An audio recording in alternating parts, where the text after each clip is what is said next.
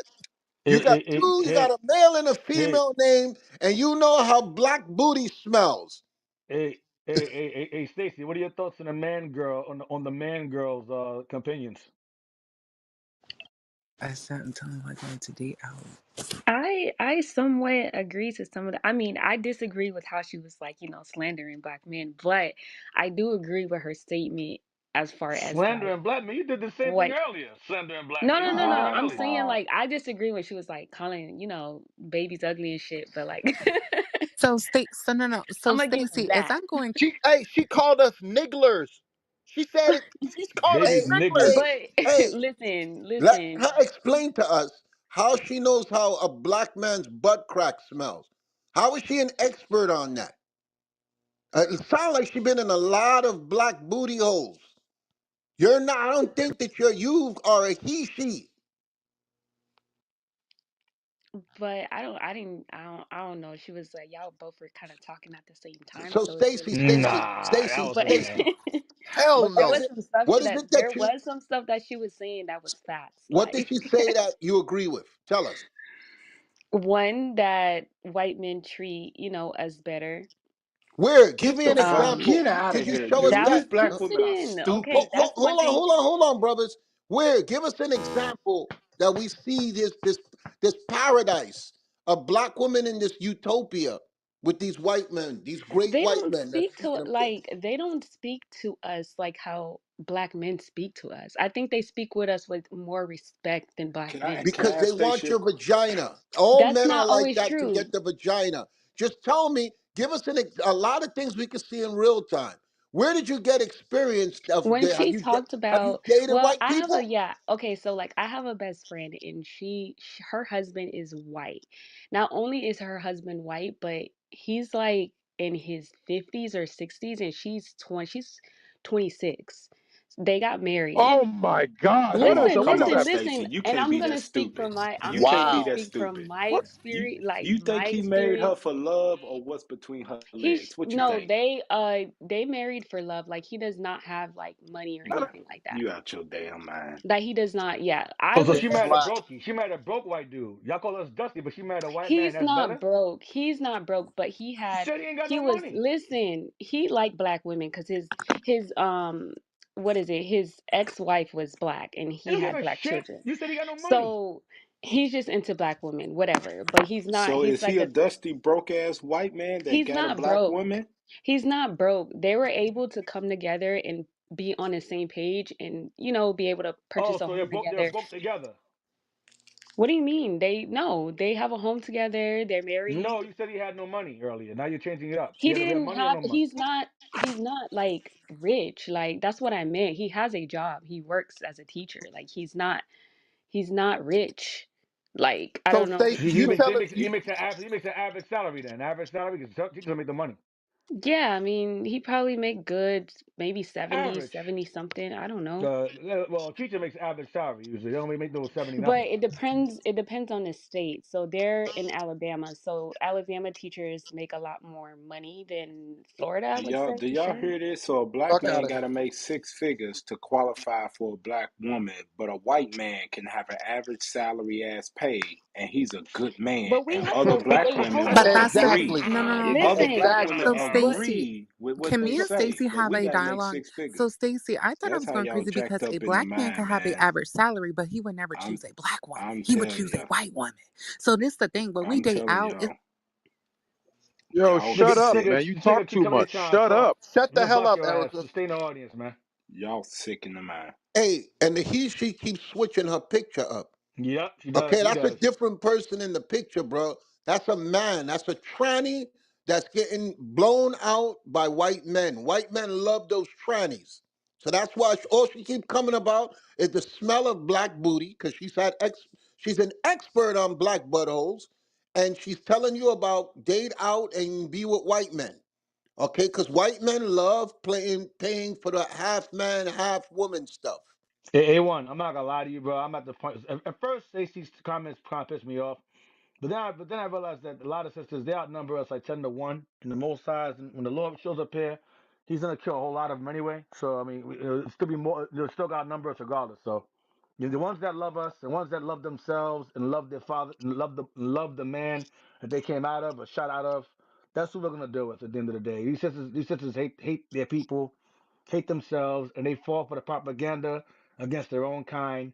Like Z just said earlier, the white dude is basically an average ass white dude making regular money, and he's the best husband on the planet. When niggas make the teacher money, we're bums, but nothing. Ebony K. Williams said that a nigga that drive a school bus, if you don't own the bus, he ain't worthy of nothing. She went and got a damn surrogate, went and got a damn artificial insemination with no husband. So these sisters, man, at the end of the day, a lot of them sisters, man. Believe it or not, I'm gonna say, I'm just gonna be flat out with it, man. Excuse my language.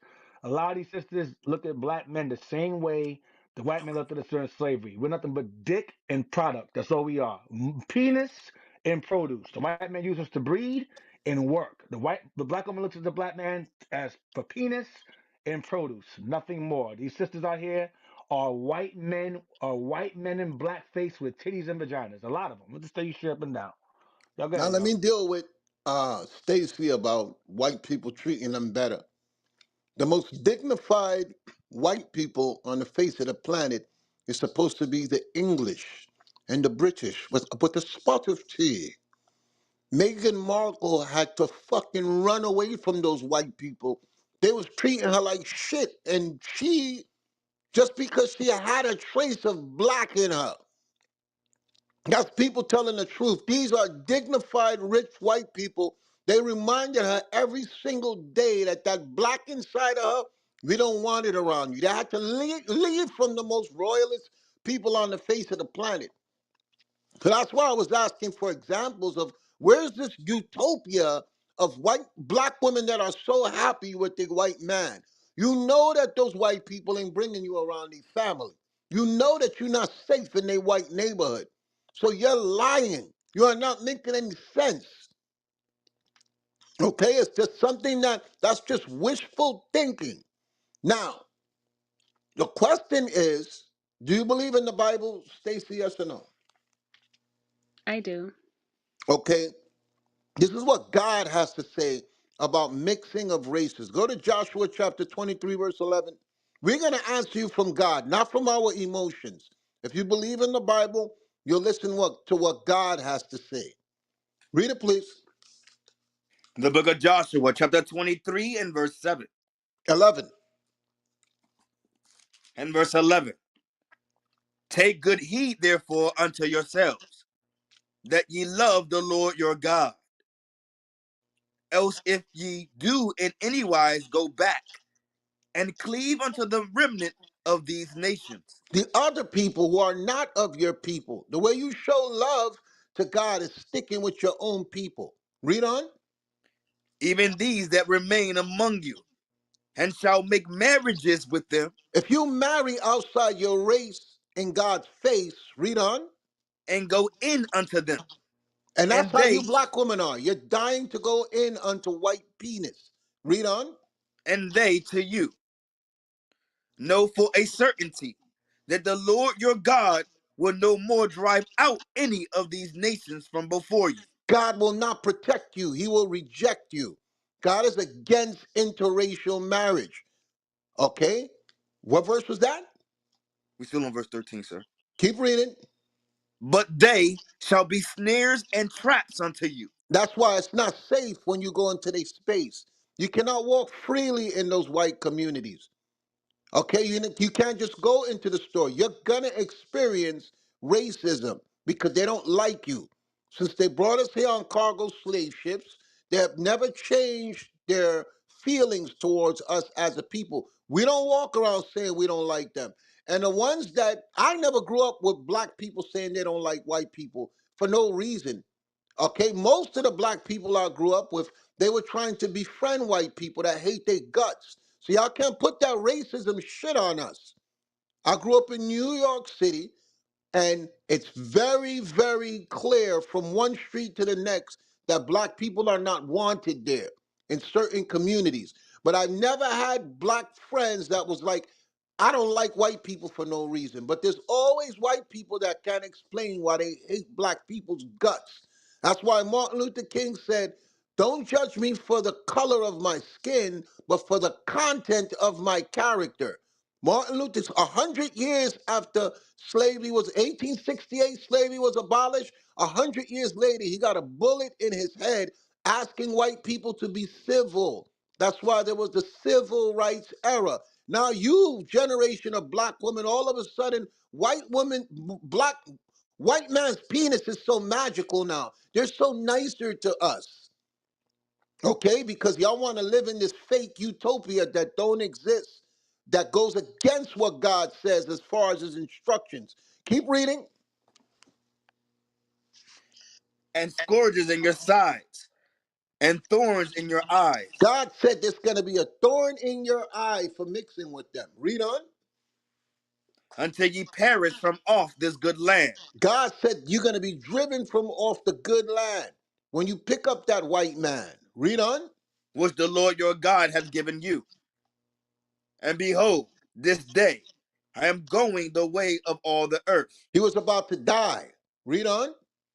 And ye know in all your hearts and in all your souls that not one thing had failed of all the good things which the Lord your God spake concerning Meaning you. whatever God promised us, it came to pass. He said, I'm about to die. And you remember, none of God's words will go out void.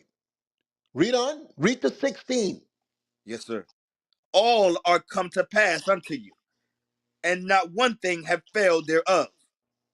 Therefore, it shall come to pass that as all good things are come upon you, which the Lord your God promised you, so shall the Lord bring upon you all evil things. Because you black people, you don't believe what God has to say, and you want to do things your way, just like Eve in the garden, like you women now who are looking for a pardon. Read on. Until he have destroyed you from off this good land. Meaning God is going to get you if you go against him. What verse you in? 15. Read on. Which the Lord your God had given you. Verse 16. When ye have transgressed the covenant of the Lord your God. The covenant, inside that covenant, was not to date outside your race. And the black women who feel comfortable dating outside of their race is because they don't want God in their face. They don't care what God has to say. They want to do things Satan's way. Read on. Which he commanded you, and have gone and served other gods. Okay, because being with the white man, where do they talk about their God on the back of their money? That's why that trash that was in here is talking about how much luxuries they have being with them. Because yes, they have the money, but how did they get it? On the blood, sweat, and tears of black people. They used them for hundreds of years of free labor. They brought them here. They didn't work. They put black people to work, and they built up the diamond district, the garment district, their economy, their military, their education system for hundreds of years of free labor. Now you ignorant black women, you give them credit. And as far as what they did to your people, you forget it. Okay? So that's why God says, you black woman, you're cursed. Okay? Give me Nehemiah chapter 13, verse 1, because they didn't listen during the time of Nehemiah. But so Nehemiah had to show them, remind them that it was in the book of the law of God. Read it, please. The book of Nehemiah, chapter 13 and verse 1. On that day they read in the book of Moses in the audience of the people, and therein was found written that the Ammonite and the Moabite should not come into the congregation of God forever. Okay, those nations, God said, I don't want them around you. Today, they're the Chinese and the Japanese. When you look up historically, because the names have been changed, but when you do a research, it tells you who the Moabites and the Ammonites were. Okay, read on. Because they met not the children of Israel with bread and with water, Because they were always against us, trying to attack us. So God said, I don't want them around you forever. Read on. but hired Balaam against them, that he They hired witches to destroy us. Read on. that he should curse them. Howbeit, our God turned the curse into a blessing. So even though that black trash, I don't know what it was, came into the room, whatever they did to us, God is going to turn it into a blessing. Their rulership is temporary. The Bible has a judgment day when everything that they control and they hold is going to come to an end. What verse you in? Verse 3. That's it? You finished verse 3? Verse 3 now, sir. Would you like me to read it? Yes, read verse 3. Now it came to pass, when they had heard the law, that they separated from Israel all the mixed multitude, So they just looked at everybody who was attached to the other nations And they say, get rid of them. Because it's always been a problem to us biblically. This is what they don't read to you in church. They keep you in the book of Psalms singing songs. They don't read the historical account of what made the nation of Israel to fall. Give me Judges chapter 3, verse 5.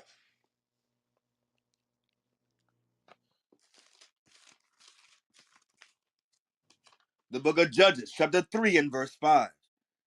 And the children of Israel dwelt among the Canaanites, Hittites, and Amorites, and Perizzites, and Hivites, and Jebusites. And they took their daughters to be their wives, and gave their daughters to their sons, and served their gods. And that's why that person that came on stage, because I don't know if it's a he or a she, they was talking about the white man like he's some new god on earth. Let's see what happened. Read on. And the children of Israel did evil in the sight of the Lord. When you cleave unto them and they're ungodly, what happens? Read it again. And the children of Israel did evil in the sight of the Lord, Read down to verse 8. and forgot the Lord their God, Because they pull you away from God. So that's how you can speak so evil about your own people. Because you got demons inside of you. Read on. and served Balaam and the groves. Verse 8. Therefore the anger of the Lord was hot against Israel. What happened? Therefore the anger of the Lord was hot against Israel. Because you black women now, you don't read the Bible. You know nothing that's going on in the Bible. You don't know nothing historically about what took place or what happened to your race. So that's why you love the white man in your face. Read on. And he sold them unto the hand of Casharishatha. So he allowed other nations to take over them. That's why slavery took place. Because there was black trash, sellout women that was always trying to attach themselves to the other races. Just like Eve, she turned against her husband and she turned against God to align herself with the most evil force known to man, the devil. Because, like E was saying, there's a level of confusion inside of them where they make reckless decisions and them and their nation in a bad position with their reckless decision. Read on. King of Mesopotamia. And the children of Israel served Carishathaim 8 years. So God will allow the other nations to enjoy you and destroy you when you go against his word. Oh, I got a lot more. Keep going. No, no, let's let that go. Let's let that go. Give me Leviticus chapter 20, verse 23. The book of Leviticus, chapter 20 and verse 23. And ye shall not walk in the manners of the nation, Of the other nations. He said, don't walk in their manners. Read on. which I cast out before you. For they committed all these things, and therefore I abhorred them. Abhor means to hate. God hates the other nations because of their behavior, because they were ungodly and they reject the God of the Israelites. Okay? So, reader, you got your Zondervan Bible dictionary? Because Yes, sir. people are going to say, oh, you're making things up. You're making things up. So, we're going to show you what white scholars have in the Bible. Stacy, are you still there?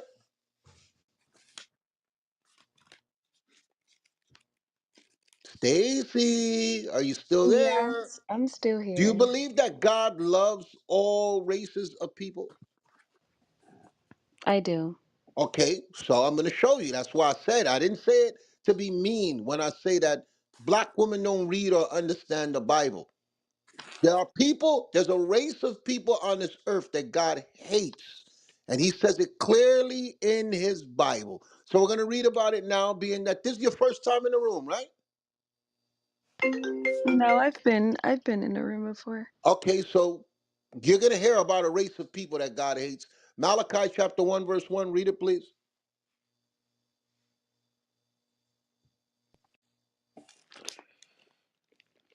Yes, sir. Malachi. This is the book of Malachi,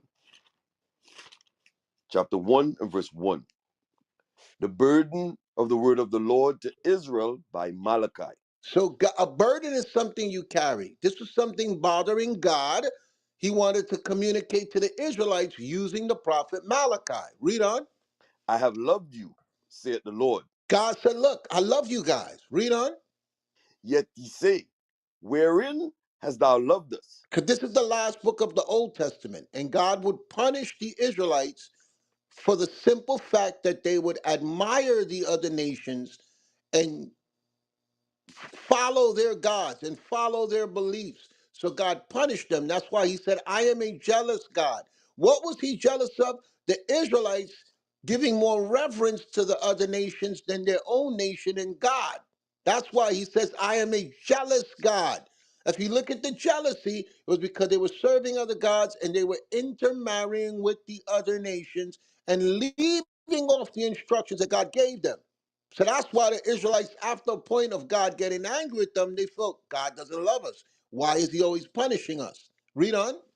So was not Esau Jacob's brother, saith the Lord? Yet I loved Jacob, and I hated Esau, So God says this is the only person in the Bible that he says he hates, which is Esau. Read on. and laid his mountains and his heritage waste for the dragons of the wilderness. Because the people that come out of Esau are called Edom. Edom. Give me Genesis chapter 36, verse 1. We're going to come back here. Yes, sir. Genesis chapter 36 and verse 1. Now these are the generations of Esau, who is Edom. So it tells you here that when you read about Edom, the nation that came out of Esau is called Edom. Let's go back to Malachi chapter Ma- 1, verse 1. Read it again. Malachi 1, verse 1. Malachi chapter 1 and verse 1. The burden of the word of the Lord to Israel by Malachi. I have loved you, saith the Lord. Yet ye say, wherein hast thou loved us? Was not Esau Jacob's brother, saith the Lord? Yet I loved Jacob, and I hated Esau. So God is using this analogy, this display to show us how much he loved us because he said, look, I love you guys. But when it came to Esau, I don't like them. So that was what God is using as a standard of his love for his people. He said, look at the way that I hate Esau and look at how I loved you. Don't look at how I punished you and I took away things from you. He punished us and reduced us to humble us, to teach us a lesson the way any father would punish their child. So that stupid trash that was in the room, we're being punished right now. And that trash believes that because the white man is not being punished, that he's better. So God is saying, look, don't be upset right now at the condition that you're in. I love you. And the Bible ends with God raising us back up. But while he's telling us in our punishment, while we're saying that we hate him, he's using the analogy of, look, I hate Esau. You want to know who I really hate? I hate Esau, and I love you. This is how much God hates Esau. Read on. And laid his mountains and his heritage waste for the dragons of the wilderness. Because where does he come from? The Caucasus Mountains of Georgia, Russia. That's why you get Caucasian people. You can look it up. You could Google what I'm saying. They have pictures of where they came from. They're the Flintstones. They're the Geico caveman. Read on. Yes, sir. Whereas Edom said, we are impoverished, but we will return and build the desolate places. Why did they say they're impoverished? Because God reduced them to nothing. But they said, we will return and we will rebuild the desolate places. How did they do it? They enslaved black people for hundreds of years. That's how they got the advantage. That's why they're superior now. That's why they're on top. It's not because they're better, like that trash dog was saying that came into the room. Okay? Read on. Thus saith the Lord of hosts, But this is what God has to say to whatever they build in the future. Read on. they shall build, but I will throw down, God said, whatever they build, I'm going to throw it down. I'm going to destroy it. Read on. and they shall call them the border of wickedness. Meaning, wickedness on this earth begins with them. Daniel spoke about 4 empires that would arise: the Babylonians, the Persians, and the Medes, and then the Greco Roman Empire. All those empires have fell. The first ones were black, the last one was white. The Greeks rose up and merged with the Romans. Okay, the Roman Empire. Rome fell in 193 AD and it rose back in the 14th century. They call it the Renaissance period. And the first thing that they did when they rose up and they amassed riches and power and an army, they attacked black people. Like Moses warned us would happen, like God warned us would happen, that they would come out of those caves and make us slaves. That's biblical history. So that trash dog that was running her mouth, she got it right. They're on top right now, but they ain't better than us. In God we trust. And they going down, that's a must. That's what God Word. wants. God said, whatever they build, what? Read it again. They shall build, but I will throw down, and they shall call them the border of wickedness, God says that they're the border of wickedness. Read on. and the people against whom the Lord hath indignation forever. God said he gonna hate them forever, sis. So you are wrong in your assessment that God loves everybody. You're obviously not reading your Bible. Now I know what you're gonna say. Oh, you're making that up. You're taking things out of context. You're twisting things. So we're gonna see what white biblical scholars have to say. Go to Edom and read the last paragraph. Quote the source we are getting it from and the page number. This is the Zondervan's Compact Bible I Dictionary. didn't write this. This Bible was created before I was born. This dictionary, okay? And this information was here before we started talking about the Bible and we figured this out. It was already written by scholars in a Bible dictionary. Read on. This is page 142 on the left hand side. Edom figures prominently in the prophetic In scriptures. the future, that's why it says prophetic. It's prophecy. It hasn't happened yet. So that trash dog that came in here boasting about them, and you're agreeing with her, you don't know the prophetic scriptures. You don't know what God is going to do in prophecy when he speaks of the great day of judgment, when he speaks about Armageddon, when he speaks about subduing all nations and giving the Israelites back their power, where we read when God said, I will make a man more precious than gold. That's the black man that you're looking down as nothing now. Read it again. Edom figures prominently in the prophetic scriptures as the scene of great future judgments. Translation, God gonna put his foot in their ass. While you kissing their ass right now, God's gonna put his foot in their ass. Read the next sentence. She is the only neighbor of the Israelites If you look at all the other nations that have beef with the Israelites, this is the only neighbor, read on. who was not given any promise of mercy from God. There's nowhere in the Bible where God says he's going to change his feeling about them. So why do you believe that God loves all nations he created? And even the scholars back what I say. There will be no mercy for them in the future. Can you explain that to us, Stacy? Maybe you know scriptures I don't know about.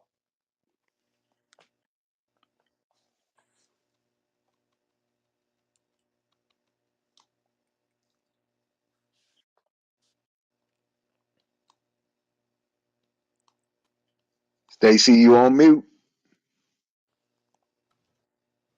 I'm here.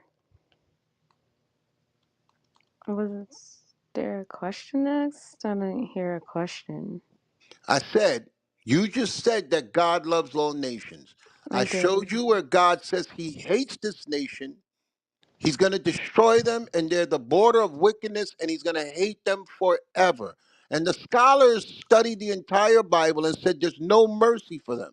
So why do Mm-hmm. you believe that God loves them? I just believe that God doesn't discriminate. Um, I just you showed you know. he did. I I just mean, showed you. from your like whatever version you're reading, but there's You, definitely. what version should I read? Tell us the Bible to read. We'll pull it up. I have all different versions. Could you tell me another Mm, version that's going to say something different? You want the I Geneva mean, Bible, the Tinsdale Bible, the Martin Luther Bible, the Catholic Bible? Which one do you want? What version is going to say something different? the Old Testament. So we just was reading the Old Testament. I could read their judgment in the New Testament if you want that also. No, I rather stick to the Old Testament. Okay, so where does it change? You got a better chance in the New Testament. I'm telling you right now. We're professionals at this. We do this for a living. You'll have a better chance pushing your argument in the New Testament. Nothing works out good for them in the Old Testament.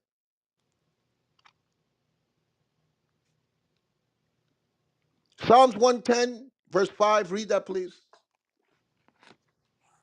She wants to do Old Testament. We'll run through some Old Testament stuff. Psalm chapter 110 and verse 5. The Lord at thy right hand shall strike through kings in the day of his wrath. He shall judge among the heathen. He shall fill the places with dead bodies. This is prophetic scriptures, as the scholar said. Read on.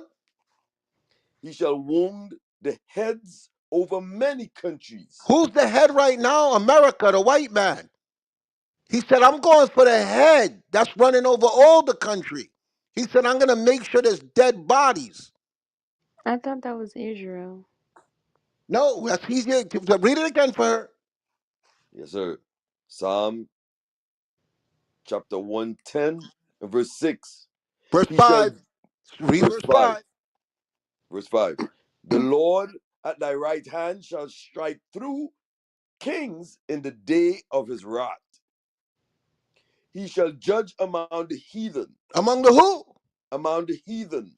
If you're not an Israelite, you are classified as a heathen, a Gentile, a stranger. So he's being specific here with the text. This judgment is for the heathen. Read on. He shall fill the places with dead bodies. He said, I'm going to make sure that there's a lot of dead bodies among the heathen. Read on. He shall wound the heads over many countries. He said, I'm going for the top men over these countries. Read to verse 6. Yes, sir. Verse 7. He No, shall no, let drink. that go. Let that go. Numbers chapter 24, verse 20. One more time, please, sir. Numbers 24, verse 20. Yes, sir. Numbers chapter 24 and verse 20.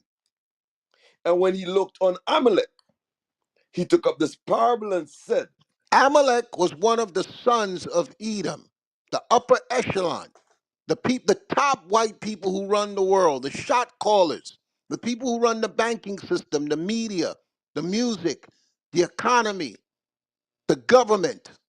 Read on. Amalek was the first of the nations, but his latter end shall be that he perish forever. For how long? Forever. That's why the scholar said they can't find nothing good for them. That there's nowhere in the Bible God says he's going to have mercy on them. But for some reason, the black woman sees different. So could you give us book, chapter, and verse to show us that we're wrong? Because I got a lot more.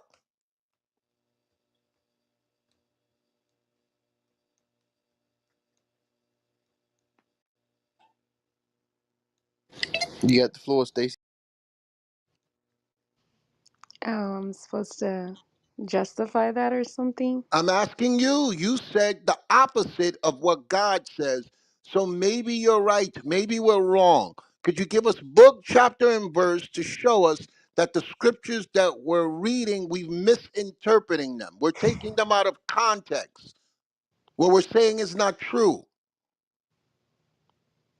Um, I guess I don't really feel like pulling out a Bible right now and Yeah, reading. that's good, Stacy. Okay, thank you very much. You're You welcome. have a good night, Stacy. So that's for you black women that's thinking that they are superior to us.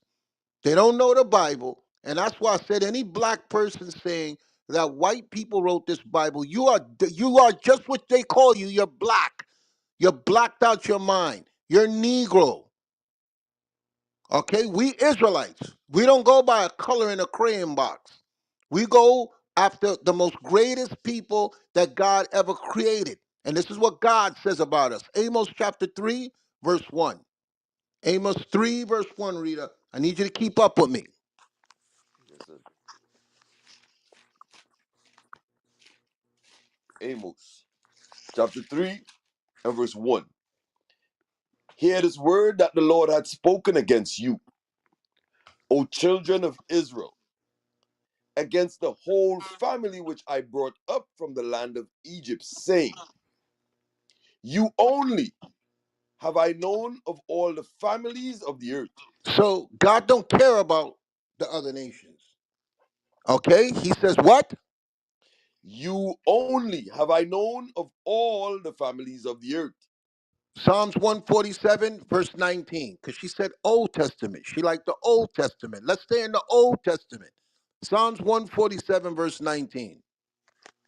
Psalm chapter 147 and verse 19. He showeth his word unto Jacob, his statutes and his judgments unto Israel. Unto who? Unto Israel. Which is what we call ourselves. We don't call ourselves black, Negro, American after a Spanish explorer, Amerigo Vespucci, or Africa after Leo Scipius Africanus, a white Roman conqueror that conquered that continent and named it after himself. Read on. He had not dealt so with any nation. God said he ain't dealing with the other nations. Read on. As for his judgments, they have not known them. They don't understand this Bible. The Bible is a book of judgment, and they don't Praise ye know the it. Lord. Okay, so they make things up. And the black woman is not in church to learn. That's why God says this to them. 1 Corinthians chapter 14, verse 33. That's why God says this. Because even 2,000 years ago, they were disrupting the church with their emotions. So that's why God said this. 1 Corinthians 14, verse 33. 1 Corinthians chapter 14 and verse 33. For God is not the author of confusion. And black women always come with confusion. And their life is a delusion. There's this magic place that they're going to find in white knight in shining armor. Read on. But of peace, as in all churches of the saints. So how do we bring peace to the churches of the saints? Read on. Let your women keep silence in the churches. God said, I don't want to hear what you women have to say because your life is a delusion. It's not real. It's not a reality. What everybody else is experiencing around, you've created some utopia that doesn't exist. Read it again. Let your women keep silence in the churches, for it is not permitted unto them to speak, but they are commanded to be under obedience. So that's why we heard that disobedient trash come in the room and start to attack us. Okay, we expect that. That's why I said let her talk, because I need the smart woman that believe in God, that's going to humble themselves to God's word, because God is going to save the righteous women that identify as the daughters of Sarah. So we need crash test dummies. We need to let her rant. That's why I said do not throw her out the room. She don't know nothing. If the minute someone says that's the white man's book, you're using the white, let them talk before you make them walk. Don't just kick them out. Let them scream and shout. Then they're going to find out we are right beyond a shadow of a doubt. Read it again. Let the women keep silence in the churches, for it is not permitted unto them to speak, but they are commanded to be under obedience. Which is what they don't want to do now. They just want to argue and bring confusion. So we need to let the world see that they're in a delusional state. Their mind is not right. Like E said, they don't have no opinions. You have what TV tells you you are. You have what Harlequin romance novels tells you you are. You have what Oprah tells you you are. You have what Gayle King tells you you are. You have what Michelle Obama tells you you are. You don't have no thoughts. You have what Beyonce tells you. You have what Cardi B tells you. You have what Nicki Garbage tells you. What RuPaul tells you, a drag queen tells you. They had that show with what's America's Top Model. They had gay men teaching black women how to walk and do their makeup. You should be ashamed of yourself that a black homosexual man has to show a black woman how to be feminine. That's how low you've fallen. And y'all got the biggest mouths. And y'all keep gay males around you because you've lost your femininity. You've lost your God given desire to be a woman. You got a man spirit on you. Read on. as also saith the Lord. That's in the law. That's not me trying to be a misogynist. This is me trying to help the black women so they don't repeat the same mistake over and over and over and expect different results. The reason why you black women get in trouble, it's your mouth. Just like Eve got her husband an eviction notice from the garden because of her mouth. So that's why it's written in the law to just be quiet because your mouth causes a riot. Read on. And if they will learn anything, let them ask their husbands at home. A godly husband, not Tyrone, not Daquan, not Pookie and Ray Ray from the street. Your husband is supposed to be a man of God, okay? Because once you have a man that's of the Lord, your relationship will be on one accord. And then God don't have to bring the sword. Because that's what's coming for a lot of you black, you disobedient, ratchet black women that hate your people. The sword awaits you. God is going to judge you. Let's prove that. Because I know you black women, you don't read the Bible. Let's prove that. Give me Micah chapter 7, because that trash vestite that was here was talking about how great the white man is. Watch this, watch this. Well, I'm going to show you black women, you don't know the Bible. Verse 8. Micah chapter 7, verse 8. Micah chapter 7 and verse 8. Before I shut you up, I got to cut you up. Read it, please. Rejoice not against me, Because that's what she was doing. She was doing. They were rejoicing against us. Read on. O mine enemy, And here is you black women, you're the enemy, and you rejoice against us and tell us how great the other nations are. Read on. when I fall, I shall arise. The Bible says, even though we've fallen, we shall arise. Read on. When I sit in darkness, the Lord shall be a light unto me. That's why we're using the word of God as our defense. The Bible says, put on the whole armor of God that you may stand against the devil. And that's how you're going to rise to another level. He said, when I fall, I shall arise. When I sit in darkness, the Lord shall be a light unto me. Verse 9, read on. I will bear the indignation of the Lord, Because as I said, God is punishing us temporarily. So we just got to bear the indignation of the Lord. Read on. because I have sinned against him. Because the black man has sinned against God. We sinned. We acknowledged that we were wrong and we didn't listen to him because of our pride. Read on. Until he plead my cause. But eventually, God is going to please our cause and put you black ratchet woman on pause.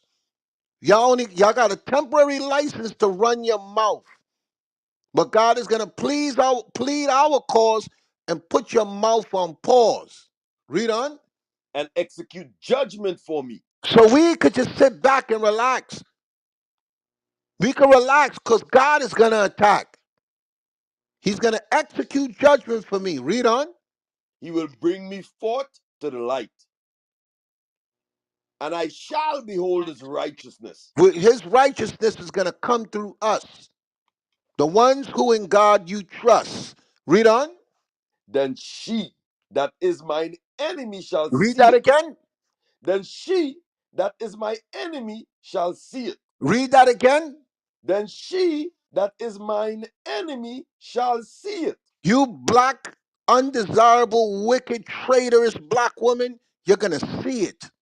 When God raises up in judgment against this earth, you're going to see it. Read on. And shame shall cover her. God is going to make you ashamed, and then you're going to accept that blame for not calling on his name. You evil black woman in this day and age, you got the nerve to fix your mouth and say that these people are better than us? You are of your father, the devil. Read on. And shame shall cover her which said unto me, where is the Lord thy God? That's why that woman come into our room. She come into our room at this hour, trying to question where is our God because the white man is her God, and trying to tell us that he's better than us. That's why they come in our room. That's why I said we got power. Because you're supposed to be sleeping nice and tight with your white person who you got there, but your ears is up in our room. That's power. Read on. Mine eyes shall behold her. And we gonna see her. We just gotta wait patiently. She gonna get that work for trying to devalue our worth. Read on. Now shall she be trodden down as the mire of the streets. God is gonna judge her. That's what judgment is coming. You're not gonna just run your mouth recklessly and think you're gonna say anything and not have to pay. That's for all of y'all that's trying to tell us now that these people who raped, robbed, pillaged, destroyed your nation, and now you're talking about they're great because your heart is filled with hate against the black man, y'all gonna pay. So in the spirit of brotherhood and unity and clubhouse and love for my people, I mute my mic. Moderator, do what you like. Yes, sir. All praises. Hey, A1, they come on stage and they talk about all the, all the great things this white man is doing for them. And like you mentioned, this white utopia. But they're not going to mention when the white man get mad at them and they're going to call him a nigger in an argument, calling him a monkey in Halle bed. Berry, Halle Berry. They said she's Yep. the most beautiful woman on earth. She was on, I forgot what magazine it was. They said her man called her a nigga. That's why she's not with him. And she's She was paying on him the child Ebony. support. And she's a She was on the millionaire. Ebony magazine. Say that again? I said she was on the Ebony magazine. That's right. They said she was the most beautiful woman on earth. And the white man reduced her worth to dirt and told her, look, nigga, I don't deal with this black stuff. And took the baby and she got to pay child support. So we don't listen to you black women when you come in this room. You speak No, from your emotions and confusion. not only that, she's on child support with the white dude, and now she's with a black man, and now she's saying she had married him. So she went through all of that shit, only to end up getting right back with her brother. Now she's happy as she's ever been, saying she should have married him. He's the man she should have married. So she finally figured it out after now she's in her old age. She finally figured it out. Hey, all praises. She at least came to her senses. She at least came to her senses. Okay? She went through hell, but we welcome her back. You of a black woman, you right on track for destruction. You don't understand this Bible. Y'all gonna F around and find out what God is about. So, moderator, let's bring the next person up to the stage. I hope I didn't scare anybody off. I'm really a nice guy. Don't let my mean face fool you. I mute my mic. All right. All right.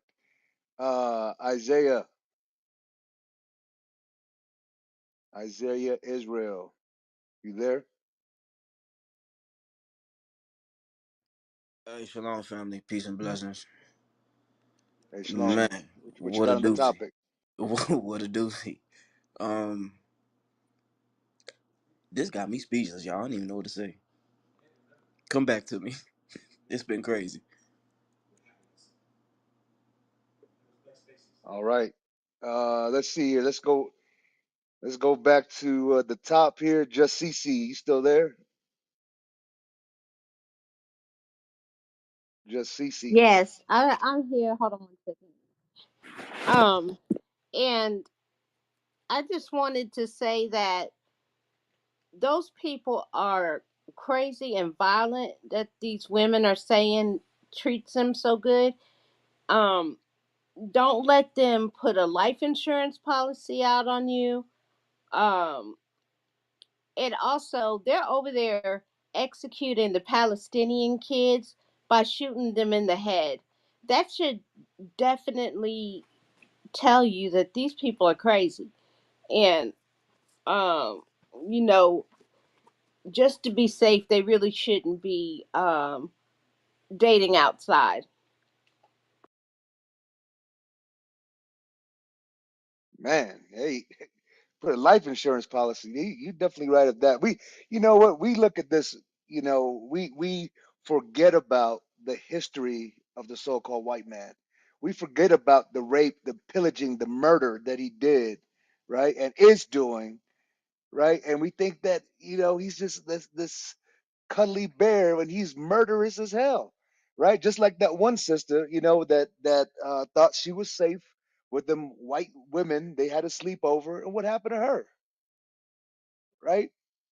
She got killed. They and all of a sudden her so-called friends, nobody knows what happened with her, right? She's just dead, and there's all this evidence that points that it was one of the husbands and stuff like that. We think that we are just safe with them, right? And we forgot the nature. We forgot their nature of a murderous man, a bloody man. Hey, watch this to tie into what you just said, your point. Get that in Sirach 12 and 10, and then get Habakkuk 2 and 4. Because we forget, we we get distracted by, oh, this big white hunk, and he's my white dooski bear, and with all the other flattery names that our sisters and the brothers that married, because the brothers ain't excluded. Um, but the sisters that marry, our brothers and sisters that marry these people, they look at what these people present. Like the sister that jumped on, um, that's just basically a waste of sperm. She looks at all his power and his good looks, and they got an army to go and overthrow people and take them from out of their land and put them in captivity. And oh yes, he's my gladiator, my white and shining armor. Read what you got. Ecclesiasticus chapter 12 and verse 10. Never trust thine enemy. So the Lord gives us clear instructions on why he says never to trust thine enemies. Let's read why. Go to Habakkuk. Because God, no, before you go to Habakkuk, get Ezekiel 18 and verse 4. Then get Habakkuk 2 and 4. Ezekiel 18, and I think it's 2 or it's 4 where God created. Ezekiel chapter 18 and verse 4. Yes. Behold, all souls are mine, Uh-huh. Because he as, created them all.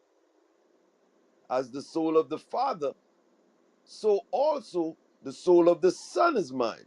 All right, God said he basically created all souls. All souls belong to him. And when he put us on earth, we go and do what he commands us to do. Now, this particular nation, let's see how God feels and how God examines the soul of the so-called white man. Get that in Habakkuk 2 and verse 4. Habakkuk chapter 2 and verse 4. Uh-huh. Behold, his soul which is lifted up is not upright in him. God said this particular individual soul, it is not right in him. That's the reason why he said, never trust thine enemy. When you look at history, history alone in regards to the treatment of the so-called blacks, Hispanic, and Native Americans over here in just the US of A. We ain't even got to go to Britain and Spain and Portugal, London, all of these other various of locations that our people have been scattered to and amongst these nations. But look at the history in America when you read books like the Medicine Apartheid, the Sanctuary, the Wonders of the Sanctuary, when it goes into various um, ways of how they lynched us and what we was lynched for and different ways they executed their judgment on us. Look at the history, the eugenics tree. You know what I'm saying? The Willie Lynch letter, the various of tools of breaking the so-called nigger man and in comparison to the horse, that stripping the nature out of the horse, just like he stripped the nature out of us, like he said, it changed our DNA as a human being. But you said that this individual, oh yeah, get a cop, marry a white cop. They have resources. They also have a damn gun that they will kill you with for no apparent reason. They just wake up the after you had a nice night and you didn't thought that everything is good. You done did all you could to make this individual happy. So you thought, and you wake up the next day in a puddle of blood. Because they didn't shot and stab you in your sleep. And then once they get before the judge, like he say, it's like, well, why you do it? I don't know. I just don't know why I did it. They don't know because the thing about it is, it's the way that God created them to be. They are God's sword when you read Psalm 17. Was there it on it? Behold, his soul which is lifted up is not right, is not upright in him. Mm-hmm. But the just shall live by his faith. But guess what? It says the just gonna live by faith. Guess who happens to be the just? The so-called blacks, Hispanic, and Native American man that you sisters hate and despise. I read my mic.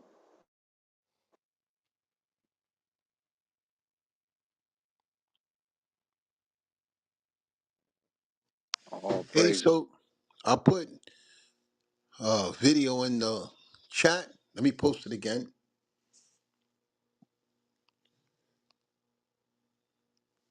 Okay, showing you we're not making up what we're saying about the statistics of the black woman being mistreated. When y'all get a chance, y'all click the link, y'all watch it.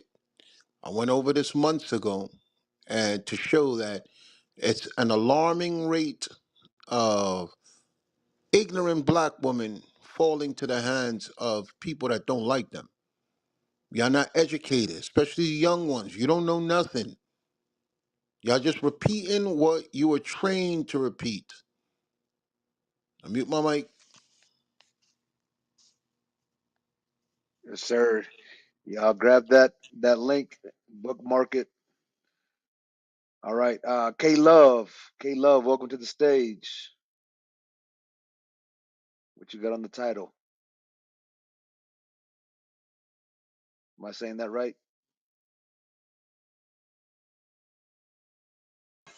Yes, can I have a minute? I'm getting ready for work. Yeah, yeah, absolutely. So somebody said I can't click it. So what you want to do is like long press it. You can do you can click on copy after that, and then you can paste it into into a browser. Hey, it worked for me. I just clicked it.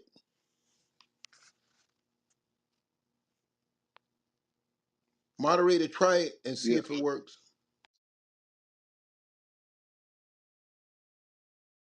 yeah, it doesn't work for me. I had to copy the link first and then I pasted it into a browser.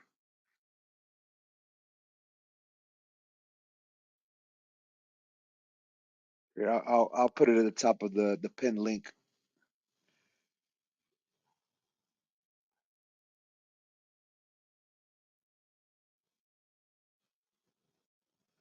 All right, so I posted it. It's a pin link at the top.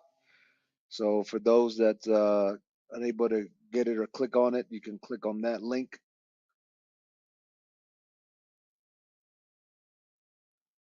All right.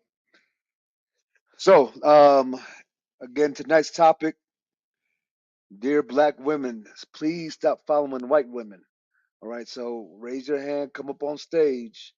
We want to hear your input on what you have on this topic, especially those detractors, right? Those that are against it and feel like black women don't follow white women. We want to hear from you.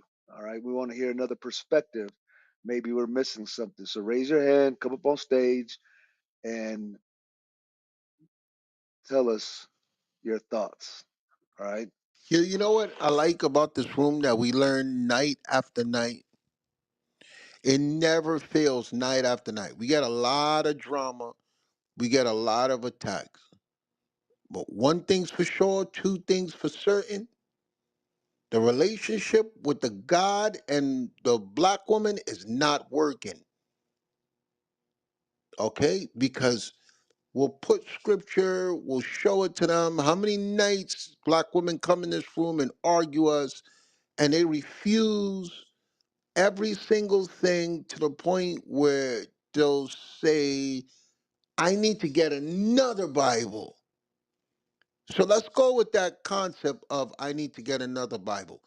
We didn't write the Bible we're reading from, and the King James Bible is the most widely circulated in creation. So just listen to that concept of I need to get another Bible because you can't be right. You cannot be right. There must be a different version, must be the version of the Bible that you're reading. I need to get another Bible because it's impossible that what you're saying is in there. Okay, who wrote the Bible that we got? We don't own the rights to it. We don't own Cambridge. We don't own the printing press. Who was the one that sat down and printed these things that we now go into the Bible and find that it's correct? But the black woman, when she read it, she says, oh, hell no, this I reject. You cannot be correct. But y'all notice that this is night after night after night. Women come in this room, and then when we pull the Bible out, they reject it, and we never see them in the room again. Hey, one that signified that it's indeed a black man book. Ah. I wanted y'all to pick that up on your own. Okay? That's why they don't come back. They hate us, and we are made in the image of God. So that's why in their mind, they're like, this cannot be so. These niggas cannot be right. These cannot be the men of God that the Bible is saying, I will make more precious than gold. The sisters who are woke and they're spiritually connected to the Father, they're here every night before we get here. Those sisters, you look, they're regulars in the room. They are staples in this room. They're here all the time, night and day. So what I'm pointing out to you is John chapter 8, verse 32. I can never read this enough. I could read this every single day. John chapter 8, verse 32. John chapter 8 and verse 32. And ye shall know the truth, and the truth shall make you free. You sisters that come night after night, God has kings awaiting you. And you're free from the grasp, the control of the devil. God gonna raise you to another level. Read on. They answered him, We be Abraham's seed, and were never in bondage to any man. They thought he was talking about physical captivity. It's a spiritual captivity of your mind and your soul that Satan has. They said we were never in captivity. Look what Christ says. How sayest thou, Ye shall be made free? What do you mean you're gonna make us free? Read on. Jesus answered them, Verily, verily, I say unto you, whosoever committeth sin is the servant of sin. Okay, and that's how you black women are. You align yourself with the biggest sinners on the face of the planet that God says he's going to destroy. That's how you are. You are a servant of sin. Read on. Verse 35.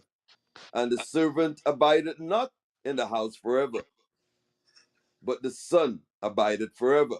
Okay, the Son of God is going to abide forever. You servants of sin, eventually you're going to get kicked out of God's house because you serve sin. You serve the people who embody sin, and you really believe you're going to win. Read on. That's why I say, let them talk before you make them walk. Read on. If the son therefore shall make you free, If Christ is going to make us free, the black Messiah that's going to set the world on fire, ye shall be free indeed. so we don't just, that's what we need, to be free indeed, not to attach ourselves to the enemy's seed. That's what the black woman want. Read on. I know that ye are Abraham's seed, I know that you are Israelites. Read on. but ye seek to kill me, You hate us. The same way they hated Christ, his own people hated him. You black women hate us now. Read on. because my word had no place in you. Because you can't believe God's word. You hate what you heard. So you're saying this, that, and the third. Read on. I speak that which I have seen with my father, We speak in what we found in the Bible from our father. Read on. and ye do that which ye have seen with your father. And you speak and do that which you learned from Donald Trump, Brad Pitt, Justin Bieber. Read on. They answered and said unto him, Abraham is our father. Jesus saith unto them, If ye were Abraham's children, you would do the works of Abraham. If you are spiritually attached to your people, you will follow the works of the ancient forefathers that set forth the example. Read on. But now ye seek to kill me, Now y'all want to attack us, coming in here, calling us nigglies, telling us that the people who destroyed your people are better than us. You hate us, and we're fine. That don't bother us. I love when y'all say it, because all y'all do is prove the Bible true. That's all y'all do is prove the Bible true. And all y'all do is make my job easier so that when you other black women that believe what this Bible say, you see we leading you the right way. Read on. a man that had told you the truth, We telling you the truth. Read on. which I have heard of God. What we pull from the word of God. Y'all saying stuff, and I'm like, okay, okay. We nobodies, we're nothing. Show us in the Bible that this is the white man's book. Show us in the Bible we wrong. Logic trumps emotions every time. And that's your biggest weapon against you, black woman, is your emotions. You don't know how to put them in order. Read on. This did not Abraham. Verse 41. Ye do the deeds of your father. Then said they to him, We be not born of fornication. We have one father, even God. That's how the black women are in this room. I believe in God. I go to church. God is in my heart. Why y'all judging me? Same way these people was. We believe in God. Read on. Jesus said unto them, If God were your father, you would love me. Same thing with you, black woman. If you were connected to God, you would love the black man and you would understand. Read on. For I proceeded forth and came from God. That's why we always answer you with the word of God.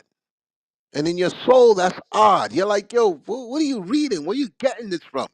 You're mixing this up. Read on. Neither came I of myself, We're not pulling stuff for ourselves, for our own gratification. Read on. but he sent me. Why do you not understand my speech? So the question is, why do so much black women come in this room and they don't get it? Why do they not understand? Why is this so hard for them? Even when you read it for them to 'em like a child. And then they say, we're wrong. Then when we say, okay, you explain it. They can't do it. Read on. Even because ye cannot hear my word. You're not listening. You are not listening. You don't care. You don't care what God got to say. You want to do things the white man's way. Read on. Ye are of your father the devil. Say that again. Ye are of your father the devil. Black women that hate the black man, and you put the white man above us, what? Ye are of your father the devil. That's the only reason why I let you talk. Not because I care about what y'all got to say. I just want everybody else to see that you're going to do things the white man's way. Read it again. Ye are of your father the devil, and the lust of your father you will do. That's why that trash that came in the room, all she kept talking about was how good the white penis was. That's the lust that's on their mind.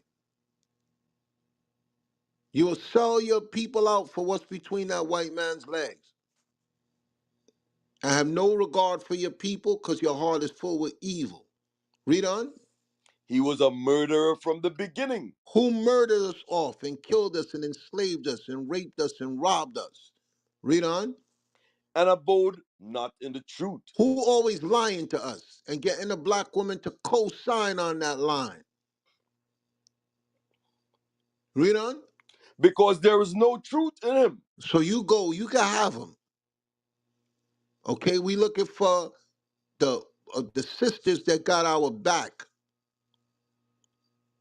Okay, the sisters that are back on track and they have our back. I mute my mic. There's a little more, sir. You could, if there's nobody else, see if there's anybody else waiting to speak. I think I spoke too much. I know they Okay. tired of me now. Yes, sir. Yes, sir. No, Caleb, we're giving her a moment, but yeah, let's get those hands raised. Come up on the stage and give us your insights. All right. One of the things I was thinking about A1 while you were talking is, the sisters come up and they talk about how great the white man is, but they going through the same oppression, the same discrimination like the black man is, right? So it's evident in the systemic racism when you look at like the healthcare system, right? I know Bishop has gone over it before with the eugenics, how in the hospital systems, the black women doesn't get the treatment that the white counterparts do. They say, well, they can take more pain, right, than the white counterparts. They don't believe the black woman, right? They'll believe the white woman on her words, how she's feeling and her symptoms and stuff like that. The black woman, they're just like, oh, you're all right. They don't believe how much pain that she's going through, right? So they're usually underdiagnosed and things of that sort. You see all these different movements, like even if they sisters want to wear their natural hair to work, right? And the white man's like, look, nigga, don't come wearing those styles in here. You got a nice white woman here to look up to. Do your hair like that. You know what I mean? So there now sisters are fighting back. Like, it's discrimination because I can't wear my hair naturally. So there is this oppression and discrimination going on, but then they want to turn around and give us the finger like they ain't going through the same things. It's just crazy. So instead of us being separated and them giving us the finger, they should be joined to us where we can fight together. We can come back together, build our nation back together, instead of being divided. But anyway, K Love, are you ready? I know you said you was getting ready for work.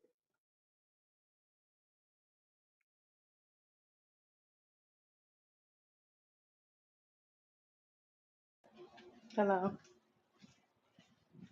Yes, I know I was speaking on earlier about I I one of my kids' father, my oldest son father, he I don't really know much about women following white women because I know I don't, but I can only speak on, some of the men who one of the guys that I dated and one of my sisters, he left me for a white woman and said that, we argue too much, they're perfect, basically in all sense.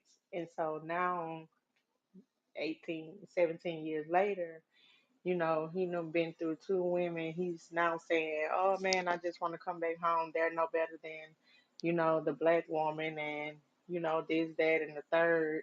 They don't want to work. They want me to do everything, stuff like that. And then it goes to show that even my sister think like I don't know what it is about white men, but she married to a black man, but she would tell me, Kim, you're single, when I was single, she was like, you should date a white man, so you can have a mixed baby.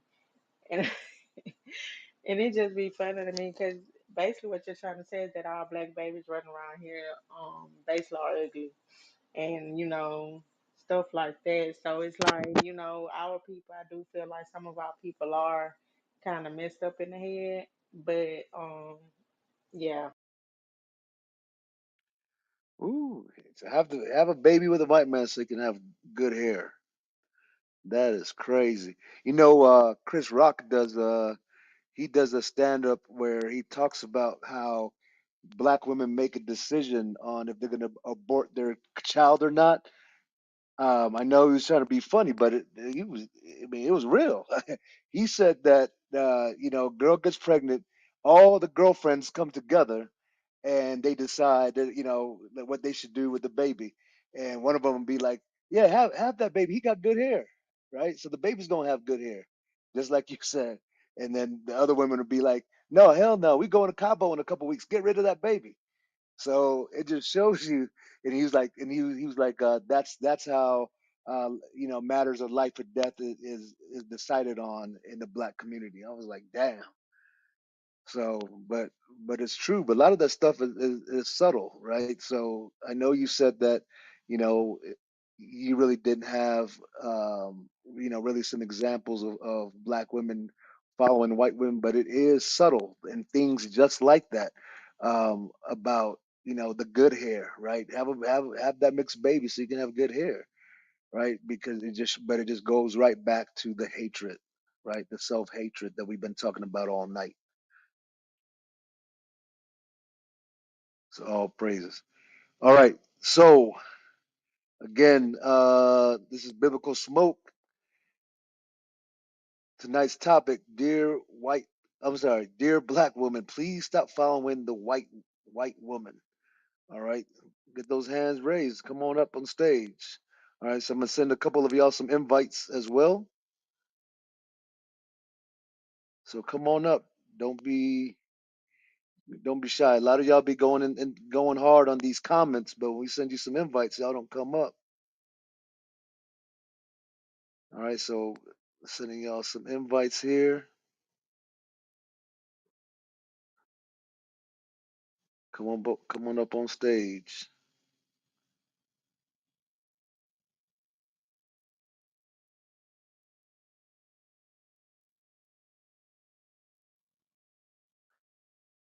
All right. While we're waiting for some people to come up on stage here, let's see here. Let's circle back to. Oh, let's see. Uh, Adesina, are you still there? Shalom, multi Christ bless. Shalom. Yes, you see you still on stage, so I'm gonna call back on you. Yes, all You have praises. you have anything What? else to add? Yeah, I don't have a scripture, but yes, all I could think of, a black woman dating outside the race like a white man. It's like, I know that they call it like being a sex slave, like that's who she is. So it's Bed like, wench. A bed wench. right. Oh, okay. Okay, I didn't know that what that meant, but yeah, that is scary, and that's just something like, wow, who wants to go through that, And it's like a delusion actually, and a lot of confusion on top of that. So that's it. Most High Christ bless.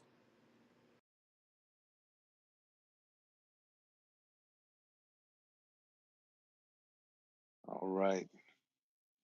Appreciate it, sister. Man, A1E, ain't nobody want to come up.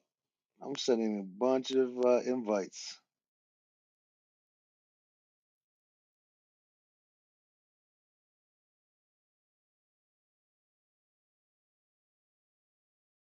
Isaiah, let's come back to you. Isaiah, Shalom, you bro. still there? Yeah, I'm still Shalom, here. shalom. You got your thoughts together yet? Yeah, man. I got it was precepts just going off in my head with that whole All experience right. right there, man. To the topic though, dear black women, please stop following white women. I wish our sisters, the non-repentant sisters, could see that following the white woman has led to our utter demise as a nation. It has led to our sisters with a masculine spirit. It has led to our sisters being behind a feminist movement, an anti-man movement, and they need to understand that there is no us without the black man. The life resides in the black man to further push our nation. And the whole idea that black women don't need us is that's created by our enemy and our oppressor, and it is a slick, smooth strategy to eliminate us. As we understand, our enemies has contingency plans. The putting us against each other, the black man against the black women, the Latino man against, we all one people. That is a contingency plan for the future to further eliminate us. And I just really want our sisters to understand that. That's all I got.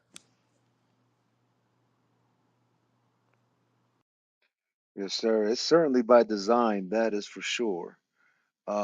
And all praise to the Most High that the men and the sisters are waking up to this truth and can see through that, um, and follow the truth, right? So all praise to the Most High for that.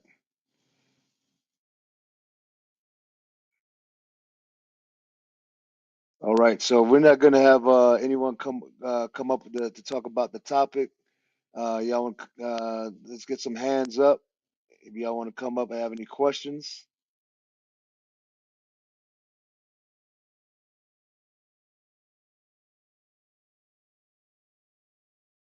That's right, sister.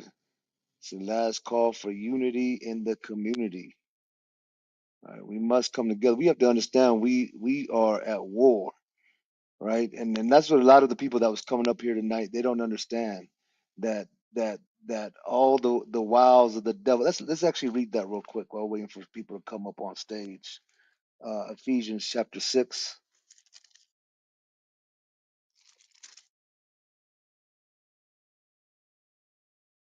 We can get straight to the point. Let's read verse 13.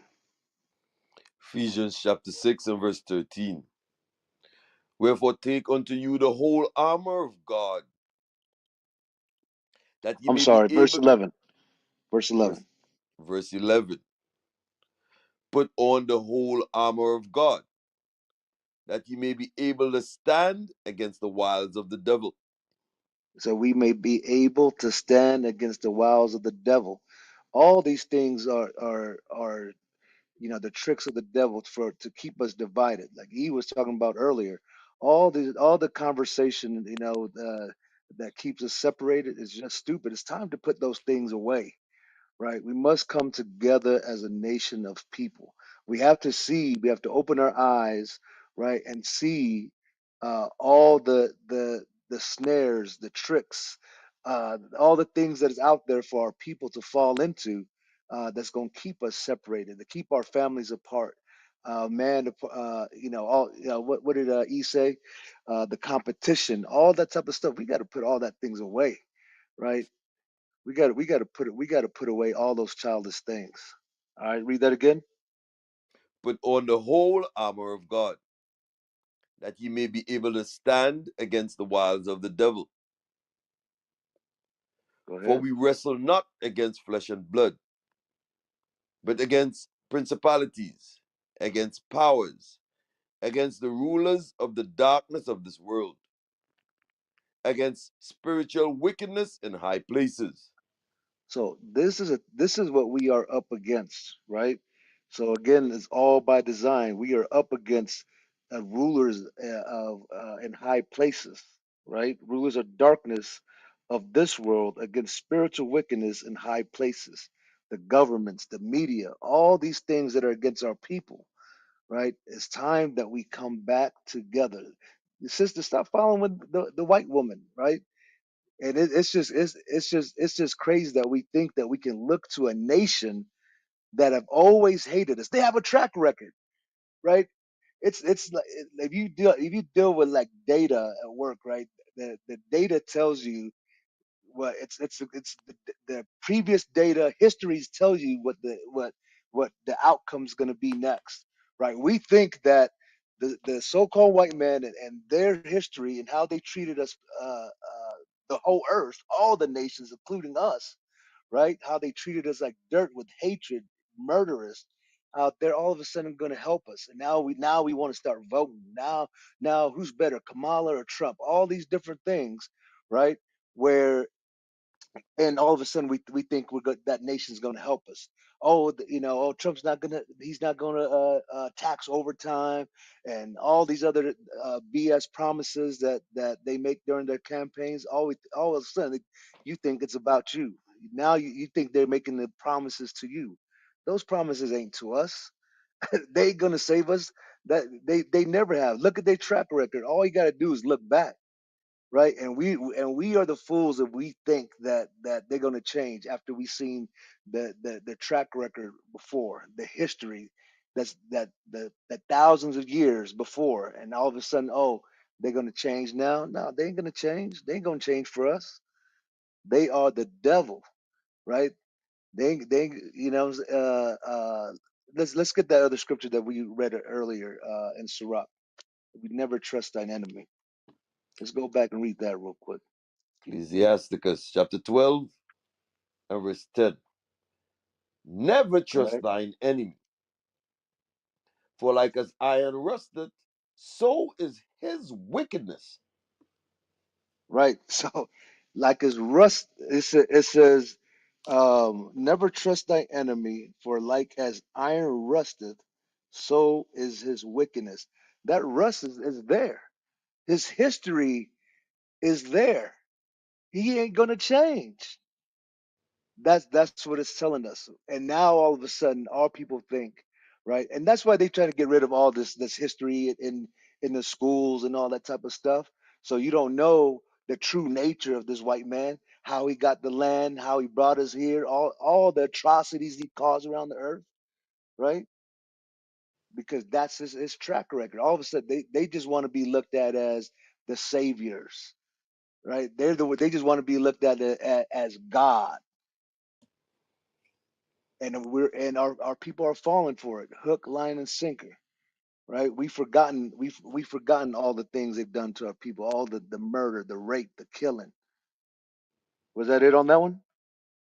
Unless you want verse 11, sir. Yeah, go ahead and read that. Yes, sir.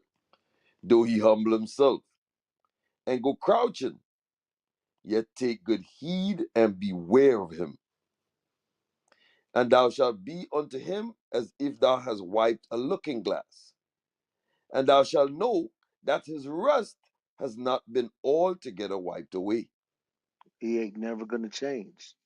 He ain't never gonna change. Like Bishop Yawasop says, when you get bit by that snake, the snake's gonna say, "Bitch, you know I was a snake."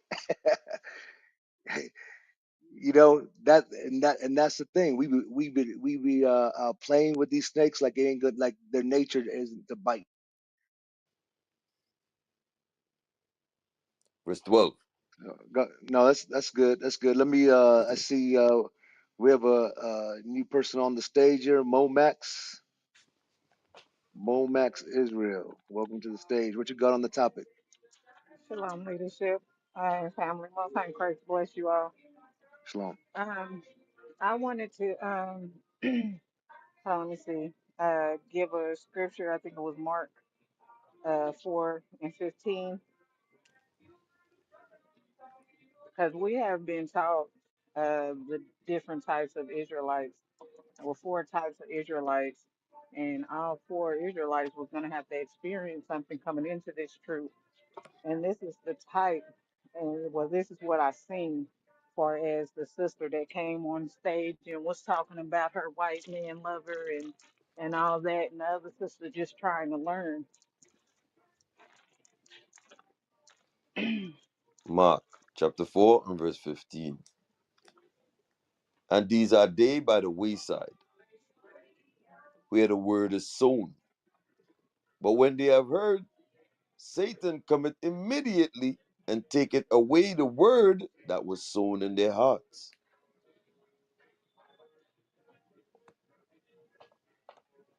That's what you wanted right there, sis.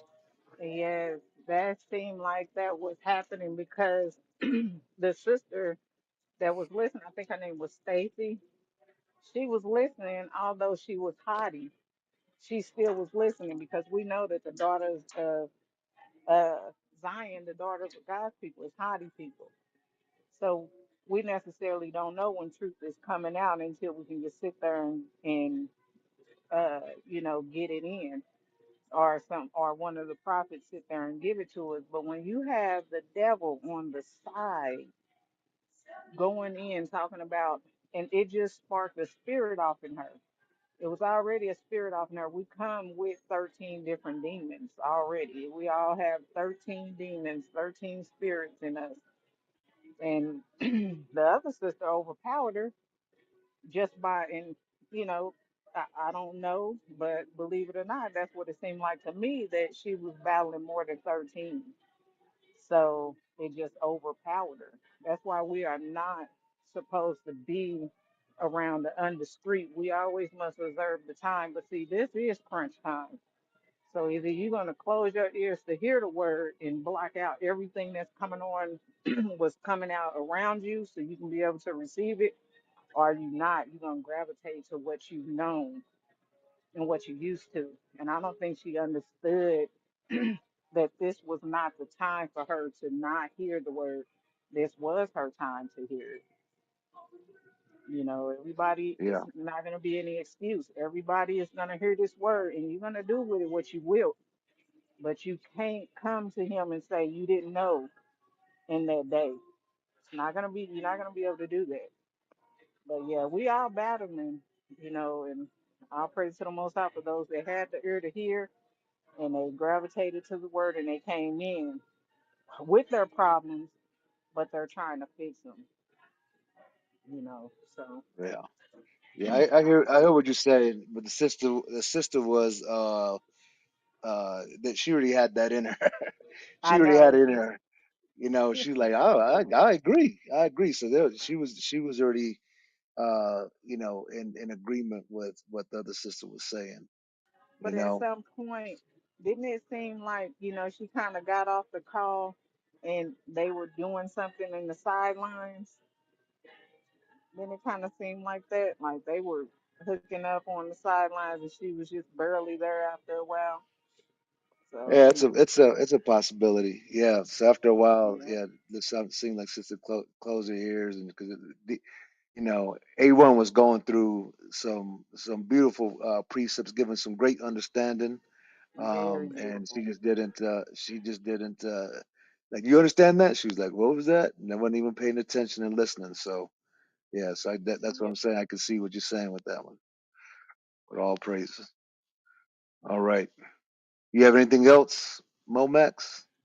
Um, no, just keep the commandments and live. You know, we all going through something, so like it is, no one's out without excuse. You can't say anything. Everyone is going through something right now, so just you know, stay in the fight. Just stay in the fight. Yeah, you're absolutely right about that. All right, all praises. All right, I'm going to move on to Gabriel Judah. Gabriel Judah, welcome to the stage. What you got on the topic tonight?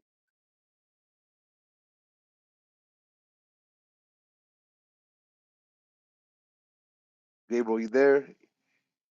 You on mute if you talking. Hey, Shalom, Shalom. You go ahead and skip me. All right, well, you the only one right now.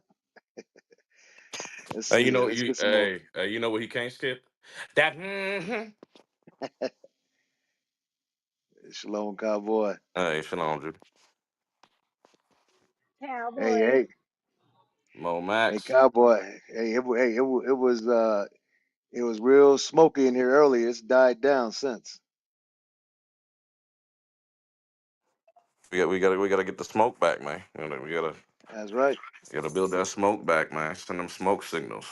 Hell wrong with you. All right, let's get some folks on stage right now. Let's see here. So, Gabriel, you ain't got nothing. You gonna come on stage and got nothing?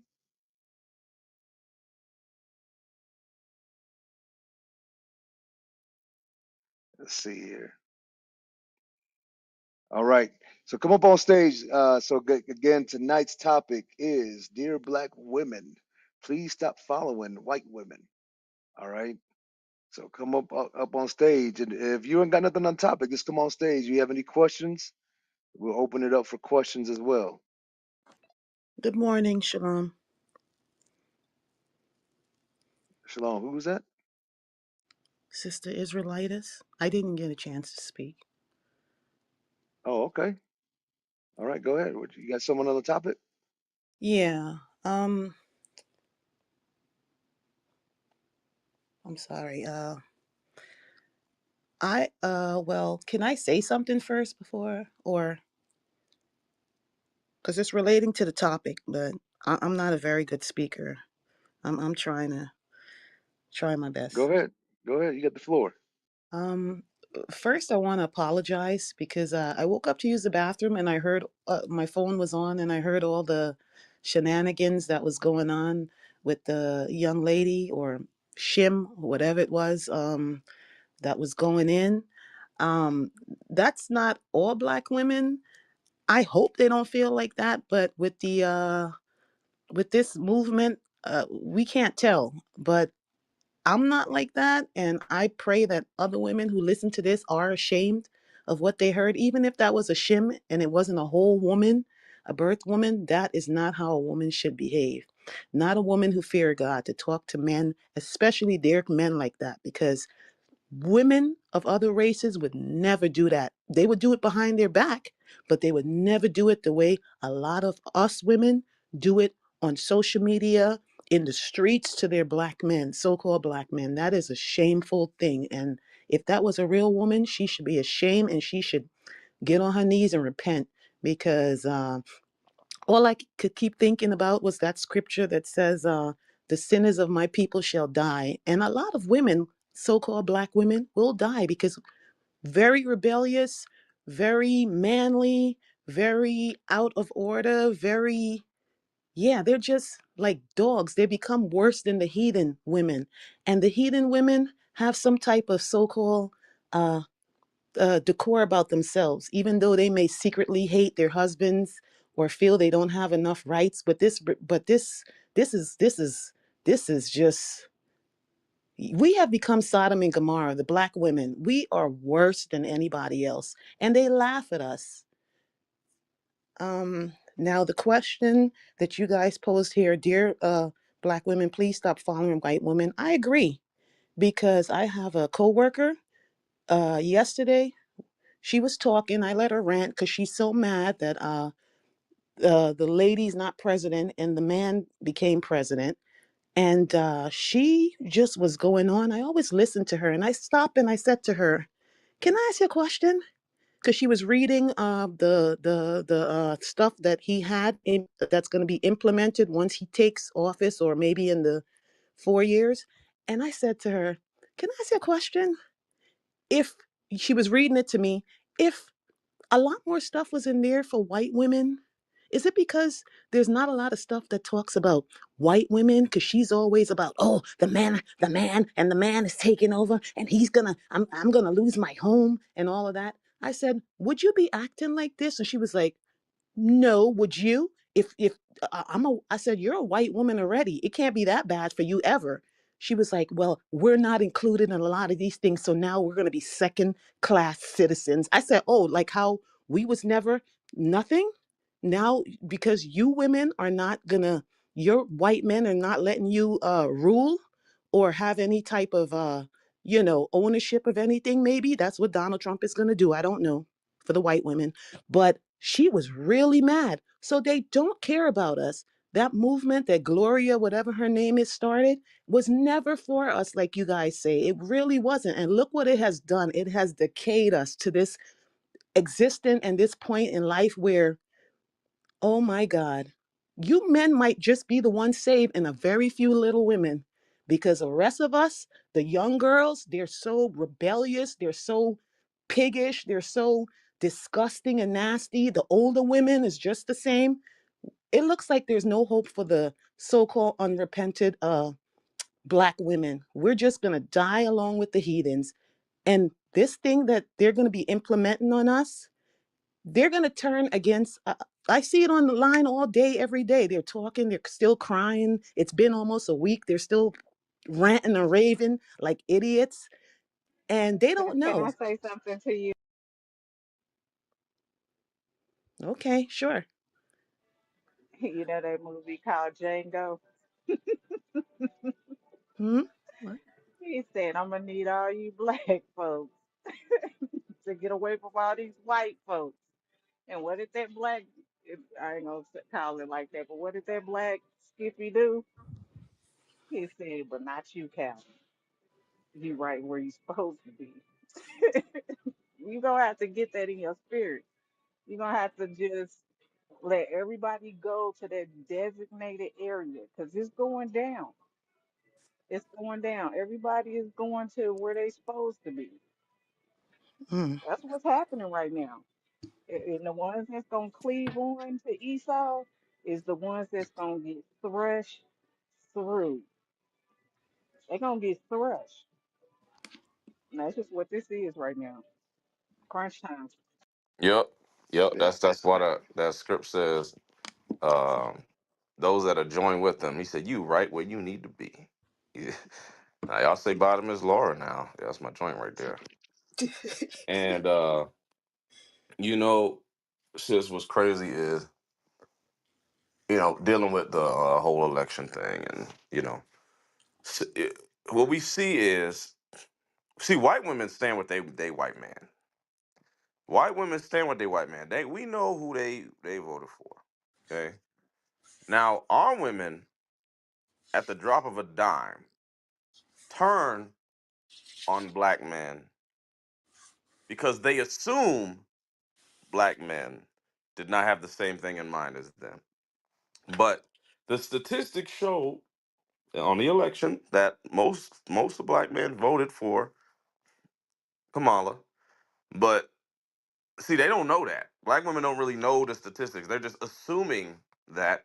But most of black men voted for Kamala, and she still lost. There was a sister who was saying, "Hey, I don't give a damn. Y'all dead to me. If y'all get shot down in the street, these cops don't expect me to put share the post or donate to your funeral or nothing. Now the ones that did vote for Kamala, I stand with y'all. I'm thinking like how stupid you sound. Like you don't understand. Like how the hell you supposed to know who voted for who? It's madness. It's madness of how quickly our women turn on a black men. But white We in women they some stand for their men. That's crazy. we're in some dangerous, dangerous times right now. I'm Yeah. telling you, these times. And when you want to talk to that white, when you want to talk to that Edomite, you was bold as hell because I'm telling you, they are angry right now. You bold, sis. You better back down. Stop. We don't have. Let them do what they gonna do. This we don't have no opinion. None. The Bible told us to be like pilgrims. Just go through this mother. Don't worry about what these people is doing, what they saying. None of that. They gon' in other cases, if it needed to be said, say that she pulled you in to have a conversation with her. Other than that, we don't. What do we owe them? We don't owe them anything. No explanation. Oh, nothing. Nothing. Just go through this mother and keep God's laws. Keep your head covering on and your fringes and keep moving. I'm telling you, because it's going down. And I'm not trying to get caught up in shit. Nothing. Right. Yeah, you ain't lied. Hey, get damn, what that one of song? The treaties that he break. 555. Let's see. Let's see.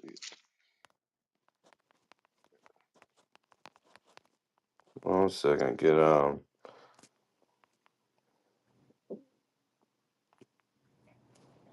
I can't Was remember it the word.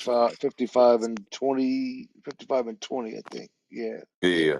Yeah. Someone was making a point about our sisters that marry them and all that kind of stuff. And it's like primarily our sisters don't understand this the way that the mind works, and which is why the Lord says stay away from them. We can't mingle with them. No interracial marriage. The Lord said that they break covenants. They make covenants and then they break them.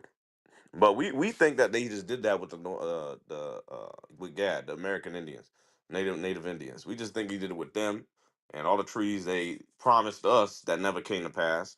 Okay, they didn't do that. But then when it comes to marriage, our sisters are clueless. Like you don't know that he about to get rid of you. Read that. Psalm chapter 55 and verse 20. He put forth his hands against such that be at peace with him. Hmm. He had broken his covenant. The words of his mouth were smoother than butter. It said he breaketh his covenant. Now this is ultimately talking about legislation and those treaties that they make on the earth to try to keep the peace or to appear peaceful, right? Like they're trying to get along. But the Lord said that they break every single one. But we can't seem to think about when it comes to marriage that they ain't gonna break that neither. And this is why a lot of these interracial marriages don't be working. A lot of these interracial marriages end up in divorce. That's the Lord said that spirit is in them. That spirit is always in them to break a covenant, which is crazy, But our sisters don't think about that, man. It goes deep. It goes very deep. I wish you was in here early, cowboy. This, uh, who did the Bible call us? Ostriches came up on her talking about how good the white man is and us black men. What did she say? We smell like. She even talked about how we smelt and was all up under him. Said he was right there by and all up under his ass, and his ass even smelled good or something. She was saying, I don't know. All Hell I know no. is everything that she was saying when AY broke that down, that was good enough for me. Because it wasn't nothing I can say to her. What I'm going to say to you, you already placed yourself. So it's nothing no one can say to you. You already made up in your mind. The white man's Bible and everything. She wouldn't even acknowledge it was the black Bible. We're reading the same Bible that is his. He's a king. He's a God. He's all of the things that y'all say about the black man in the Bible. So what? I don't know what to say with our sisters, but I know what's going down right now, and I'm Mm-hmm. not going to play with none of them. Hey, that Stockholm syndrome is a hell of a drug on a lot of our sisters. That Stockholm syndrome is bad. Um, I don't know how you think that you can dog on your brothers, your black man. I know we jacked up. I know we jacked up. But you go so far to belittle the black man just because your little white wonder married you and he is oh so great. Okay. All right.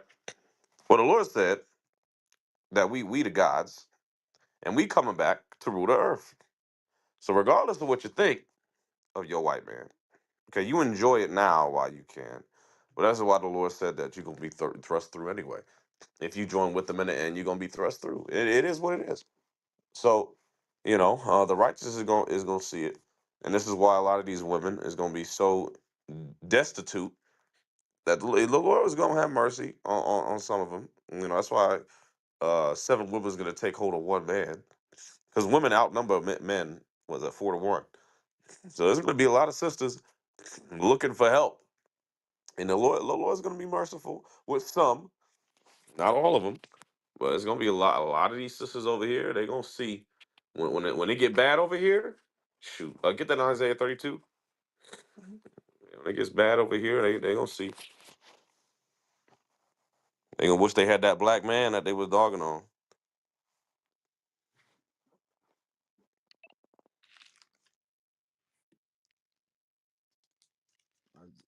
What verse you want to say?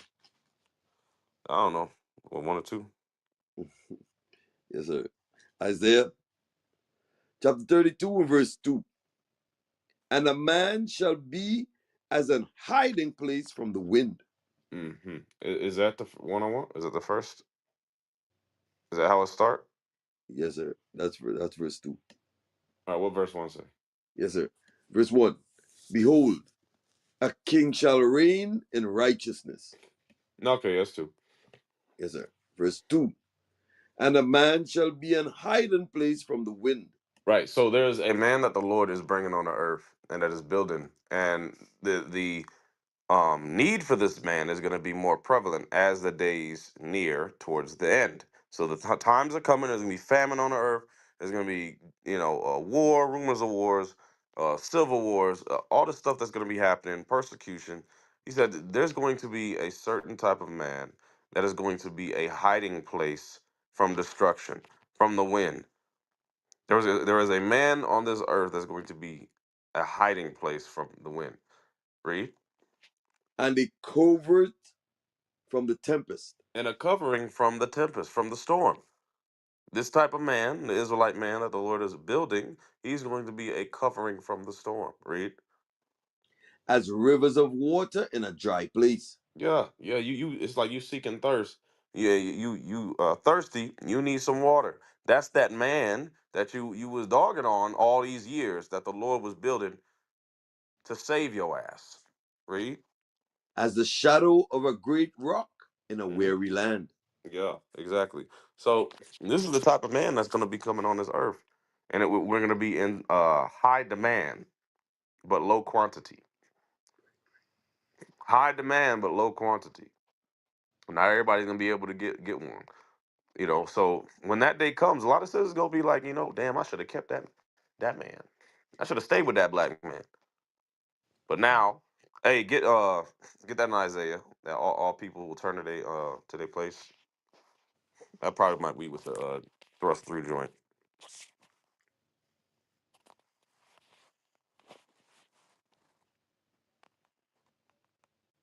It might be in. Isaiah 13, Yeah, it's all there. Huh? Isaiah 13 and 15. There it is. Yes, sir. Isaiah chapter 13 and verse 15. Hmm. Everyone that is found shall be thrust through. Right. So everybody found joined to this white man, all these other nations that want to cleave to these other nations, right, and agree with all their treaties, all the ways that they, all the sins of the land. Read. And everyone that is joined unto them shall fall by the sword. Right. You're going to die because you want to choose them over God. You will die. You'll be thrust through. Come on.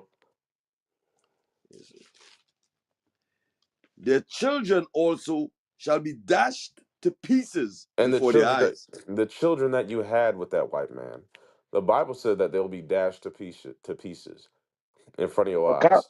cowboy, but they're gonna have good, nice hair. They're gonna have the good hair. Shit, that hair gonna be swinging on that damn rock. Hey, this is what the Bible says. We ain't make this. We ain't put it there. The Lord said this. Just like they dashed our kids against the stone, their kids gonna be dashed against the stone.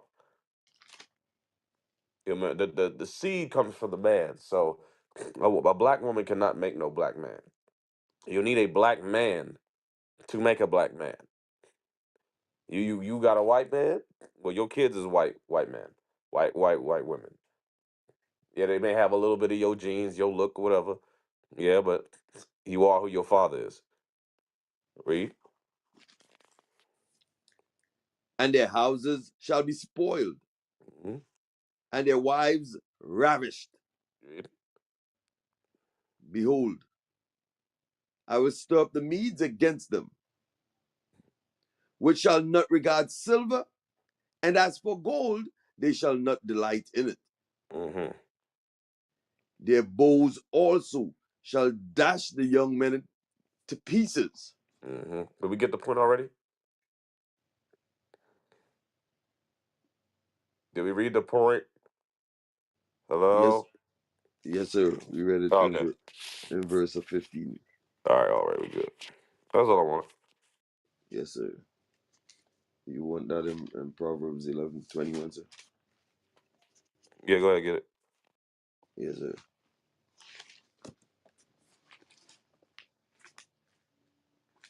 Proverbs chapter 11 and verse 21. Though hand join in hand, the wicked shall not be unpunished. Yeah, man, that's the one right there. It says, though hand join in hand, no matter how good and pleasant you think your white man is. It says, no matter how you join hand in hand with them, thinking that it's gonna be all nations in the kingdom and God's gonna love everybody. Okay, you thought though. Read it again. Though hand join in hand, the wicked shall not be unpunished. See, they still got to be punished for what they did to our people. That's what a lot of our people forget. That like you think that they gonna just get away with murder. Well, they got away with it for so long, but they ain't getting away with it. The Lord gonna repay them in His time. They gonna get their payment. Trust me. So it would behoove you to get away from that. Was that it? But the seed of the righteous shall be delivered. There you go. The seed of the righteous. That's how you're gonna get delivered. You gotta keep these commandments in the faith of Christ and get away from them oppressors. That it? And Cap Yes, sir. Hmm. and Cowboy, I didn't mean to speak over the sister. I just wanted to be on one accord with her. I mean, I know she probably still has something to say, so No. Yeah, I was talking to both of y'all. Y'all both had good points. all praises to the Most High. Yeah. Was you talking about Israelites? Is that her name? Yeah. Sis? Yeah. Okay, Yeah. all praises. Hmm. Hey, sis, do you have anything else, Israelites? Um, I was reading because I'm reading the book over, and the other day I was reading Ruth, and I said to myself, Ruth was a godly woman, and the Moabite woman told her, well, everything was when they went into famine, and she went where she went, and her sons died, and her husband died, and the Moabite woman, no, not Ruth, Naomi, and Ruth, she was a Moabitess, and she know that Ruth was a godly woman and she wanted to follow her wherever she goes, she stated. So I'm saying to myself, why? If men are, God is leading men, they're getting themselves together, they're seeking the word of God, they're implementing what the Lord says in their lives. Why is it so hard for black women to not follow that instead of the niggery that we usually follow? But like I said, we've become so far removed that they're living in sin. They like the wickedness, so they're not going to see that. But I'm going to try my best by the Lord's grace and prayer and fasting to follow righteousness.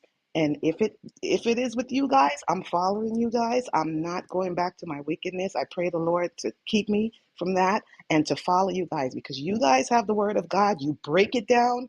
It's not like how I was sitting in the church for a year before and didn't understand. When I had questions, they always try to bar you from asking. I'm following you guys because if I'm going to die, I want to die in righteousness. I've done so much wickedness in my life. If this is the only thing and this sacrifice for the Lord, I want to do this because, and I pray the Lord give me the strength to do this, not just with my mouth, but actually with my heart and with my willingness to be obedient now to Him because I was a wicked woman too. So thank you. I'm sorry. No, you good, sis. So you know what's crazy? Because our women, they hate to follow. They always talking about, oh, I ain't following no man. I ain't no slave. They don't do that with white men. They don't have that same energy when it comes to white men. But when it comes to a black man, serving a black man and being the wife to a black man, like no, we either equal or 50-50, but I ain't serving you. I ain't your slave. And all we do is asking for some order in the court. Let me rule my house. Let me be the God in the house. Let me rule the house. Let me do what I'm supposed to do. My God given role. But our women buck up against that. But you know what? When it's on Esau's side, they got no problem serving Esau. You know why? Because that's that same spirit Eve had. That's that same spirit Eve had. Eve was so that Eve spirit will allow you to discredit your black man to go serve the white man wholeheartedly with no issue. And a lot of our sisters got that spirit at the job. But I'm speaking specifically for those that are married to white men. A lot of them they don't complain about I'm your slave. Oh, I gotta serve you. They don't say none of that. But when it comes to black men, it's always a problem. They don't see us like God. They see the white man as God. That's what it is. And it's a shame, but we gonna work on it. We gonna work on it. It's all right. Hey, Cowboy, we got someone new on stage. Come on with it. World's greatest. World's greatest. You there?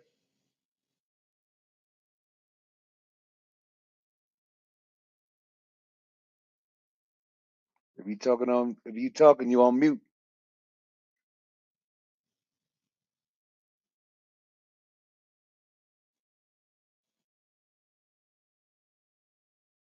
All right. I guess we'll come back to him. We'll try him again later. Shafira Israel.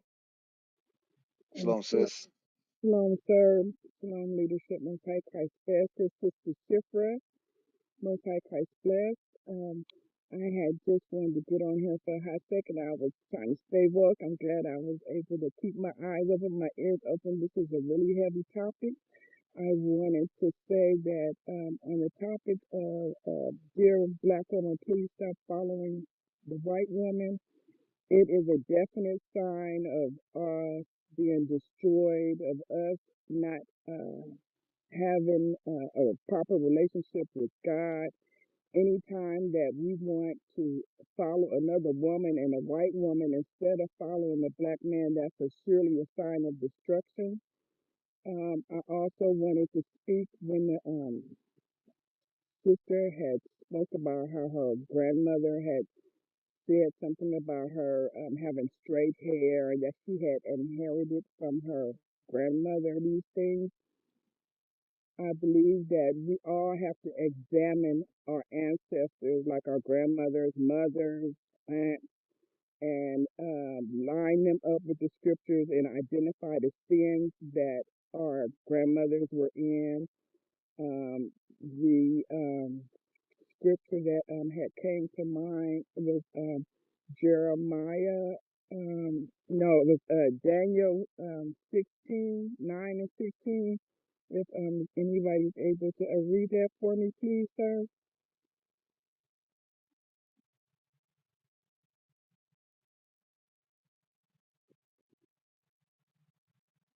Oh, sorry, sis, I was on mute. Daniel chapter 9 and verse 16.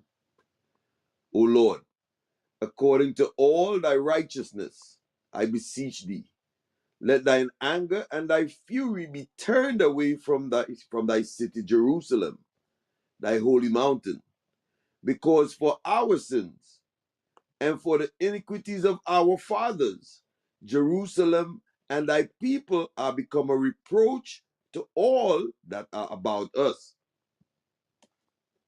All praises. Yes, that we surely have inherited sin.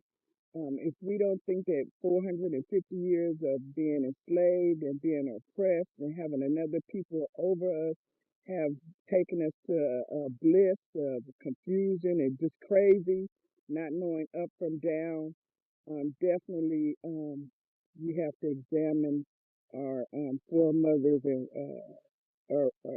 aunts and women that's been over us teaching us and understand that we are born in the sin and just to be able to recognize where we need correction according to the scriptures and use the Bible as it's what is for our medicine to heal ourselves from this wickedness and being under another people. Our praises. Muting my mic, sir. Praises, sis. Appreciate your input. Appreciate your input. Um, but yeah, the Lord gotta he's gonna have to do something to get the black woman to really kind of fall back in line to what she was called to do, to follow her black man. That's what it is. That's really what it's gonna come down to. Um, and I was just thinking about the whole election thing. We going back and forth with it. And this is like I can only imagine how much worse if Kamala did win. Though it don't matter. We understand it is same side. They on the same side. No matter Trump, Kamala, but the pride that would have been shown on the women's side if Kamala won, just the whole woman power and all that, it would have just been so on 10.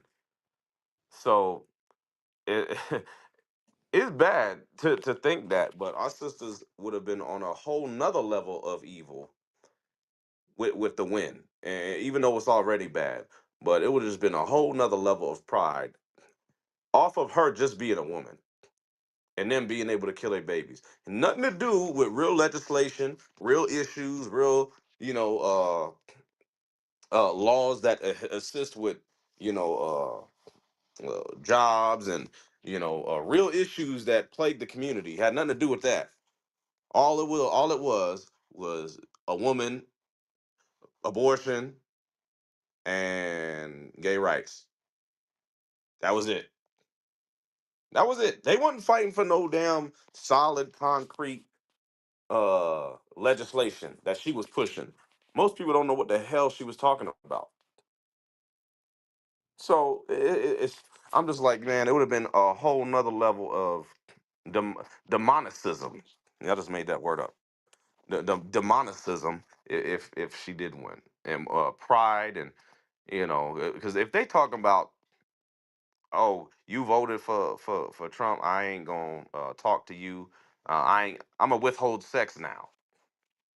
Yeah, I ain't gonna give you none. All this madness, all women spitting.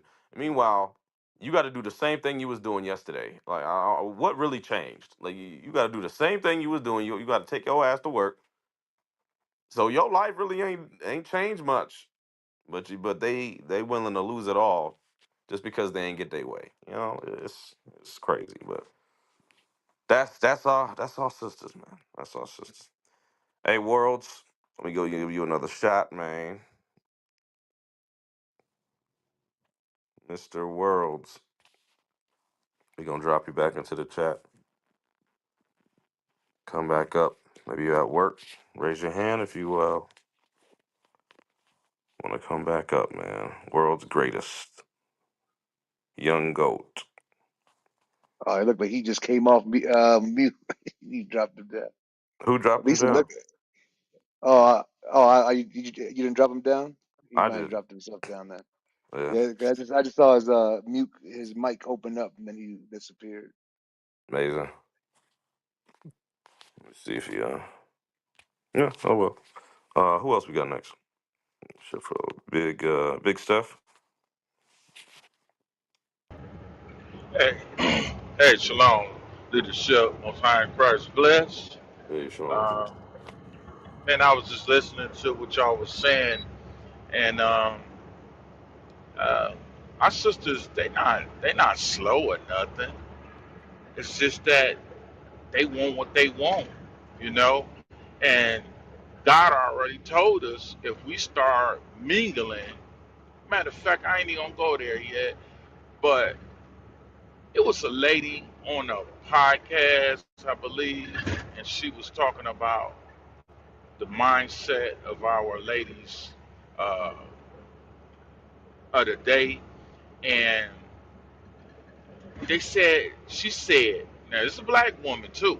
She said their minds are like 14-year-olds at this particular time, and we have to deal with them as 14-year-olds.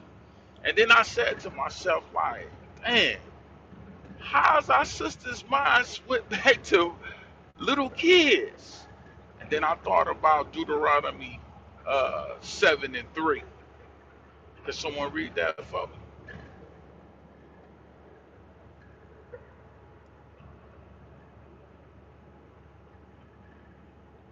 Yes, sir. Deuteronomy Yes, sir. 7:3. chapter 7 and verse 3. Hmm? Neither shalt thou make marriages with them. Thy daughter thou shalt not give unto his son, nor his daughter shalt thou take unto thy son. Read. For they will turn away thy son from following me, Hmm. Read that on. they may serve other gods. Hmm. So will the anger of the Lord be kindled against you and destroy thee suddenly. Hmm. Right there. We can start right there. She destroyed. Her mind turned back to 14 years old. She acted like a 14-year-old. And it destroys our people because now we can't reach our women. And this what the women have to see. When you start talking about some other nation stuff and not your true kings, it's like you slapping God's face. He said he became angry when you did that. Sisters don't see that. They worried about the bag. They worried about the cash, shaking that ass, twerking on the head like they. Who taught them that? It was your oppressor who taught us that. Who endorsed those musics, and he destroyed us. It destroyed the black man too, cause we start mingling with those heathens. And it's like I said, it's not that she dumb, she don't know what's going on. It's just she's still stuck in her sin, and she love her sin. And her mom, I have to say, the mom is the one that gets to her the most, because she love her mama. Anything her mama say, she'll kill for. And her mama taught her that ever since she grew up. Ever since she was a little baby, she mimicked her mom. The black woman knows she needs to change. Is it? Do she really know she needs to change, Or do she just love being in her sin? She loved being in her sin a lot because she don't believe or have the fear. I'm not saying all of them, but I'm saying she do not have the fear of the Lord because the Lord told us to stick with our kind. You still hear them to the day talking about some white men treat their women more better. There you go. That's making God angry. Every time you speak about the heathens that supposed to serve you. Right. Hey, listen. When they Yes, sir. say, give me that in Isaiah. That's why the Lord say that. Isaiah 3. Why? Oh, they treat they women better. Why you think? Because she where she's supposed to be. His white woman is following him. What you mean? So they treat they women much better. Why? Why you think that? Because they are in their order under the white man. But you can't stay in order under your black man. And that's why it don't make sense. Adam was the Lord over all creatures. Eve was under Adam, so was over everything under him. So why the hell would she leave that to go try to be like him? Like what the hell? Like what are we doing here? What did you think you was gonna get out that deal? And now we die. Now because of that mistake, we all die now. Hey, Go ahead, Kyle. read that. Hey, oh, go ahead. Isaiah chapter 3 and verse 16. Mm-hmm. Moreover, the Lord said, because the daughters of Zion are haughty Mm-hmm. and walk with stretched forth necks and wanton eyes, Yeah. walking and mincing as they go, Mm-hmm. and making a tingling with their feet. Right, because a lot of our sisters are vain. They focus on the outward appearance. They were worried about what they wearing, how they look. They got the BBL, they got the makeup on, they got the lashes, the nails, all this nonsense. They focused on the outward appearance. That's why they focus on chasing the bag to buy material things. But on the inside, they are sick. Read. Therefore, the Lord will smite with a scab the crown of the head of the daughters of Zion, Mm-hmm.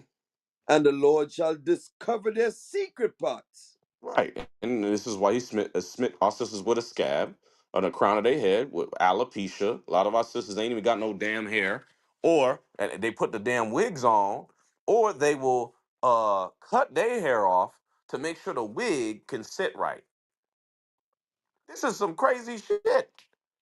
How the hell you cutting your hair off that the Lord gave you to put some fake weave to make sure the weave sit right and lay flat?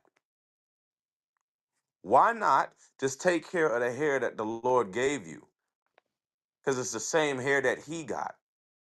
But that's how you know our sisters have gone mad for you to want to appear like the white woman. It don't even look right. I'm looking at all these damn lace fronts and lace backs and lace sides, all the damn laces.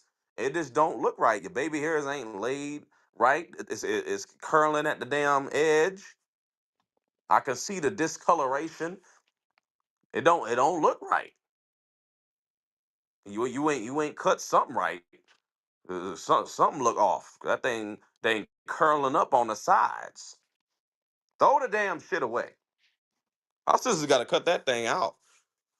That it just don't look the damn baby hair thing on the side. And you got white hair, but you black.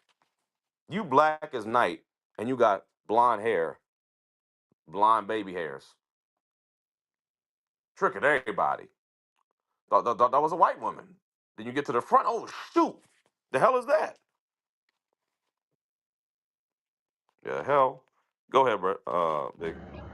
Man, and that was an excellent point you said because when you were saying something about uh, the garden, shit, that damn devil is the heathen, you know, and that Deuteronomy 7:3, it matched the same thing because Eve got to talking to a damn heathen instead of talking to her husband, you know. So God is on a mission on sisters right now, and they wonder why uh, leadership is always coming at the sisters because sisters, y'all need to do a Second Corinthians 13 and 5. You need to examine yourselves. Quit looking for men, worrying about what men got to do. You got to worry about what you got to do because at the end of the day, you are reliable for your salvation. Your man can be wicked or he won't. So you gonna follow him? I hope not. You got to do what you have to do to save your life. So, you know, the sisters are not slow. They're not dumb. They just love to do sin, and they don't have no. They don't believe Christ is gonna come back and turn the black men into gods. They don't believe that. The only God they believe is that green paper with their favorite pictures that they chase every morning thinking they gonna save them.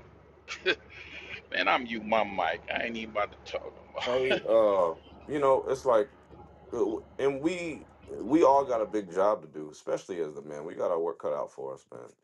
And that's why I read Isaiah 32 because the Lord is building a new man on the earth is being built. A godly man is being built, and the Lord is going to use these men to set the nation of Israel back in order. So yes, we are the head. So yeah, we got to get our act together too. So I'm not saying it relies all on the sisters, right? It just happens to be your night tonight, sisters. But no, we as the men, we got to step up too and get our shit together so that we can get these women in order. Because if y'all don't fall in line, it ain't gonna work out for you in the end. So it's up to us to make sure we get y'all set in order under the black man, the godly black man. Right? We're gonna clean up, make these men pure gold. Okay. The Lord got work to do. We gonna make it happen though, right? But in order for us to build a nation, we need men, women, children, all in subjection. Okay, all in subjection under God's laws. Give me that in First Corinthians. Everybody got to play their part, man. Everybody got to play their part. 11:3. Yes, sir. First Corinthians chapter 11 and verse 3. But I would have you know that the head of every man is Christ, Mm-hmm. and the head of the woman is the man. Yeah. So the head of every man is Christ. Christ is our Lord. He is our leader as men. Right? We follow him wherever he go. We go. Read. And the head of Christ is God. Mm-hmm.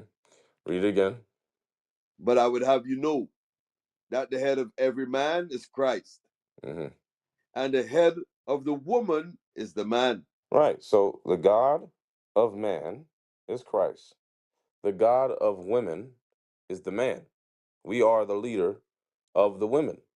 Okay. Yes, your black man that you hate, that you don't like, you don't want to follow. We are the gods back on the earth. You have to subject yourself to your godly black man. I ain't talking about Tyrone, who in the streets still hoeing his sisters out. I ain't talking about that Tyrone. I'm talking to Tyrone that repented and got himself together.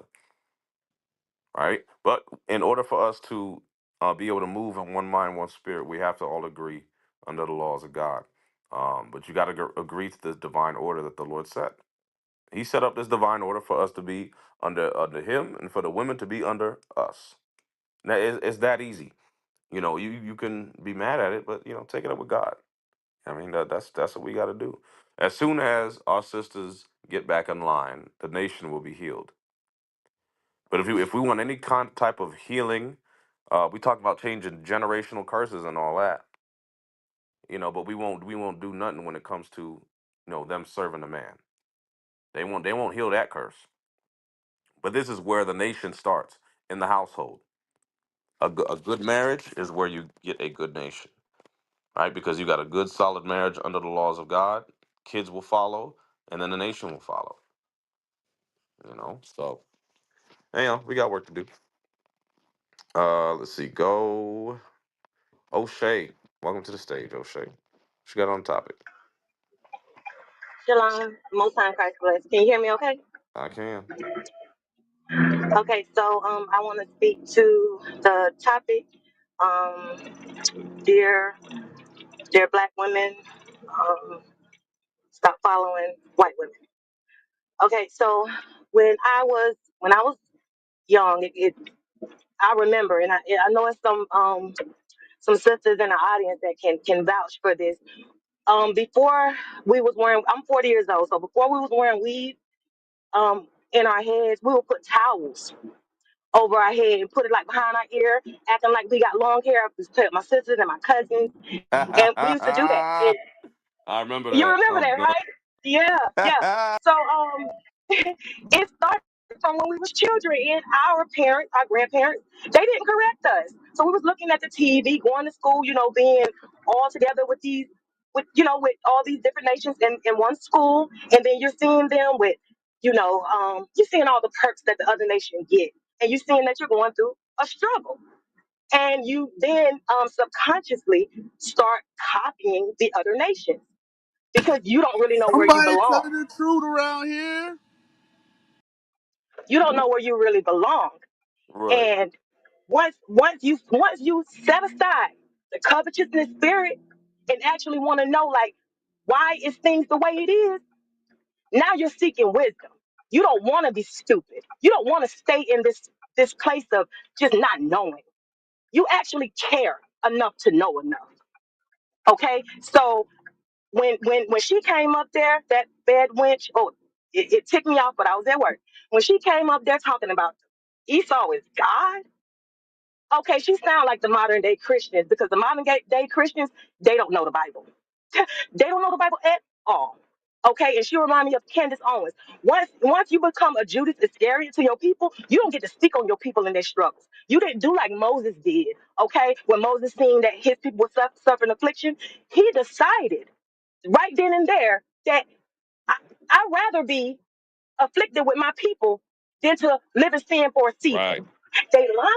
They're lying and saying that, oh, they're winning on the white side. Really, the white people have scared them into submission. And you turned on your people. You fell right into the trick bag that they wanted you to fall in. You understand? And she talking about he smell good. Come on. We all know how they smell, and it's not pleasant. Come on. Yeah, So it was she all was bad. cap on that. Bring it Yeah, out. she was cap on that part. And another thing, right? As I'm an Israelite woman, but of color. So I'm gonna say this. We don't like to be feeling excluded in anything. So for Candace Owens, who like to speak black but lay white, okay, you you copped out on us. You're not going through our struggles, but you have a different struggle of going to these tea parties and white people parties where you don't even blend in.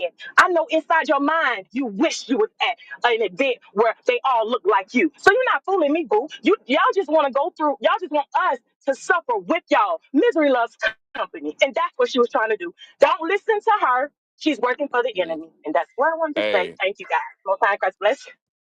hey, you know what? It's like with even with Kamala, a point was made like, All yo, praise. you doing all this hooting and hollering to get our black women to go kill their black babies just so you can go home and raise Esau's.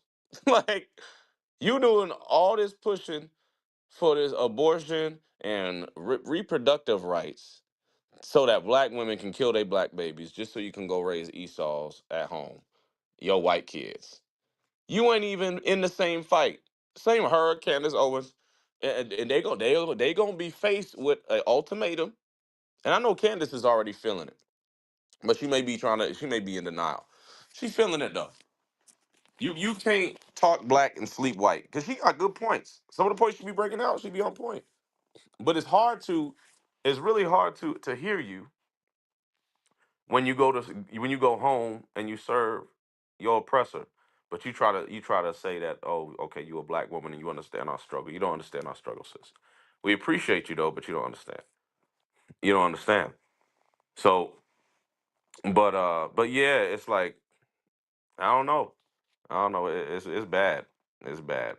A lot of our sisters have lost a sense of reality, a sense of wisdom, even dealing with that. Like, how you really get tricked to think that Kamala was really for you when she was trying to get y'all to kill y'all babies, but then she go home and raise some white babies. Like, come on, man, come on, Bro, what's going y'all on, know Queen? that. Shalom, shalom, cowboy. Y'all know that woman is Esau, right? Right? Yeah, Oh my God, they bruh. still Our think she black. people, bruh. Our people fall for anything, man. Our, bruh. Black women, y'all goofies, goofy, goofy. They can just tell you anything. They just put a tan woman in front of you, and they're like, "Ooh, we gonna rule the world, Oh, the bruh. world. We gonna Ah! rule, we gonna rule the world, Craig." Oh my God, y'all stupid. I'm sorry. I'm sorry, man. I'm just. This shit pissed me off because these people that told you to go, you had these people telling you to go against your man. What's her name? Obama. Michelle. Michelle. Yeah, Yeah, yeah. Michelle and them. Yeah, I'm gonna say them. Michelle and them. They right. told you to go against your whole. You know what I'm saying? Go against your husband. Hmm. Don't be swayed by your man. What the hell? How you gonna come to my house? But you let him. You let her come to your house. She's the devil. You know what I'm saying? They the devil, just like And in Genesis. yep. Just crept on up in there. Hmm.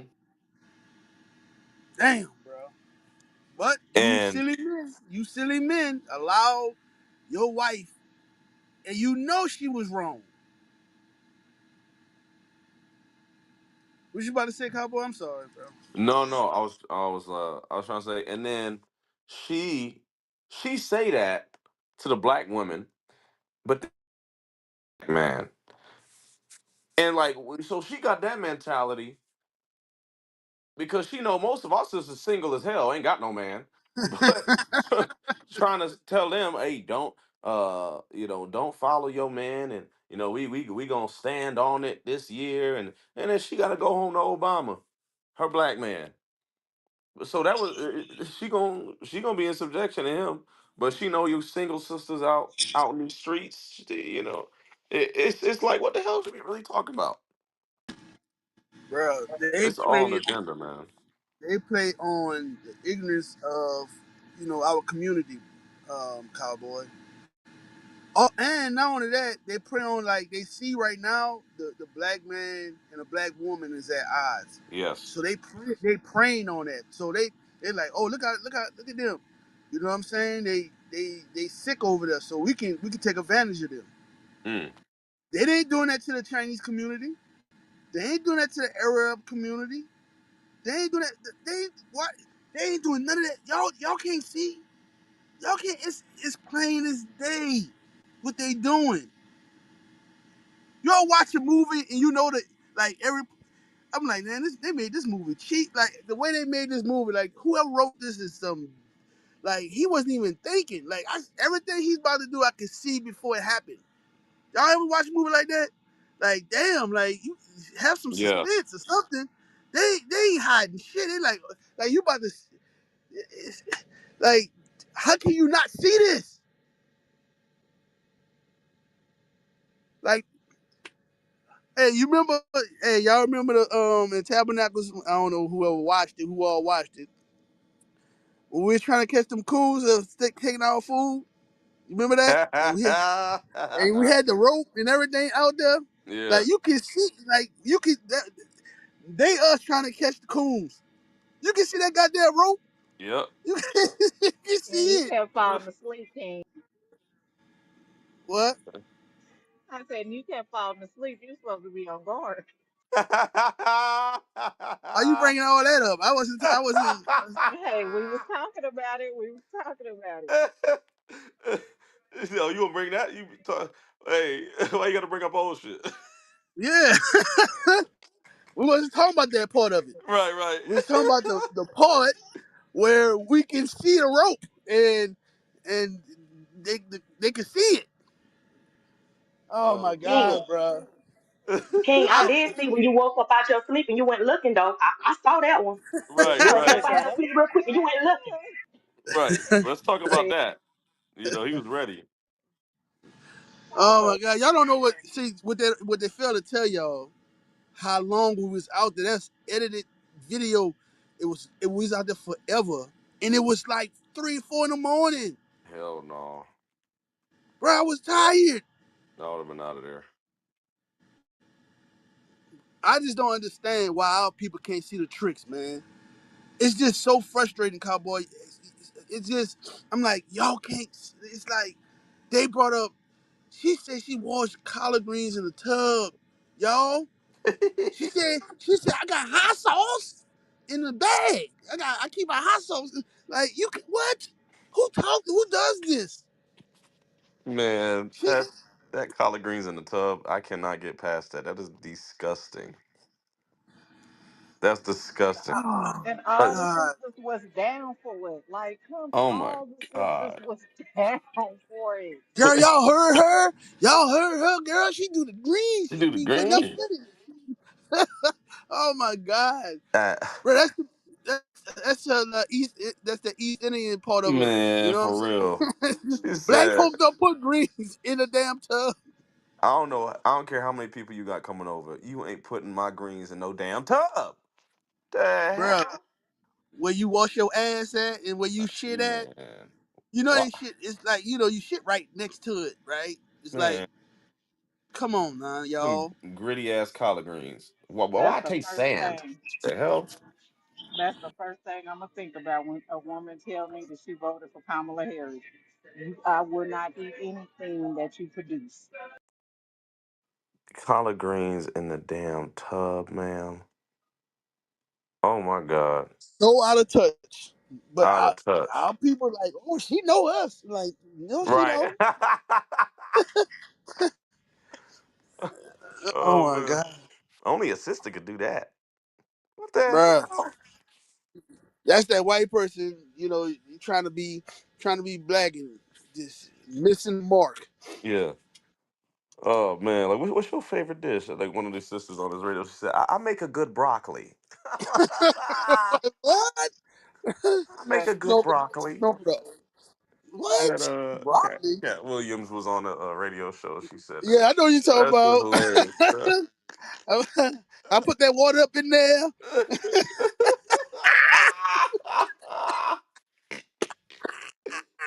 Right? He killed her ass, bro. He killed her ass, bro. I make a good Oh my broccoli. God. I do broccoli. That's all bad. Like you thought that was the one. Like, come Hey, on. bro, you can tell what even our people out of touch. You been so far removed, your ass, and that's the people who then moved around somebody, moved around them, and they don't cook, and they got some money, and they done lost touch. You know, broccoli. Cat Williams, bro, he was right, bro. Your ass don't cook. Oh man. He said Oh one my of your God. one of your gnarled fingers. I'm done. Uh, oh man. Oh man. That shit was Is hilarious. starving, bro. Oh man. Let me see who we got. Hey Simeon. Welcome to the stage, Simeon.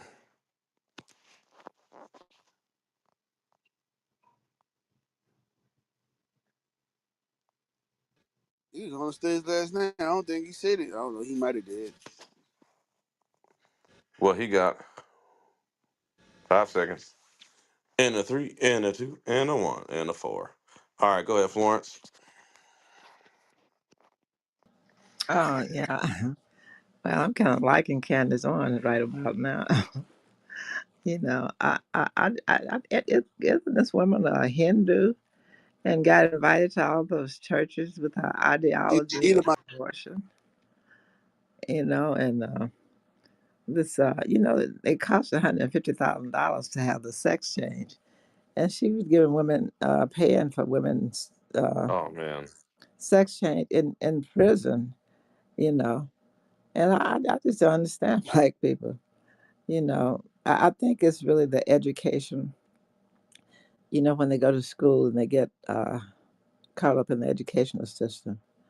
I was looking at a podcast with Boris Watkins, and there was four women on there. And when they introduced them, she introduced them with this person has a master's. That's the first thing they talked about. And this person has a PhD as a doctor. And they sounded so stupid, the things they were saying about black men. I saw the one where this woman was screaming and yelling how she hate black men. Even though it's the political thing, but I'm still proud of the black men who just went their way and didn't follow black women. And they still, I mean, the majority of the black men followed them.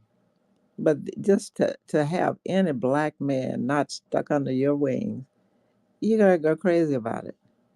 I mean, I just don't understand. It's the craziest thing.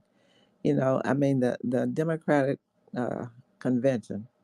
I mean, that's the first time we've seen uh, a convention that do a sacrifice to Satan. I guess that's for their power and for them to win. To have these women coming up there have a abortion wagon set up there at the convention. To me, that was the worst thing ever. And they still didn't win. Even all that blood sacrificed. And the thing that they're doing with the trafficking, and our people are just so blind. They just don't even have a clue of what they're doing to these children. And it's mostly the celebrities and the politicians. That's why it's nothing done about it.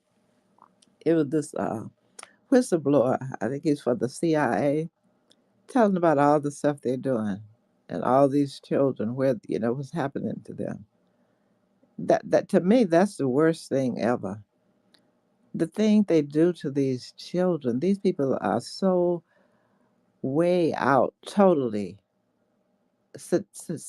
satanic, totally satanic. And I guess they can hide it because truth is for the truth seekers. When people are not looking for, and especially our people, I guess we're really just like children. We're innocent people. We don't have a clue of how totally wicked Satan is and the evil that he can do right on our nose, and we don't see it. You know, I heard this man once on late night say he had a house. He give parties for these politicians, and how the ones who want children hang around, and they had children in the basement. How they have these tunnels. Children now. I mean, how can you? I just don't get it. How to sodomize a small child? That's your, that's your sacrifice to Satan. This is some really wicked stuff going on. I think Crazy as this. hell. I think it's more wicked now than. Maybe it's always been, but maybe because, people kind of waking up a little bit, that you can see it. I mean, it's some terrible, horrible stuff going on. But anyway, Trump said anybody that tells children that they are born in the wrong body, they would be fired. He said, drug with the cartel, he said drug dealers would be the death penalty. He said that no, no men in women's sports. And he said that, a lot of things he said, which I agree with. He said that these is only two sex, a male and female, and I mean just a whole lot of stuff. And he had about 300 generals working with him, that pushed him up to be the president because they said everybody else was compromised. And they wanted to steal this election too. But they were really on him. They said this was the biggest investigation of an election ever in the history of the world. And time the elections started coming in, they started saying in some state there was 132 people they found out they were on the that the wrong name was given. This was happening, and then they said, and then when they started reporting it like that, then everything started coming in the way it should have came in. I guess they realized then that these people, these the military was so involved in this election and making sure that they didn't cheat. I mean, it's really like, you just really like watching a movie to watch them. But I was so happy that that Kamala didn't win. The way she done black men, I mean, the way she done black women. I mean, how can anybody even? This woman's not thinking about us, and she made it so plain and so clear. She loved how who she is and how she worked with. I mean, you see who she married, you know. And I mean, I just don't get it. These black women screaming and hollering and carrying on about, the black man. I mean, the black man can vote for who he want to vote for. I mean, he can do what he want to do. He don't have to be stuck under you. Do what you want him to do. And I wish black men would stop, following them. You know, they get stingy with the coochie, and the black man feel he have to have that. So I think that's what they hold against them. And they run. I mean, it's so many women want this black American man. I don't know. I don't know what it is. They think they got some, tight hold on the black man. I mean, if you have to go and just, not even deal with a woman for a year or two, I mean, to just show these women where are they going to go?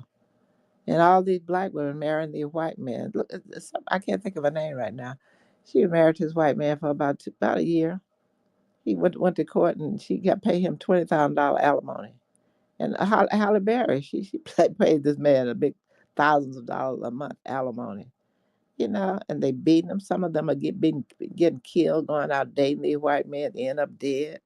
I mean, they're stupid. I just don't get it. I guess we just really, it's a satanic spirit that have just taken over the black women, you know, and making them, because they are the women in the home. They are the women that have the influence in the family raising, and their job and it has a lot of influence. Their purpose, and to just wipe out babies and act like it's nothing. I heard this one woman saying that I don't have children yet, but when I do have children, I'm going to make sure they're able to travel to Europe. I said, to travel to Europe. This is how psychotic our people are. Like Europe is some place that these white people that's supposed to put you on another level of sophistication. And like if you Right. can't go to Europe, you're poor. You're not supposed to have any children. This is a black woman now. She think these women having children, they should have abortion because they shouldn't be bringing these children on the earth that they can't take care of. And I'm looking at, I'm telling you, it's so confusing. They so confused. I mean, Satan is really running amok right now. Really got us, and he's like, "Come on out with it," I mean, especially to have them sacrificing babies. These women walking their stupid butt up there having an abortion at a convention. I mean, and they bragging about it. I mean, who can see through that? I mean, he's bringing it out, making it so clear and so plain, and people still going along with it. That's what I don't get. I mean, yeah, it's the white women have already brainwashed them, but Satan have brainwashed them enough and led them into the gate of Satan. And now, it's no turning back for them. You know, I just don't see Yeah. that. Well, it's like the, it's been so much done to our nation that our sisters and a lot of us can't even see the trick bag that we've been put in. So, and it's all started decades ago. And this is how you know the white man is steps ahead of us in so many levels that we will forget the past um, to substantiate the future of emotions that we're feeling now. So we'll forget all the stats, all the facts of the past to validate our emotions in the present. And that can't be more true with us, than with our sisters. They really want to whatever they feel. That's what they want done. That's what they got to get done. If that's what they want to do. That's where all this damn animosity coming from with this damn election. because it's all off of emotions. Meanwhile, what Bishop said about all them babies that been aborted since 1973, 19 million babies were aborted by black women since 1973, and a new study states that about 300,000 a year are aborted by our black women. 300,000 every single year get aborted. If I'm not mistaken, 300,000 or more get aborted on a yearly basis God by damn. black. So all them votes they wanted for Kamala, they killed them all. Them 19 million votes, those the ones you aborted them. You Yeah, you killed them. you killed all the votes that you was praying for. You killed them. You killed them. Those was your Yep. votes. Yep. With your goofy ass. No goofy, goofy as hell. And it's like back in the 1970s, it did such a number on our community to get us to where we're at now. To have those low income households with no father in the house. You got boys that are emotional, raised by their mothers, and going straight from the school to prison pipeline. Now they ain't gonna last. They gonna go to prison. Whether they get killed, shot down in the street because they can't control their emotions because they didn't have daddy there to show them how to do it, and because daddy was raised by a single mama, he doing whatever the hell emotions make him feel good, and he's in jail anyway. So you probably gonna go see him in jail and stay with him. Both of y'all gonna be locked the hell up. It's an endless cycle, and this is how far it's gotten to where we're at today.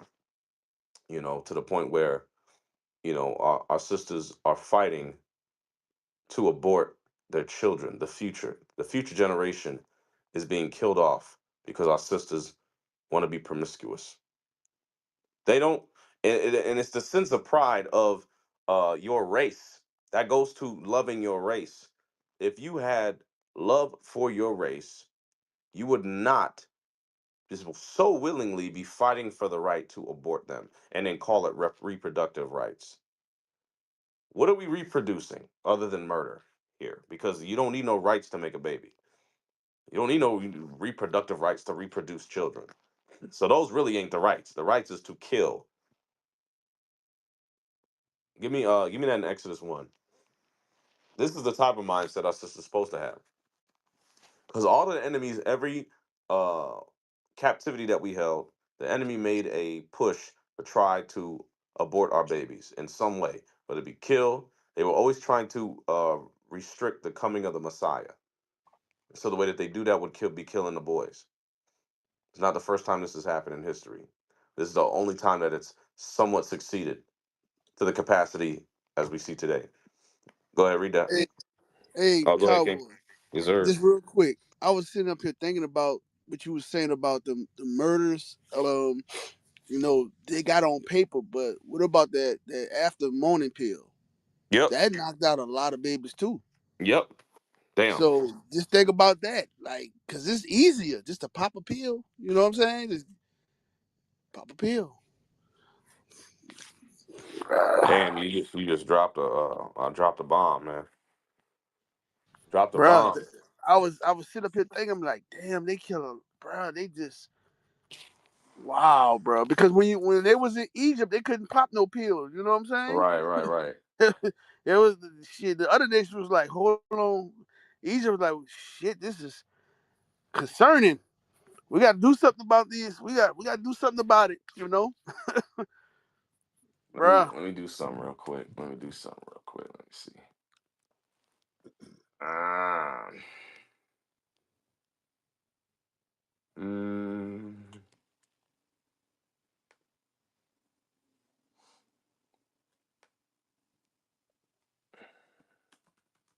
I'm telling you right now. Don't come up here with that dumb shit. I'm telling you right okay. now. I'm waiting. So on your point, nearly 15 million units of Plan B were sold in the United States last year. 15 million units of Plan B.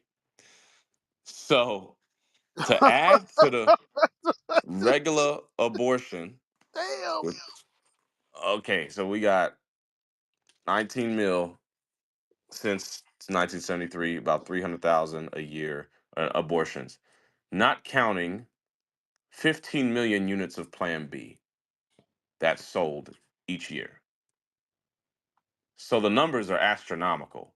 It says Woo. emergency contraception sales, including Plan B, tend to increase after New Year's and other holidays associated with increased risk of Yeah, that's that unprotected freak. sex. That's the Yep. freak. That's the freaky times. Yeah, man. Freaky ass. Plan B is an emergency contraception that is about 89% effective at preventing pregnancy. Okay. Damn, damn, damn. Yeah. Bro, Yep. bro, I was just thinking. I was just sitting here thinking, like, the money that pill that add on to the murder touch. That's a lot of. That's just Yeah. y'all. That's a lot. Women just serial killers, bro. Yeah. Yeah. I mean, that's we trying to worry about the next generation, and they killed it. They killed off the Shit, next generation. shit. Sheesh. And I mean, let's The say, Lord is like, didn't I just send you down there? yeah, You're back. yeah, I'm back. The hell? Sheesh. We gotta Shit. send you back 3 times. The hell? So 15 million? You gotta get sent back 3 times before you actually make it on this sucker. uh, nearly 15 million. Oh, I'll say that's probably about 10 million that actually went through. Out of the 15 million that were used, probably 10 million were 100% effective. You know, that's still crazy. What particular scripture that relates to that? I may have missed it because I've been here for a while, but Oh, uh, Exodus 1. Yes, sir. Exodus chapter 1 and verse 15. Hmm. And the king of Egypt spake to the Hebrew midwives, of which the name of the one was Shiphrah, and the Hmm. name of the other Puah. Uh-huh. And he said, when you do the office of a midwife to the Hebrew woman, and you see them upon stools, if it be a son, then ye shall kill him. Mm. But if it be a daughter, then she shall live. So this was a tactic used for centuries um, towards our people. He said, if you have a Hebrew woman, an Israelite woman, that births a son, you're going to kill the son. If she has a daughter, you are going to keep the daughter alive. Why keep the daughter alive and kill the son? Because they understand the structure comes through the man. The next generation comes through the man. The structure of the household, the savior is the man. This is why they kill the men. And he was harping on killing the boys, just like Herod did the same thing when Christ was born. During that time, he killed all the kids that were 2 years and under, all the men, the boys that were 2 years and under. There was a law sent out to go kill them because he was trying to stop the coming of the Messiah. Um, but why save the women? What does Esau know about the women? The enemy knows that our women are more emotional. They can be easily tricked, beguiled, just like Eve. Uh, Give me that in Second Corinthians. Was that 4? Something like that. 2 Corinthians, I think, Tricked through his subtlety, something like that. 11 11. Yeah. is a This is Second one thing he know. Corinthians Go ahead. chapter 11 and verse 3.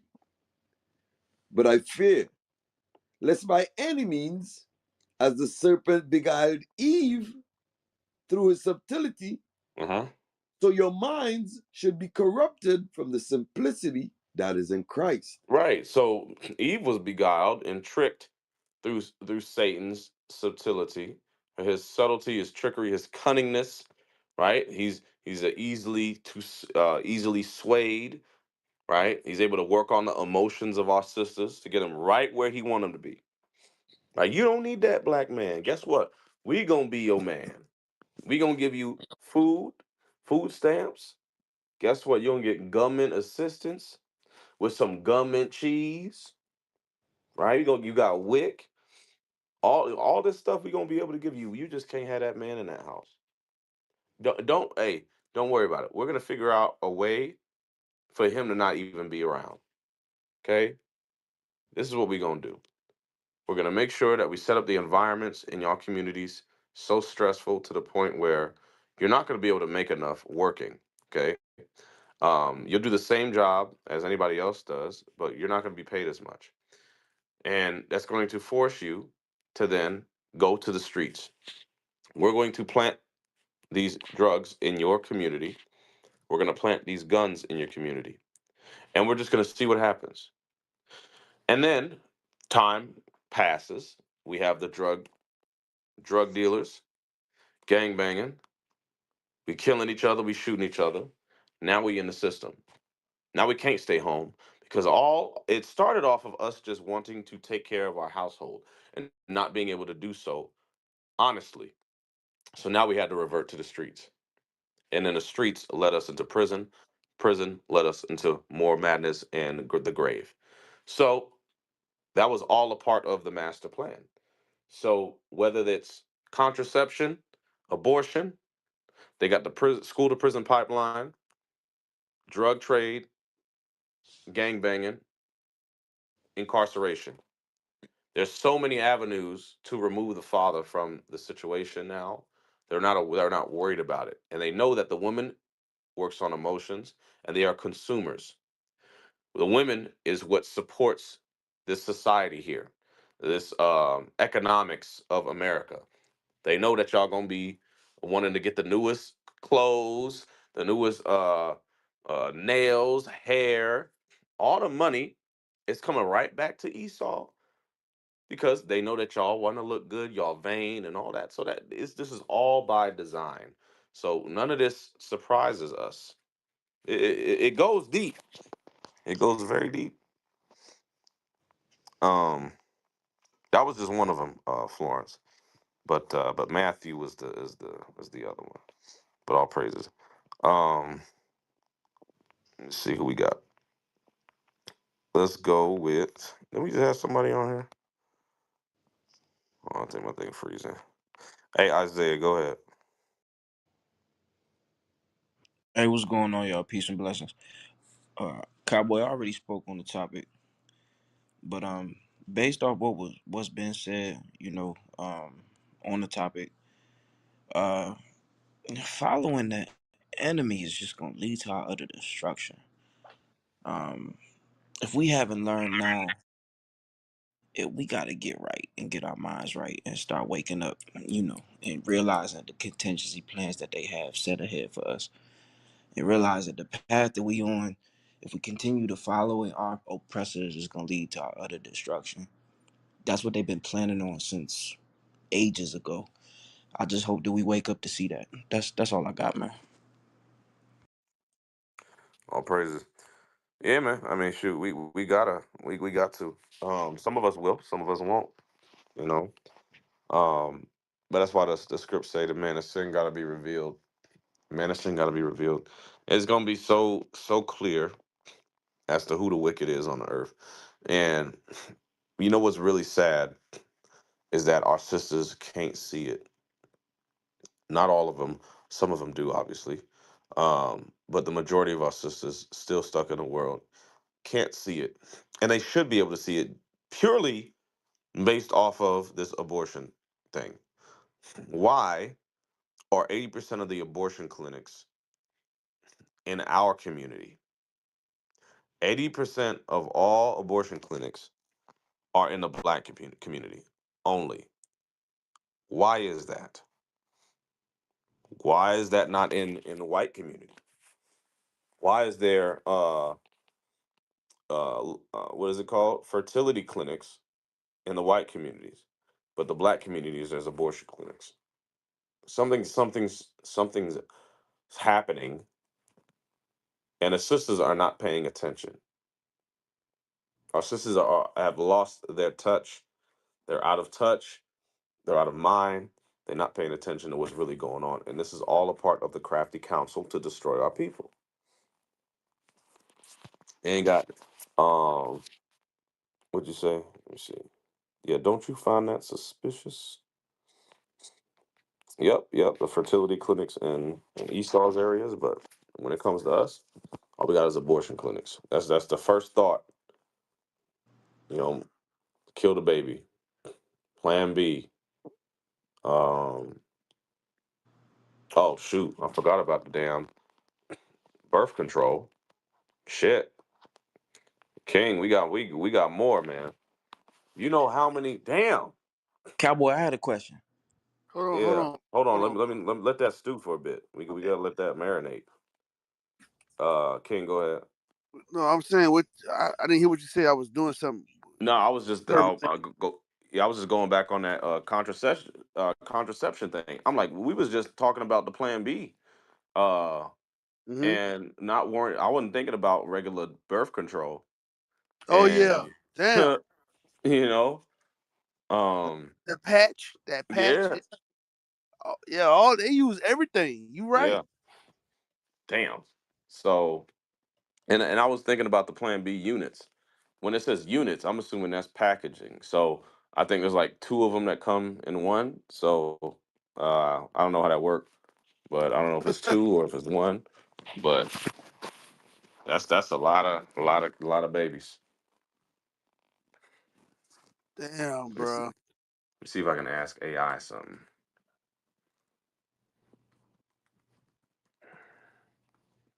Mm, And mm, just mm, the mm. so it's free for them to go in there and kill their babies, right? Ain't it free? It's free. Damn, bro. Shit.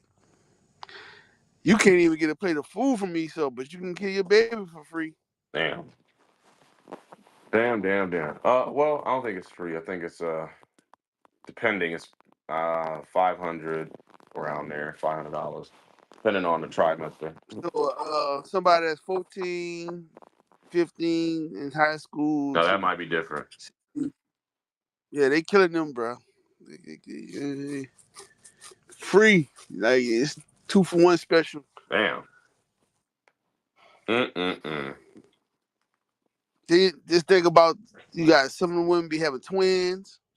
Yeah. Oh man. Nobody's talking about this, bro.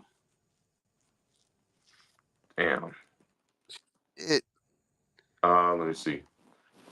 Okay. So about yeah, there's no way to quantify that. But they spend about $3 billion worth of prescription birth control pills every year. Hmm. damn. Hey, Big so business, man. so we complain about the schools, we complain about this, we complain about that, but they killing their babies, they wearing it their weave, they got all this money, the eyelash, all this stuff. Oh my god, we just misguided, bro. Yeah. Yeah, man. It's sad. It's sad to see. I'm just trying to quantify these numbers. I'm like, damn, that's a hell of a number. Like all these things weren't present back then. Um, Right, you right. know, that's about shit. If we put a number to it, it's got to be close to about uh it's got to be close to 50 mil 50 million to maybe a billion is a stretch, but at least 50 million of us that's not born because of abortion contraception. Yeah, It's got to be close. yeah. Got to be Brother, close. bro, just think about shit. If they make it through that, then they get on. Then they make it to the earth. Then it's single mother. Yep. Get it through that. They Yep. whew, Yep. wipe their brow on that one. Then it's hellhole because they got a single mother Hmm. ducking bullets in the hood. Oh man. Yeah, Be a black child, bro. It's dangerous. yeah, man. It's wild out in these streets, bro.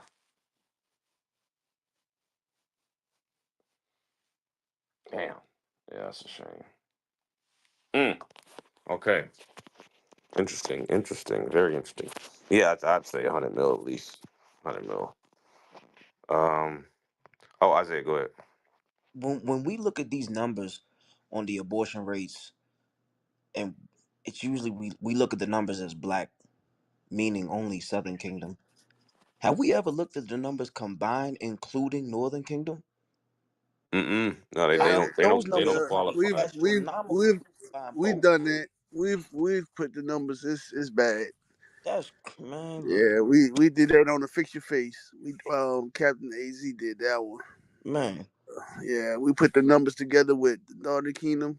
Uh, it's we tried to at least. It's a crazy number. Yep. Yeah, it's a stupid. It's stupid. Yep. Yeah. That's why I was like, it's got to be at least 100 mil. 100 mil at least on a yearly basis of babies that are aborted. So damn. damn.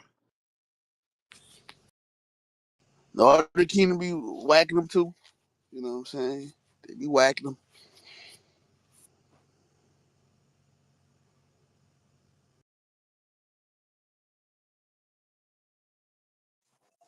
Hey, let me see. Let's go with Sister K. Shalom, everyone. Thank Mom, you. sister. Shalom, shalom. Thank you for the time.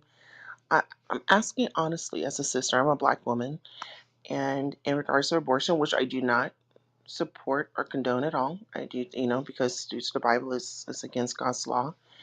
I just don't hear the other side of that, the other side of that coin. Like, I've met some women that did go through those procedures, have an abortion, but it's pushed by the men for most cases, and like get the abortion. So I don't understand why it's all on black You women, not some fault on some of the men. I'm asking honestly, not to be contentious. I'm no. I'm not. Ma'am, I was. ma'am, if the black man tells the woman, don't kill the baby, I want it, does he have power to stop her from getting the abortion? He does not. He does. Okay, so I don't understand this here, what you're saying. If the man begs for the child, the woman can go and execute the child with no repercussions from the state or him.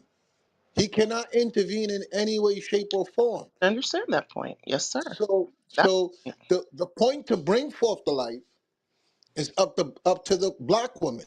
She can deny access to that man, and she needs to know in advance before she allows a man that doesn't want a child to put a child in her and then tell her to kill it. That should be discussed. That's yes, why Margaret Sanger of Planned Parenthood, she says that black women are reckless breeders. Okay, if you're with a guy and he gets you pregnant and he tells you kill the baby, you should have checked first if he wanted any baby, or even if I should be having sex with him or protecting myself so that he doesn't put me in that situation. So most of the times when there is a man saying kill the baby, most of the time he told them, look, I don't want no kids, I just want to have sex with you and that's it. And she goes, okay. So don't bring into the equation now that there's men getting women pregnant and then sending them to the abortion clinic, because there's many steps that she can take so she doesn't put herself in that situation. By number one, rejecting the sex from him. By number two, telling him, look, if you're gonna lay with me, you're gonna stay with me. But a lot of time, the black women, they just let you guys just let them play with you. So I don't understand. The power of life and death is in the woman's hands. She has the court on her side.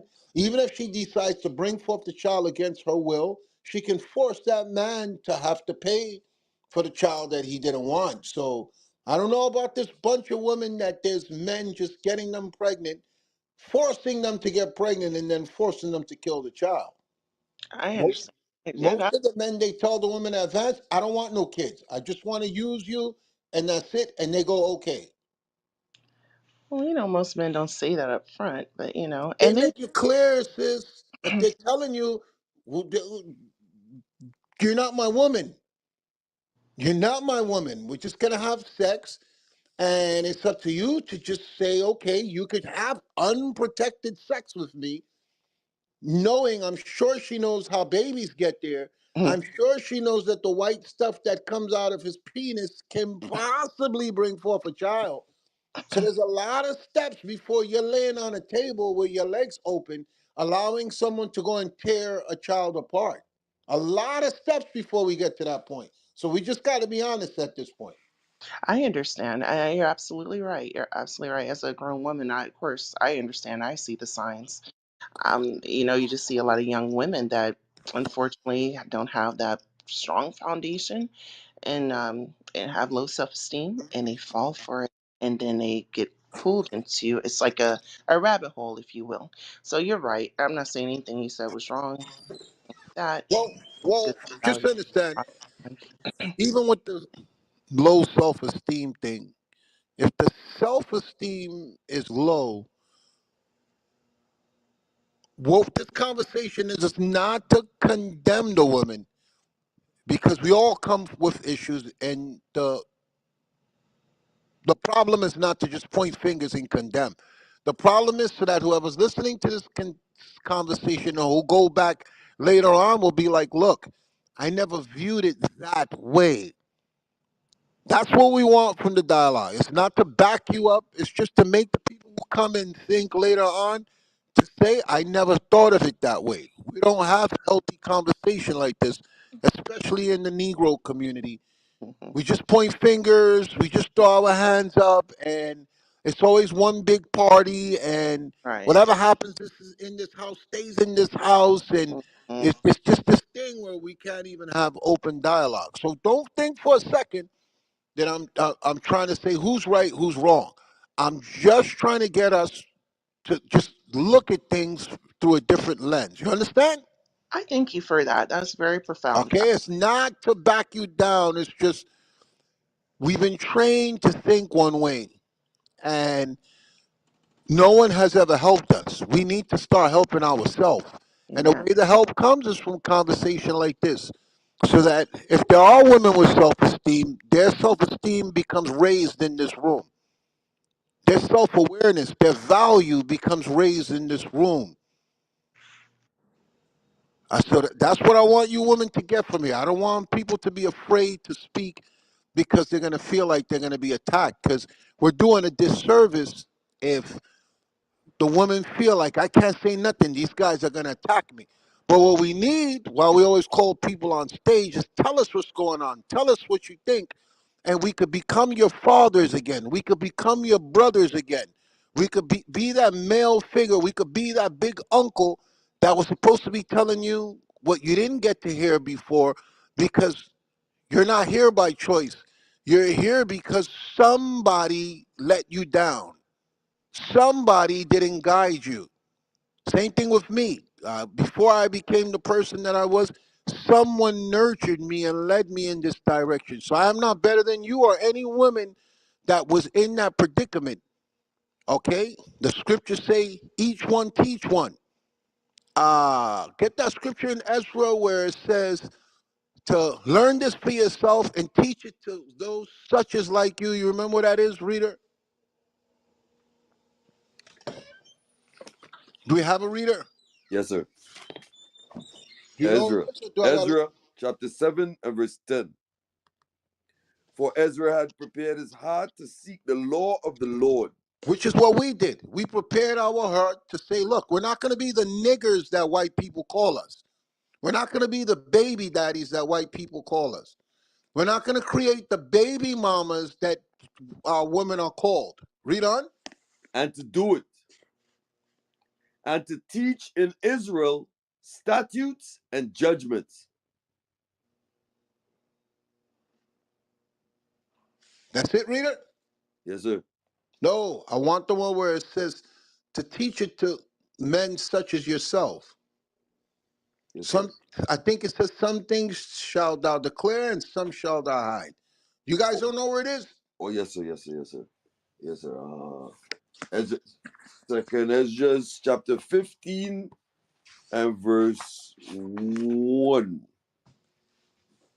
Behold, speak thou in the ears of my people the words of prophecy which I put in thy mouth, saith the God Lord. put these words in our mouth. Okay, until I knew this, I probably would have been one of the men that would put a woman in a position to go and have an abortion. But God put these words in our mouth and changed our heart. Read on. And cause them to be written in paper, And now we have something that we could go back and review. Read on. and cause them to be written in paper, for they are faithful and true. What we're telling the people here is faithful and true. Read on. Fear not the imaginations against thee. Because people are going to imagine things against the word of God. He said, don't worry about that. Read on. Let not the incredulity of them trouble thee, The incredulity is the unbelief. Read on. that speak against thee.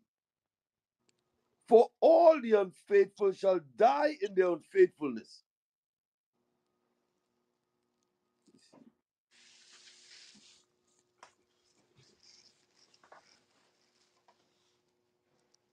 Rita, Yes, you sir. on? With me?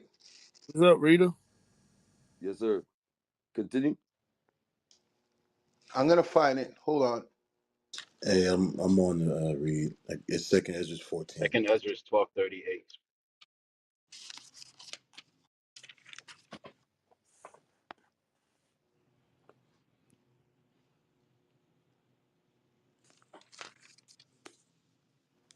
You said 14.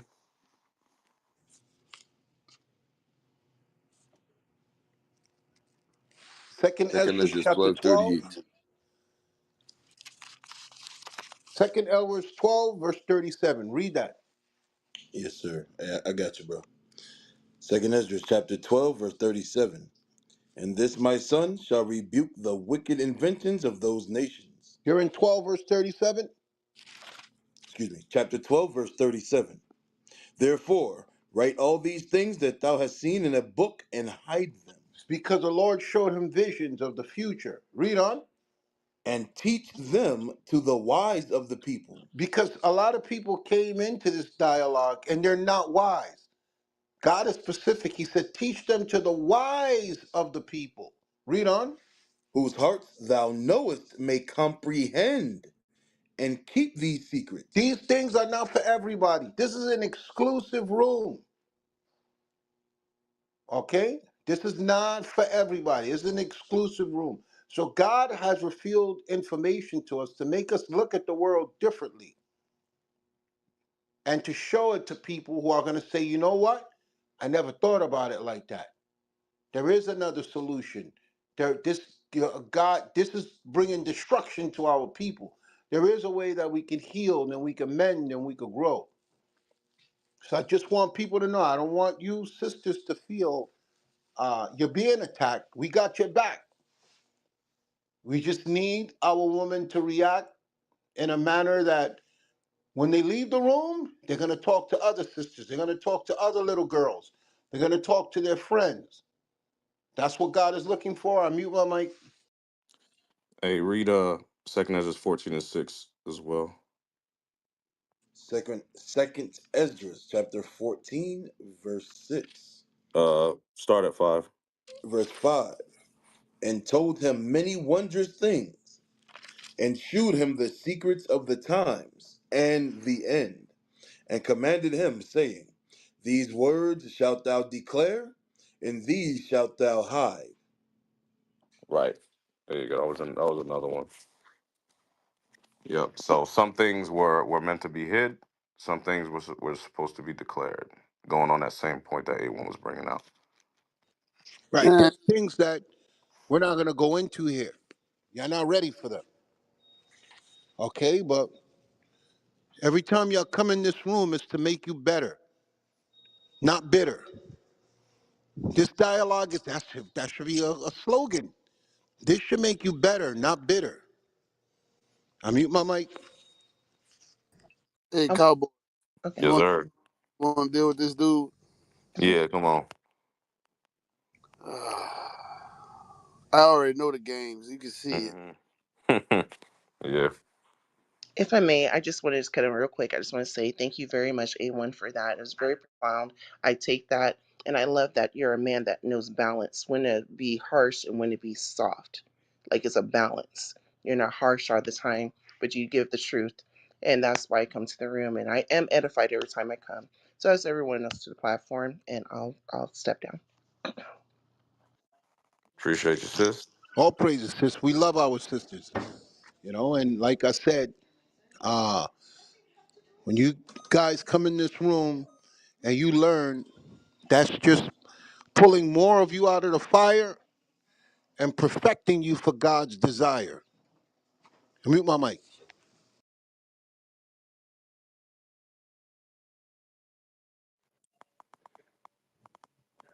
All right, what's going on, Rock?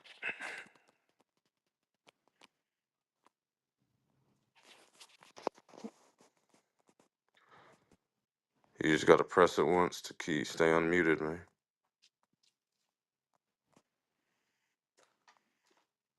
Oh God, I'm gonna move you to the audience. I'm sorry, I had to kick him. Yeah, I dealing with this goofy ass shit. yeah. I He was never just said about he's to say. goofy. What he did? Why y'all said he's goofy? He he put your face on it and tape eight on it, on your face. And did what? He typed the word ape or something like that. Y'all should have let him speak. Maybe he's right. He couldn't unmute his mic. Yeah, he could. He was being goofy. He was just being stupid. I'm bringing him up. I'm gonna bring him up again. Yeah, maybe he's, Rock, you just gotta click mute, unmute Nah, once. he's playing. He's playing, bro. Hey, what's up, Juan? How you guys doing? Hey, No, Y, I love your 91. lips. You're amazing. hey, that's the guy, Bill, that used to change his name a lot. No, Nah, it sounded like him no, that's almost, but it's Bill. not him. Yeah, so what's going on? I don't know, man. What's going on with you? You've been in this room before. It do Okay, sound like and Bill. Yeah, he told us stop calling him Bill. okay, and Okay? So what are you here for now? I'm here for you, man.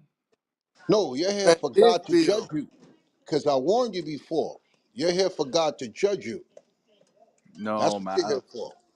Yes, you are. God is going to bring judgment to you because You know what, you man? come into this Please, man. room, and you don't come here to learn. You come here with an evil spirit on you. And as I said before, I've been doing this a long time and it never fails. You have a There's nice always day, man. someone You have that a nice God day. makes an example out of, and hopefully it's going to be you. Hopefully we're going to hear that God judged you horribly for coming in this room for trying to disrupt our dialogue because you're a sick man. You're a sick, evil person at this hour to come in here where we're trying to heal and edify our people to try to play games. So hopefully the power of the Most High God, you feel his wrath.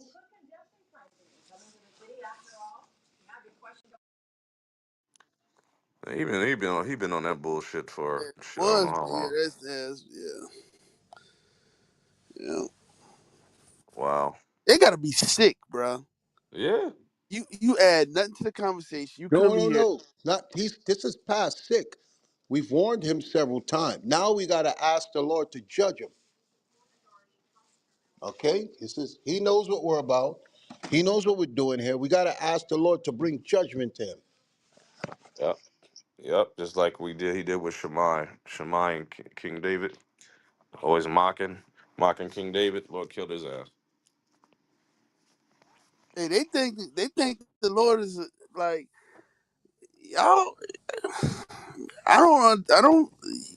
The God of the Bible is nothing to play with, y'all. And you playing with. Hold on, let me see if I. Hey, you know what's crazy is that he's we've been going back and forth with him for a year, couple years now, and he came in, asked for forgiveness. We forgave him. He tried to come with his broken, contrite heart and godly sorrow, and then we gave him a chance, and then he still come with that bullshit. Hey, remember when they was teasing Elijah and the Lord sent the bears? Read that for the audience. Yep. We have Yes, that sir. power. Second Kings chapter 2 and verse It's like 22. 20 Yeah, 22. yeah. So the waters were healed unto this day, according to the saying of Elisha which he spake. And he went up from thence unto Bethel. And as he was going up by the way, there came forth little children out of the city, and mocked him, and said Okay, unto just him, like he was doing. He was mocking me. And he thinks that I'm gonna get mad. I got people who threaten to kill me. You think that I'm gonna be upset that an ignorant guy is mocking me and there's people threatening to kill me? You think that the childish thing that you're doing that God is not watching? Read on. and mocked him, and said unto him, Go up, thou bald head, So go he was up, making fun of his appearance. These were little kids making fun of his appearance. Read on. go up, thou bald head. And he turned back and looked on them, and cursed them in the name of the Lord. Which is what I'm doing to him. Okay, I'm asking the Lord to deal with him and his mockery while I'm trying to edify the woman, and he's interfering in God's work. He's being a jerk, interfering in God's work. So what? Read it again. And he turned back and looked on them, and cursed them in the name of the Lord. So that's what I'm saying when I'm asking for God to deal with him. In the name of the Lord. Not in the, I don't care what he says to me. He's not. You've seen people attack me and this woman. You guys have seen how I deal with it. Okay? This correction to him is for interfering with God's work, not because I'm hurt. I don't care. Read on. And cursed them in the name of the Lord. And there came forth two she bears out of the wood, and bare 42 children of them. 42 children got killed for making mockery of the prophets. 42. Hell, they was like, oh, you boy, you this, you that. He did worse just now. Okay, because he came where we was to interfere with the healing of the people. The Most High is going to bring judgment to him. You wait and see. I'm you, my mic.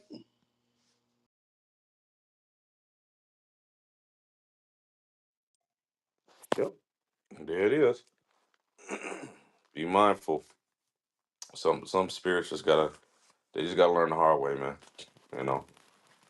Um, what happened in what was that first, Second Samuel's 16:5.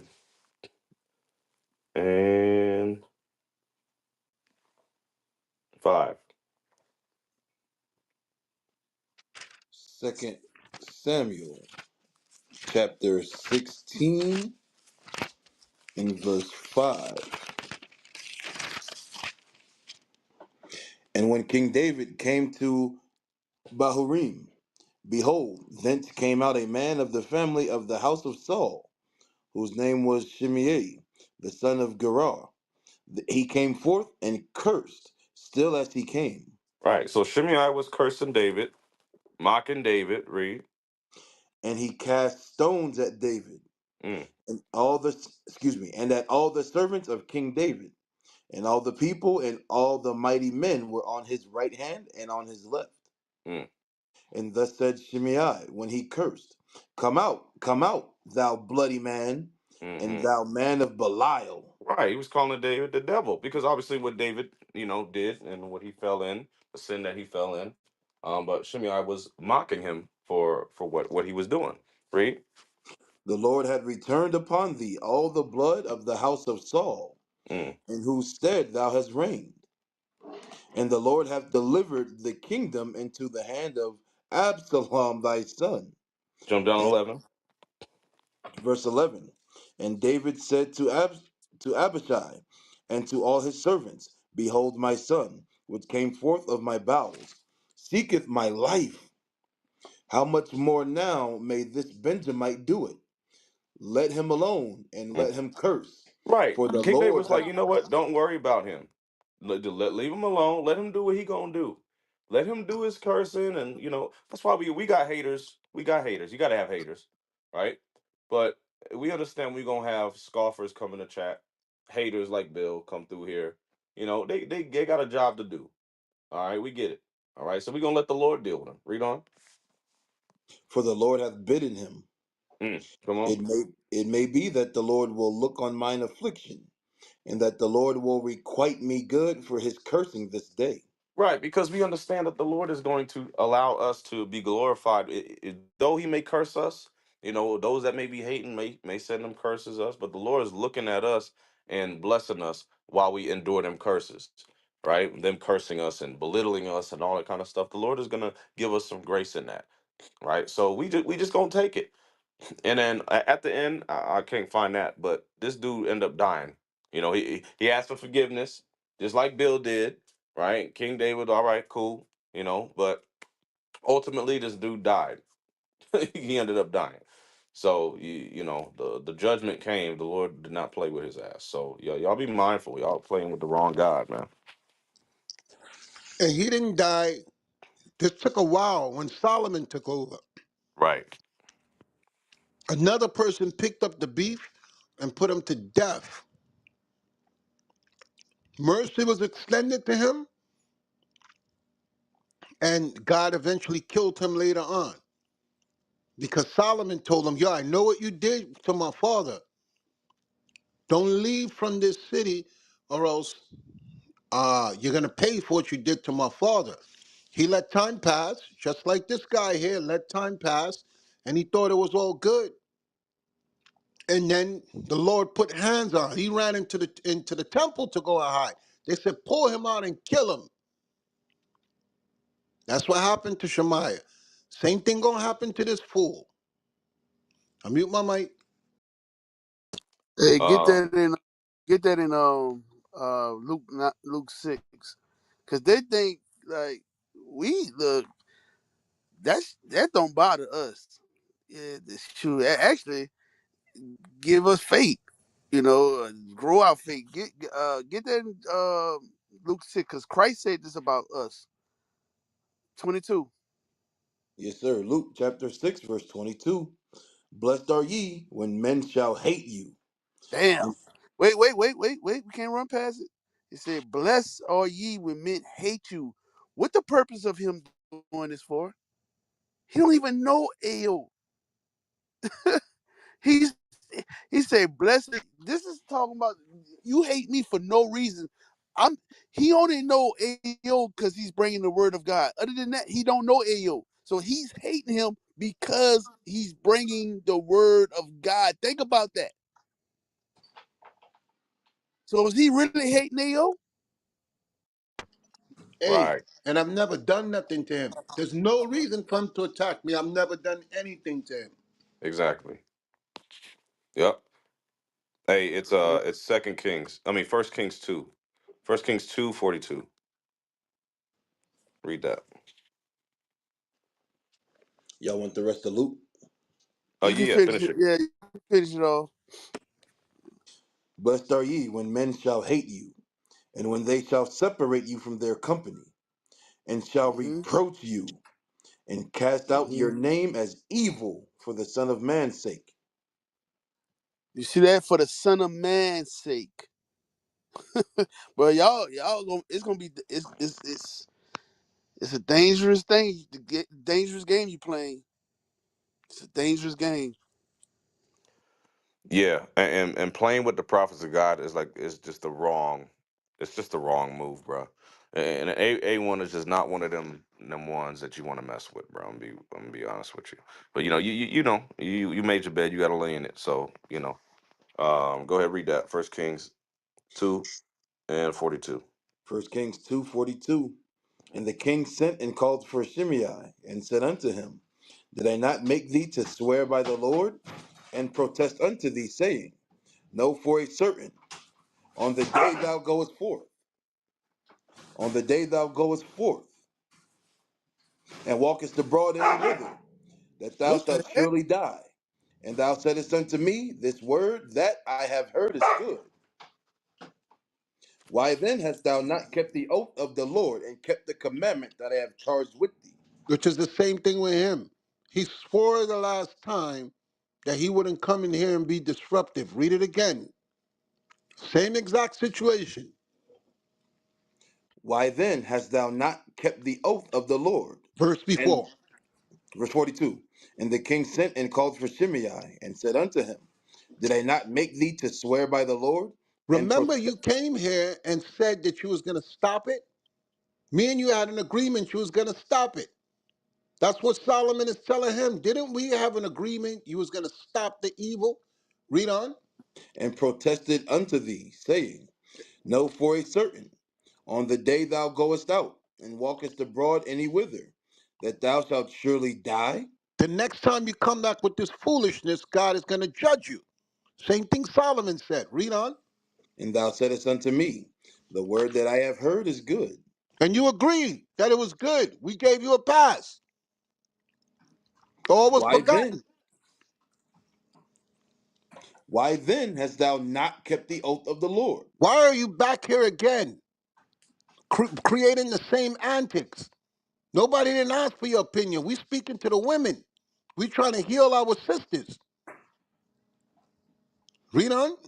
And the commandment that I have charged thee with? Why you don't want to keep the commandment that you were charged with? Why do you hate God's people so much? Why do you make us have to stop healing our sisters to deal with your evil? Read on. Verse 44. The king said, moreover, to Shimei, Thou knowest all the wickedness which thine heart is privy to, You know what you did the last time you came in here. Months of disrupting the room. that thou didst to David my father. Therefore Okay, the Lord, because he had beef with King David when David was at his worst. Okay, he was disrespecting King David in front of his men. His men wanted to kill him back then. David said, no, just leave it alone. Read on. therefore the Lord shall return thy wickedness upon thine own head. That's for you. You're going to get your wickedness upon your own head. You marked yourself today.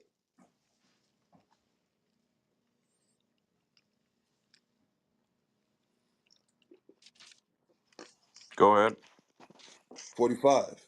And King Solomon shall be blessed, and the throne of David shall be established before the Lord forever.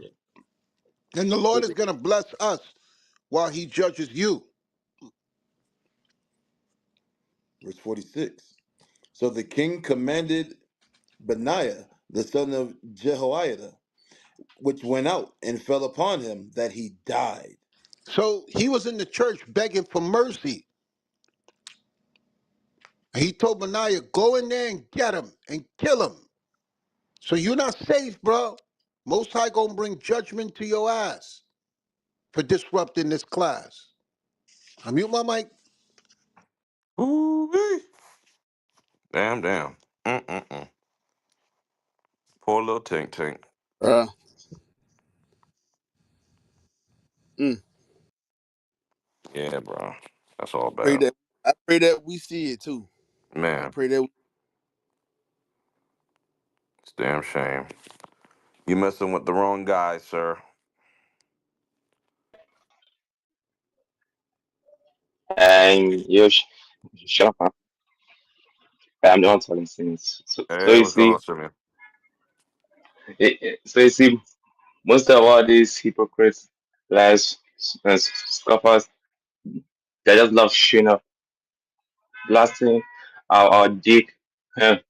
God has also reserved some kind of judgment for them, just waiting alongside, I don't know what you're just saying, as Simeon. as time goes on. Okay, Simeon. you don't know what I'm saying. Nah, bro. Okay, This your mic is like very I don't know. It's cutting in and out. bad. Yeah, I don't know. Okay, I'm coming. Let me work on mine. Okay, can, can you hear me now? Yeah, I can hear you. I think you're speaking in like spurts. So just but Okay. yeah, go ahead. So see, what I'm trying to say is that so there's all these random guys that just love showing up on Clubhouse, popping up uninvited, and cursing, abusing everybody. There's also a reserved judgment for all those liars, all those adulterers, all those evil minded guys. Mm? They will just show up, abusing everybody, calling us names. We're liars. We're false teachers. God is going to judge each and every one of them, just one by Damn one. right. Damn right. Hey, the Lord said, we just read it. He said, "Bless those that curse you. You shall be hated of all nations for my name's sake." So Amen. nothing surprises us. We not surprised when we get the heat. You know what I mean? We understand that this is a part of our lot. We're going to be hated. You know, that's just the Lord prepared us for that. You know, he told us that. Give me that in John 15, 18, something around there. Yes, sir. This is the book of John, chapter 15, verse 18. If the world hate you, ye know that it hated me before it hated you. Right. So we not surprised when we are faced with this, these type of spirits. We just warn them, because that's our job to make sure they understand what they getting into. You read? If ye were of the world would love his own. Because if we were of the world, then Bill would have loved us. He wouldn't be in here trolling all the time. And then that's one thing that he always told us. Oh, I just have all these different accounts because I be trolling. Read. But because ye are not of the world, hmm but I have chosen you out of the world, therefore the world hated you. Right. This is why we gotta have haters. This is why we got haters that follow us every damn day, still in here with no life, because we are their life. We give them life. The hell is this? We give them their purpose. They ain't got nothing else better to do but to hate. Yeah, yeah, that's Bro, true. that's That's a true. hell of a purpose, bro. hmm You don't have to leave nothing. Read on, please.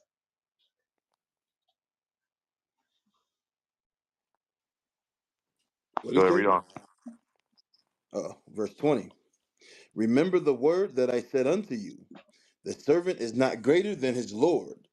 If they have persecuted me, they will also Not persecute you. greater than his law.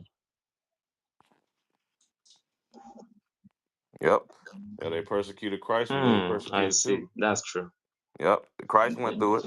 Christ That means went through when persecution, Christ hate. came, they also and he faced the same thing. So we too are also going to go through the same thing, right? Yep. Yep. Christ went through it. We gonna go through it too, bro. Hey, and don't get it Okay. twisted. I love it. I love when they come for me. Okay? I love when they come for me because first of all, it gives me a chance. Wow. It gives me a chance to display my understanding of the word of God. And the fact that they coming for me means that I have value. I mute my mic.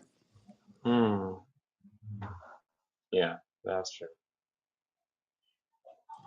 He could have took anybody And else's so picture. the He he with the went, main he thing looked, now, he looked at all each those pictures there each and time touched mine. they come past, each time we're teaching, all we just got to do is just not to hearken onto them. Hmm? We just need to continue teaching, keep growing, keep getting better, keep keep on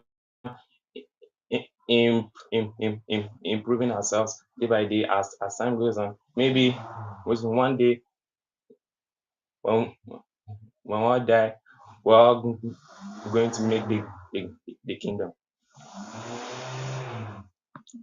So we can't let what they say, what they teach, weigh us down. We just got to let go, forget about whatever kind of crap they might be saying about us, whether out there spelling our names. We just have to put that all aside and yeah, keep going and keep running the the race to eternal life. So with this, I'm in my mind. Hey, Cowboy, Yes, sir. you wasn't here last week. That crazy girl that used to go to your school Oh God. from 6 years ago. Remember the back and forth I had with her? She just started making new videos, not with new content. This time she's not showing her face and she's bringing up. Remember that girl that fake that she was pregnant and she brought on her show and said that so and so left her while she was pregnant. I think she's from California. Oh wow. Yes, she's like, oh, I found new recordings. How are they new if this was 6 years ago? Oh my God. The clout is real. This is unbelievable. I have people Wow. sending me the stuff. I'm like, yo, I didn't remember that girl. That's crazy. The last I remember, people were talking about that she's telling people to go to her OnlyFans to see her. You remember that? Yeah.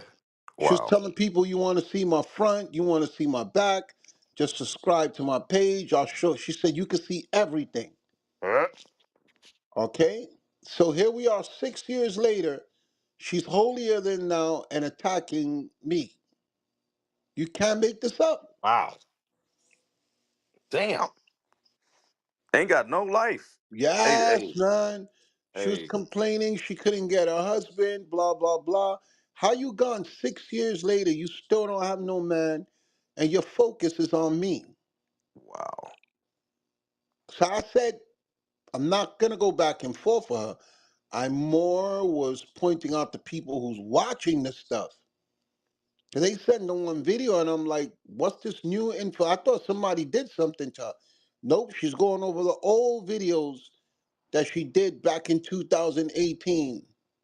Damn. She She's ain't got enough reposting views. them.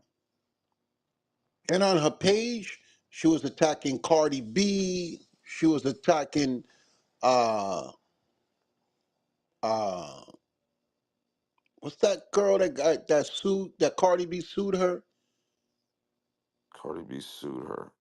for slander? Tasha She Oh, was K. Tasha K. Yeah. Tasha K. She's talking about Jaguar right.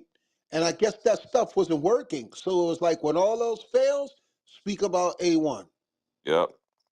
Yep. You attacking celebrities on your page to draw content, okay? And she don't know how much people that she was attacking that kept asking me, could I come on their show? I said, I don't do that. I said, I only was mentioning her because she was slandering the Vegas school and speaking ill of my boy, and I wasn't going to let that fly. Okay, at that time, nobody didn't know who she was, and people were feeling sorry for her. And that's the only reason why I engaged her. But I'm like, nah, I don't do that. Literally, people were posting to my page and leaving their number, asking me to come on their show because they watch my content. And I'm like, I only addressed her because she was attacking members of my organization. Other than that, I don't care about her. You know, so it's just crazy how people are. 6 years later, after hundreds of videos against celebrities, against so many people, Crazy. she's like, oh, by the way, let me bring this guy up again. And I'm like, you can't make this up, man. And shame on you people that's going to her page and listening to her. I mute my mic. That's wild. After 6 years, you could have, and people always got to throw our name and stuff to get some clout. They know that the money tough right now. Hey, hey, and remember, all the camps was sitting with Vocab Malone, Yep. GMS. She was going on all of them, taking all their content to attack us. Nothing worked. Nothing worked. Okay? If I'm not mistaken, I think it's longer than that. Because I remember when she did a video walking up to the steps of your school, and I'm like, yo, if she's so afraid of us, why is she sitting on the steps of you remember that video? Yep. That is definitely 6+ years. That's It's crazy. more than 6 years. I'm like, she's telling the audience she fears for her life, but she's walking up your steps of your school while it's closed. That means she had to come there in the weekday. Oh man. And I'm like, yo, she's trying to convince people you did something to her. The school is closed, nobody's there. And then she sits on the steps and starts crying and say, I'm having flashbacks.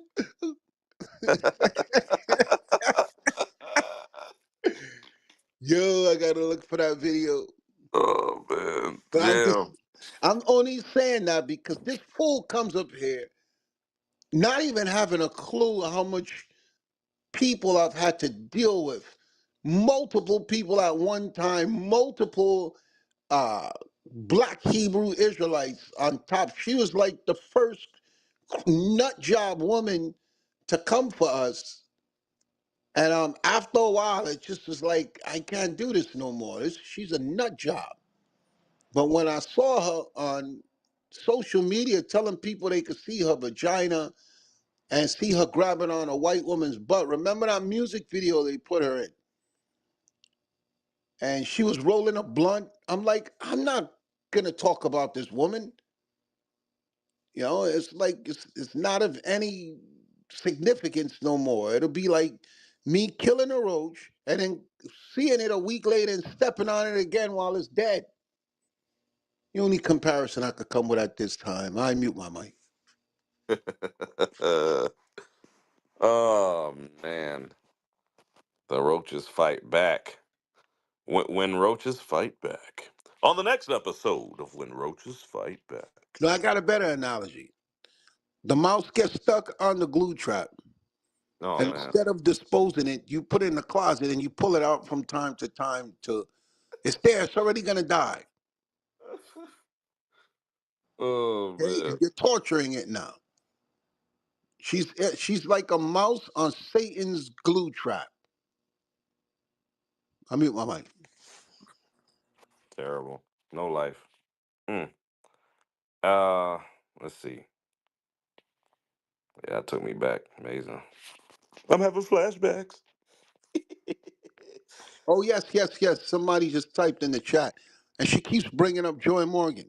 Oh God. And the crazy shit is this: how many women have died since Joy Morgan? Right. How many newsworthy, publicized deaths have taken place?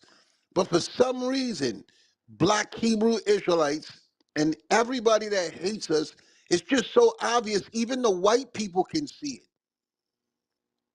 Right. Okay, I've never seen ever since I've been on Earth somebody die that's unknown, and people just keep doing documentaries and bring it up. I don't know. Think of a woman that stands out of your head. Okay, Breonna Taylor was shot in her bed. I just found out when I was doing a search uh, for my last Friday Night Raw, not this week, the one before, that the police was just brought up on charges. They found him guilty. No one's talking about it. This is newsworthy. An innocent woman was shot in her bed by a white police officer executing a search warrant in the wrong apartment and put a bullet in her while she was asleep. And nobody, no black Hebrew Israelite is talking about it. None of them camps. But for some reason, a woman dies across the ocean in England, and black people here are bringing her up and making T-shirts about her. That even white media is saying, look, they hate these men in purple so much that they can't let this woman just rest in peace. Look at the level of evil from our people. I could give you numerous women. The other one that I spoke about, Shanquell, I forgot her name, that they beat her up in Mexico and left her for dead. That was all Mhm. over the news. All over the news. You didn't see one black Hebrew Israelite mention it. And the people that killed her were partying. They came back to the United States and they're partying. Her mother's crying out for justice. They beat the girl up and put it on videotape, beat her unconscious. And it's on videotape. And the Mexican authorities let them go. And they're asking for justice. No black Hebrew Israelite talking about it because they care about black life. But here, a woman who they don't know in England that they've never been to. You can't make this up, bro. If we not them guys, somebody telling some lies. I mute my mic. Man. Mm-mm-mm. Hey, they beat that girl while she was naked too in the hotel room. Yeah, people jacked up, bro. All these other deaths that transpired through the year, and she wasn't even there for that, which is crazy. But anything to stay relevant, get some views, get my clicks up. How was this? Let's see. Go ahead, K Love,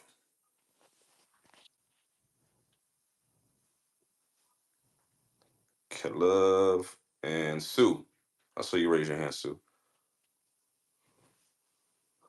Sister Sue. Good morning. Yes, good morning. Good morning, Shalom. sis. Shalom. Most High Christ bless. I just wanted to know what was the topic about. I just wanted to speak up a little bit. To know what was it about before I get ready, drop my daughter to school. We talking about I mean, it's really open right now. But it says, "Dear Black women, stop following white women." Oh, okay. I didn't see. I didn't see the two emojis. It was just like, okay, dear, please stop following. Okay, I don't follow black white women. Yeah, but our people are very ignorant. I can say that much. I go through it. I go through a lot of up and down with my own people, and it's awkward. It's weird. It's retarded. Yeah, but I don't follow the white people. I just be kind to them. I mean, because I'm here in this world, which I always say I don't belong in this world. But I was just Right. listening to a lot of things that Avon was saying, you were saying, King was saying. I was listening to it, and I was just taking everything into consideration. All praises. All praises. Yeah, we got work to do. We got work to do.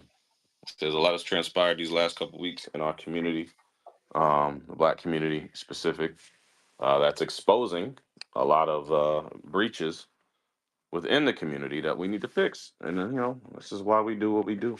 You know, it's up to us to fix it. Ain't nobody else gonna do it. Yeah, But that's true. we That's just true. want Y'all doing to a good promote. job. Y'all doing an amazing job. Yesterday I was in Clubhouse and Brother Wisdom, my goodness, the way he broke a lot of things down, a lot of way that King break things down, A1 break things down is oh, it's like it would cut you to the core if you're not Right. in the truth. It would cut you. Like you just be like, oh my goodness, what are they talking about? I hate them. I hate them. But yeah. But it's true. The word of the Lord that says that. Yeah, If you that's right. hated me, you would hate my prophets. Right. And you know what, sis? It's like even in the world, like I mean, a lot of our sisters and brothers in the world, like the things that we say, you have to. be able to remove emotion to be able to really hear the logic in our statements, because none of our statements are off emotion. It is literal, logical, backed by how would you say, mathematics, data, statistics. So these things, the facts that we be given and all this is not our thoughts. This is just actual facts that plague our community. So once our sisters are able to stop operating off of the emotional side and then just look at the facts. Did you even hear what I said? I remember we were talking with a sister a couple weeks ago. A1 was going back and forth with her, and or somebody was, and she just could not get it. I'm like, sis, the Bible said it. She said, well, I feel like, sis, do you understand that you just said you feel and you're not substantiating it with the Bible? We're reading Bible scripture to prove what we're talking about, but now it's our own interpretation. But when it comes to you, you're saying what you feel and you're not quoting scripture. So who the hell is right? Come on now. We come up with scripture and we're explaining it as it is written. But for some people, like Christ said, some were supposed to be blinded. Give me that in Romans 11. There's another one I'm thinking about. But give me that in Romans 11. Romans 11 and verse 7. Yes, sir. Sorry, 5. Romans chapter 11, verse 5. Even so, then, at this present time, also, there is a remnant according to the election of grace. Right, because right now we such in a wicked state of society right now. Our people are so lost, destroyed. The amount of sin coming out of our community is crazy. So it seems like, damn, is there any more righteous left? But the Lord said, hey, don't worry. I got 7,000 souls that have not bowed the knee to Baal, the devil. On. Right? Read on. And if by grace, then it is no more of works. Mm-hmm. Otherwise, grace is no more grace. But if it be of works, then is it no more grace. Read it again. Otherwise, and if by grace, then is it no more of works. Right. So if it's by Christ, because Christ gave us the grace. So if it's by Christ, it's no more of works, meaning the law of sacrifice. We don't have to sacrifice bulls and goats no more. Read.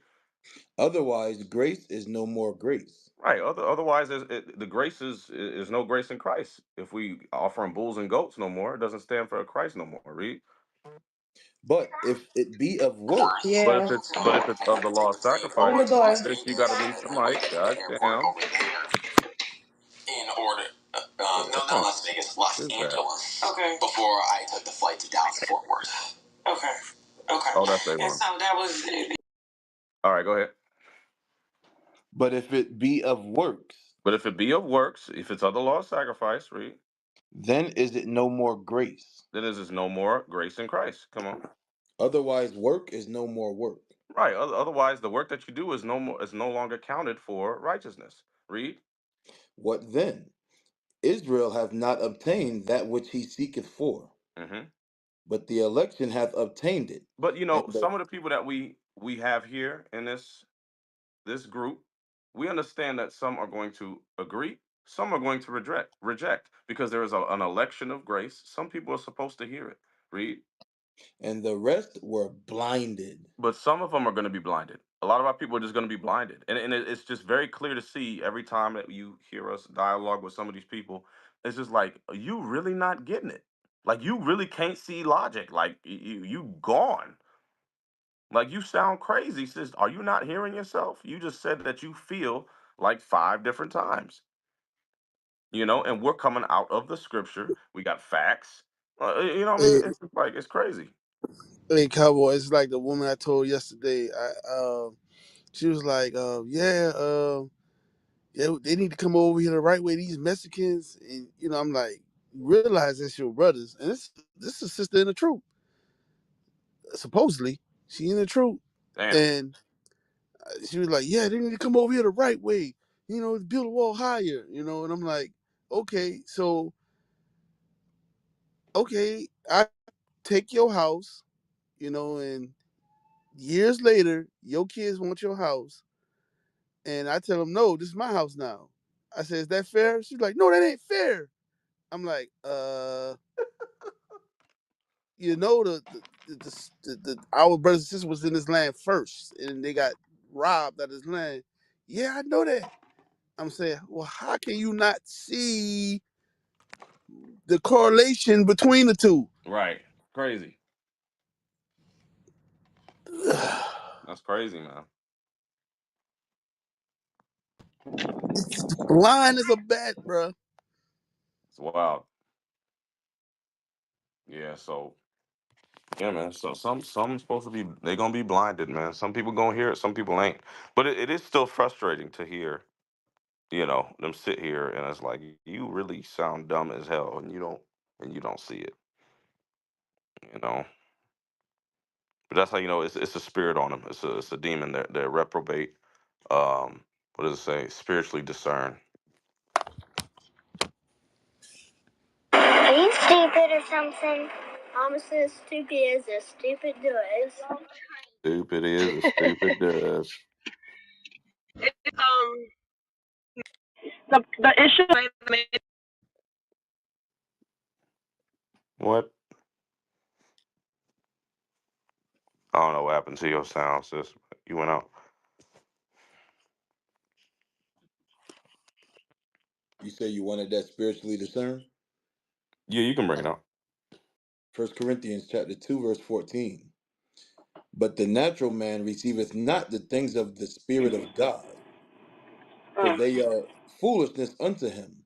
Neither can he know them, because they are spiritually discerned. Right. So some of our people, they just spiritually discern. They're not, we can read as many scriptures, we can break it down 3 ways to 5 ways, and they still ain't gonna get it. They spiritually discern. Read. But he that is spiritual judgeth all things. Right. But that's why we're able to break down the scriptures the way that we do. This is the spiritual are able to judge all things. Why? Because we're able to keep the commandments to get the understanding in order to, bring the understanding out to the people to make it plain upon tables. So but not everybody got that gift, man. But all praises. Let's go. Hey, Samael, what's going on, man? Shalom, leadership, most high in Christ, Shalom. bless. Sorry, Christ bless. Just wanted to contribute to the topic a little bit, just back up that y'all brought out. Um, dear black women, please start following white women. For starters, I don't see that happening unless the women repent and come back to their true roots. The trying to, oh yeah, you was drinking chicken blood and BS like that, like the true roots, which is your whatever tribe member from whatever tribe of Israel. You know what I'm saying? That's for starters, definitely got to happen. But our women today, they fall victim to like it's like the same play every single time. For example, back when pants was being implemented and stuff like that, they went right to the black woman to get that thing moving. Then it came to the feminist movement and stuff. That CIA cracker, excuse my language. Well, never mind. Anyway, that CIA pig, she decided to get it to infiltrate the women of our community and stuff, and put them in that situation. I have an older sister. She just now started realizing, well, damn, my feminist behavior, created a lot of issues in my marriage with my husband. They still together, but she started admitting to it, to the point where now she's asking questions and stuff like that. Yesterday was my so-called birthday, and I had, man, I thought last year, me explaining to my family like where I stand with that was enough. Like they would respect that. I'm getting happy birthdays and stuff like that, to the point where my spirit got vexed. I didn't cuss nobody out or none of that. Screenshotted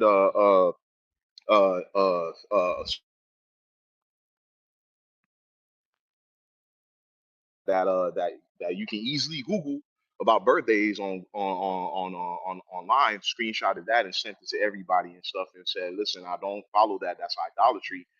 Thank you so much for the attempt, but that's not what I get down with."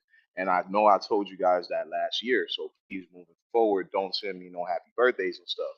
And my sister started asking questions to the point where she started asking about Christmas, New Year's, et cetera, et cetera. I started all praises to the Most High God for leadership, because I would have with my words and stuff like that if it wasn't for me learning from leadership and stuff like that, and occasionally get myself chewed out and stuff like that out of love, because I can be a dummy sometimes and stuff. I can say stupid things sometimes, and I got to get corrected. That's the only way I'll become a Israelite man, by being corrected.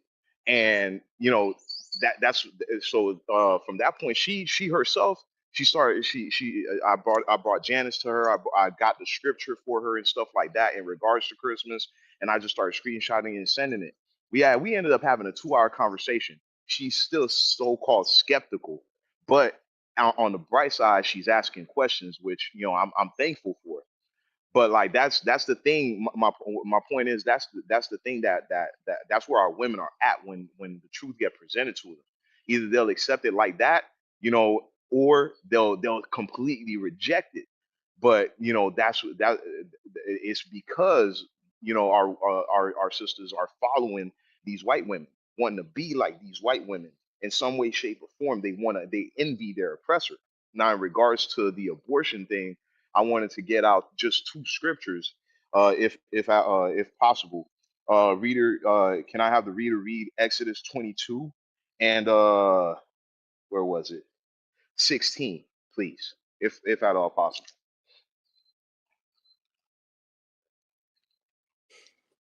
Exodus 22 and 16.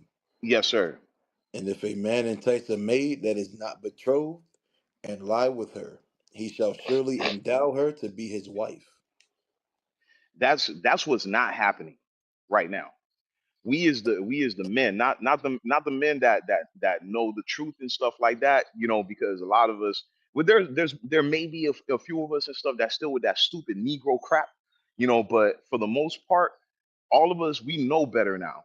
You know what I'm saying? Once we get presented with the truth, then that, again, all praises to the Most High for leadership, because that's what nationality gets taught first. Nationality definitely gets taught first, who you are. Then the leadership goes right to that part. Like, yo, you can't be no whoremonger no more. All that player, made in the shade, sipping lemonade, BS, you can't do that no more. That's not who you are. That's not your heritage. That you want to know about your heritage, now you're finding out about your heritage. And this is not a part of your heritage. What's a part of your heritage is for you to prove the sister. No boyfriend, girlfriend nonsense. You prove that sister. You get yourself together, and then you marry her. You seek counsel before you marry her. So this way, it's all good. Everything's set.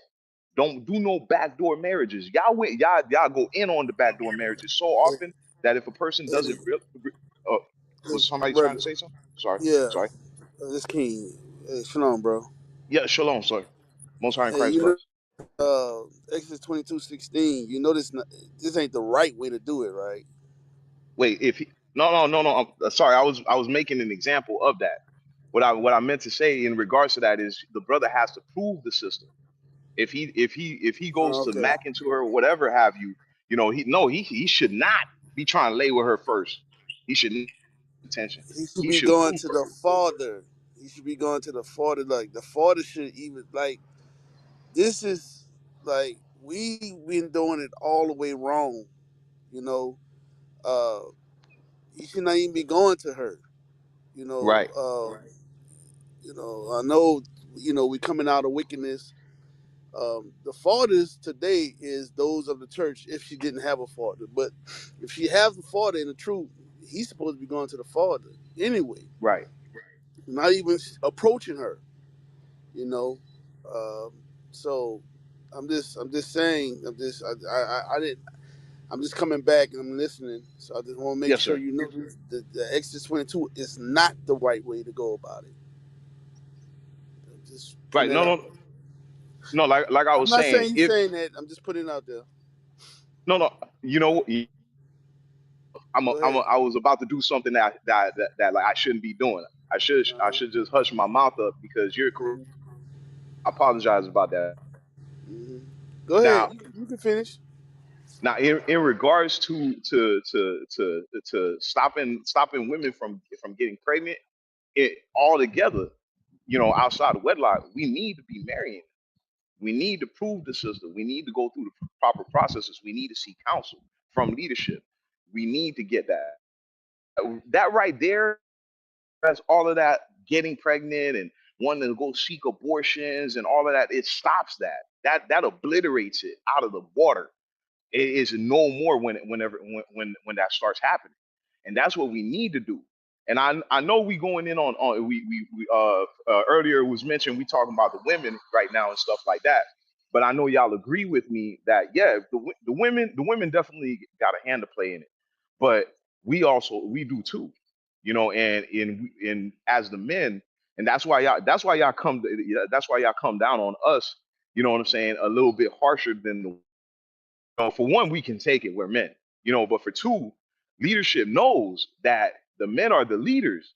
So it comes down to us no matter how we try to avoid it. I remember I got chewed out for something maybe a month or two ago, you know, and Uncle A, he went in on me, but at the same time, I didn't get mad because what he was saying was true.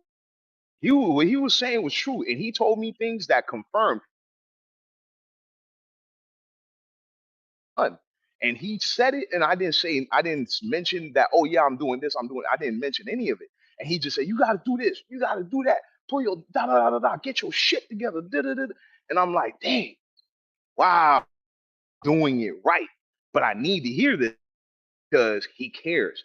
And he even said it straight up, and that meant a lot to me. He said, listen, I wouldn't even be talking to you if you know what I'm saying, if I didn't love you, and also if you wasn't you know what I'm saying, if you didn't know who you are and you working towards getting yourself together, I wouldn't even waste words on you. And I was like, all right, cool. That was motivation for me. It made me go harder. It made me want to. It made me want to study even more. It made me want to pray even more. It made me want to pray with my woman even more. It made me want to push harder to get the divorce process and stuff with somebody that I was married to taking care of and stuff because I screwed up. I totally screwed up. Totally screwed up to the point where it was like, dang, if I wasn't in, if I didn't know what I know now, I would have given up, and I would have probably been a whoremonger. But I keep fighting, and I keep snitching on my iniquities, so that way I weaken my iniquities and I get help. No, and that's at the men we need to. This way, a lot of this stuff stops. And with that, I let my plan. I mute my mic. Thank you, brothers, for letting me share. Shalom. All praises, bro. Stay in the spirit, man. Appreciate your input. Let's go with Kareem.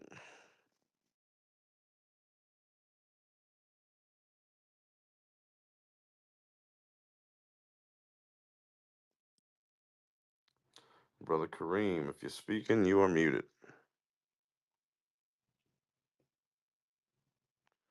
All right, Sister Adira.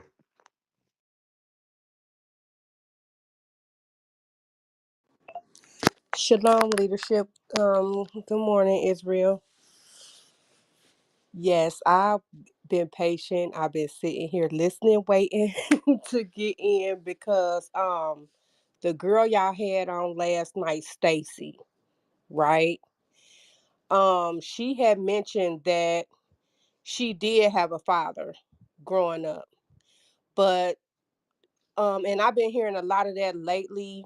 But at the same time, because I had a father as well, but you can have fathers in the home, and even though they're in the home don't mean that they're actually You present. booty ass, you booty ass. So my father was actually present. So the logic part, when it came to hearing the truth, when I first heard it, it automatically registered with my spirit because at that time A lot of stuff wasn't making sense to me. And every question that I ever had prior to that my father wasn't able to answer, y'all answered it. Like it was simple. It was like butter to me. I just need to know what scripture do I need to read in order to get patience to deal with the ones who, because I understand that 2/3 of us are not going to make it. But when I'm interacting with my people, because I actually do love my people, regardless of what we go through, I never really considered myself following the white woman until the blonde hair situation came up. And at first, it was hard to admit that, but subconsciously, that's what it was. Not that I wanted to, it was just that's what we have been programmed to think was beauty. And I'm just thankful for y'all. Like I said, once you take the emotions out of it and you look at it for what it is, you really can't argue it. You just can't. Hey, Christ, and what should give you, the patience to kind of deal with that, because we understand a lot of our people, they're gonna get wiped off the planet. Is what it is. But what gives you patience in that is understanding that the Lord deemed it that way. That's how He wanted it. He said, um, some were supposed to hear it, but to them it's not given. Let me see what that is. Matthew. Hey, Mm, shalom, shalom. Matthew 13. Shalom, hey, y'all. Shalom, Benjamin. Most High Christ bless. Oh, 13 and 10. Benjamin. Most high Christ bless, sir. What's going on, y'all? Hey, Shalom. Yeah, let's get that one. Matthew chapter 13, verse 10. Start up where Yes, sir. And the disciples came and said unto him, Why speakest thou unto them in parables? Mm-hmm, He answered and said unto them, Because it is given unto you to know the mysteries of the kingdom of heaven, mm-hmm. but to them it is not given. Right. So there's sometimes you just got to understand that the Lord is not looking for everybody to repent, and that's one of the things that the Christian church don't understand. So a lot of things that we bring out on this stage, we try to break it down to our people, make it plain. Like sister, we just read this in the Bible multiple times. You're saying this is how you feel, but we're reading out the Bible. But you keep saying, "Oh, I feel." That's not how it's supposed. That's not how it is. But the Bible just said that, sis. Like we just read Right. that. You Hey, know? cowboy. Yeah. Hey, I sis. I feel you, sis. I feel I you. I was like believe. that. Oh, go ahead. I'm sorry. Go ahead. Go ahead. Go ahead. Go ahead. No, I was just about to say I believe that they do that because a lot of them want to justify the sin that they're in. They know what it is. They know what the truth is, but somehow, some way, the demon that's on them, nah, block that. We want to stay here.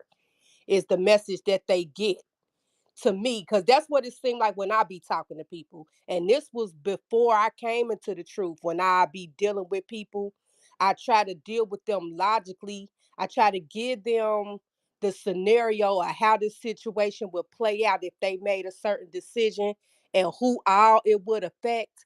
I line all of that up for them, and they still will be like, yeah, well, like you said, I just feel like, and I said, your feelings is what's gonna keep you stagnant. You gotta take a risk sometimes. You gotta push yourself. I don't know, maybe because I was built different. If it's something that I want or something that I know that I have to do for the betterment of the people around me, it ain't even about me anymore. Yeah, I'm gonna have to sacrifice time. I'm gonna have to sacrifice sleep. I might have to sacrifice my body, not in a sexual, but working to achieve the goal that I'm trying to achieve, but it's not just for me. It's for everybody around me, because the things that you do affect the people around you, whether if you believe that or not. So when you get to add in your feelings and all of that, because at one point in time I was one of those women, not that I I use my feelings to justify bad behavior, but at the same time, I use my feelings to not remove myself from certain situations that I know I ain't have no business in the first place. I use my feelings to try to justify. So I understand where it come from, but once somebody lay it out for y'all, because like when y'all read the scriptures and y'all lay it out plain, you like what? Like yeah. I just be lost. I be tickled. It just be I don't know. I don't get it because it's so simple. Why wouldn't you want this? Like we have a whole inheritance that belongs to just us. Our whole lives. This is all we keep saying every time we get something. These people want to come and try to put their little hands in something or try to get involved. And now that we finally have something that we can call our own and be proud of and hold our heads up high about, people want to get mad about it. Like, come on, man, make it make sense. I don't get it because I'm walking in this thing. And I pray that I'm one of the ones that he let me be one of them one thirds. You feel me? Cause I've been waiting on this place to go. I'm Hey, glad he didn't take it because I was still ignorant to who I was and what I needed to be doing in order to get the kingdom. But this energy that I've been feeling as far as the world and how everything been going, I've been feeling this way. My family always called me a conspiracy theorist from the age of 12 all the way up to now. And the fact that I did do deep research young and seeing how the world has changed from the things that I have read back then all the way up until now is amazing to me, to where I knew once I heard the truth, I it was a no-brainer for it me. all made sense. It Yes, all made everything. sense. It was Yeah. like it was like, even though we're still in captivity, the weight of the world and the questions of why is this, why is it all been lifted. Yep. Yep. Now I just gotta endure until the end of it. That's right. Hey, get that in John 8:32. Because nah, it's like everything, all the questions we had in the world, in this truth, everything gets answered. And that's a level of freedom that you get here Ooh, in yes, Lord. Christ. It like you ain't stressed the hell out. Like, what the hell this mean? What the hell that mean? There's an Yeah, answer for everything. Go ahead, read that. yes. It's so liberating. Now that's woman empowerment. Yep. And at the end of the day, like the feminist movement, all of that type of stuff. I used to be mad about that stuff because I'm like, wait a minute, I didn't get a vote. I didn't get a say so. Because I would have loved to have been a stay-at-home mom and just been able to cater to my husband, because that's how I always felt. I Mm-hmm. never understood why women want to work hard for, and you got a whole husband and this is his job. He takes pride in this, and you want to take that away from him? Make it make sense. Like, what is Crazy. wrong with y'all? Hey, I don't get we it. fell far, sis. We fell far. Yeah, yeah, but We we got building it back up though. We shoot. We gonna make it happen. Go ahead. yeah. Read that script, Mo. John chapter 8, verse 32. Hmm. And ye shall know the truth, and Hmm. the truth shall make you free.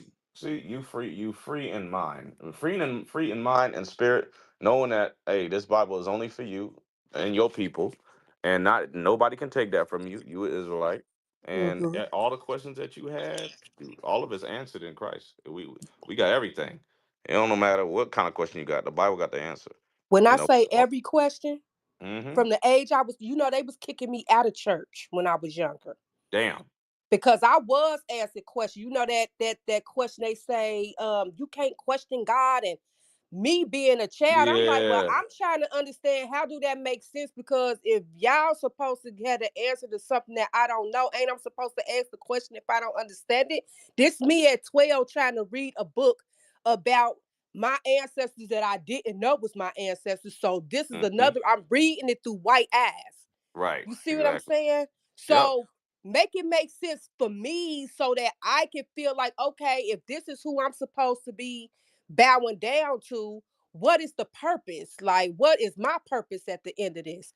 And another thing, I just want to throw that in here. It was a carnal thought when I was in the world, but I always used to say, I'm glad I know what it is now, so please don't come for me. But this is what my thoughts was, okay? I always used to say to my cousins and my sisters, I said, you know what's crazy? What if the devil, right, um, is using the Bible or Christ to get people to bow down to him? What if that's really him and people all bowing down to him thinking that is God and it's really him? And I said, because if he wanted to gain people's souls and he is the father of lies, that would be the perfect lie to get a lot of God's people to believe that he is God and without them knowing it. And like I said, when I came into the truth and I sing, I broke down. Do you hear me? Because my spirit was always telling me, it was always telling me something wasn't right. Hey And sis, can you hear yeah, me? I'm so Uh, glad. get second Corinthians 11. Yes, sir. Second Uh, Corinthians. I don't know where it starts. I think it's 10 or 11. I can't remember where it starts at. So since this is like Christianity. So he is. Yes, He yes. is. I You're knew it 100% though. right. I knew it. So read this. Second Corinthians chapter 11, verse 10. As the truth of Christ is in me, no man shall stop me of this boasting in the region of Achaia. Wherefore, because I love you, not, God knoweth.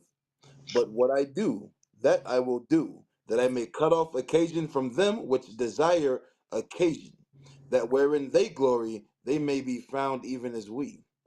For such are false apostles. Yeah, this Deceit- is verse 11. That's verse 11. This is verse 13. Oh shit. Okay. Read. Verse 13. For such are false apostles, deceitful workers, transforming themselves into the apostles of Christ. You see that? They transform themselves into the apostles of Christ. Read. And no marvel, for Satan himself is transformed into an angel of light. Mhm. So sis, you was right. I So they saw through all of that. I yep. saw through all of that young though. Mm-hmm. Thank you, Lord. That's all I can say about that. Thank you, Lord, for making me the way that you did. But also something else that Bishop has said in the class before. He said, if you were here in the former life, regenerated before, prior, and you was a follower, then 9 times out of 10, you come back the same or something like that. If you I'm probably wording it He wrong. said if you repented in your past life, you will come Right. back and repent again. That's what Bishop Right, said. right. If And you then was if you the was a wicked scripture that he person said, before, you will the come script back a wicked person. But if the you was a scripture that he righteous said. person before, you gonna come back righteous. Is that right? he was saying it. Benjamin was saying. Ah, I'm sorry. I'm sorry. I was trying to, because I knew I had heard that. I knew I had heard that from y'all though. Nowhere else. Yes, ma'am. Yes, but all praises to the Most High. I just want to thank y'all, and I'm here for it. Hey sis, how long you been keeping the commandments? How long you been repented? I've been repented for 3 months now.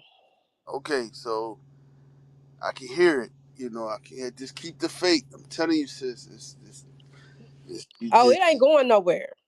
This been my life though. I've been celibate for 2 years, so that part was already handled.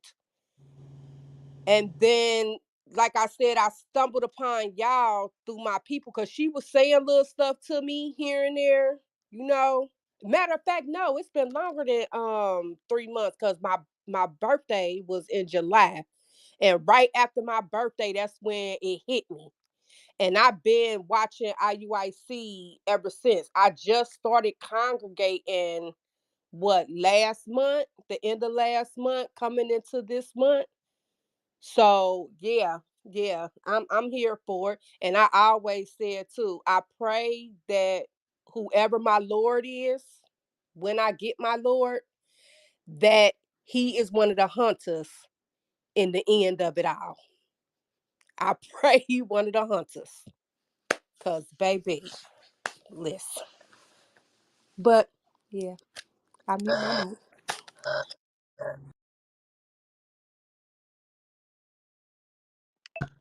What's wrong? What's wrong Oh, with people? sister. She said, baby. Listen.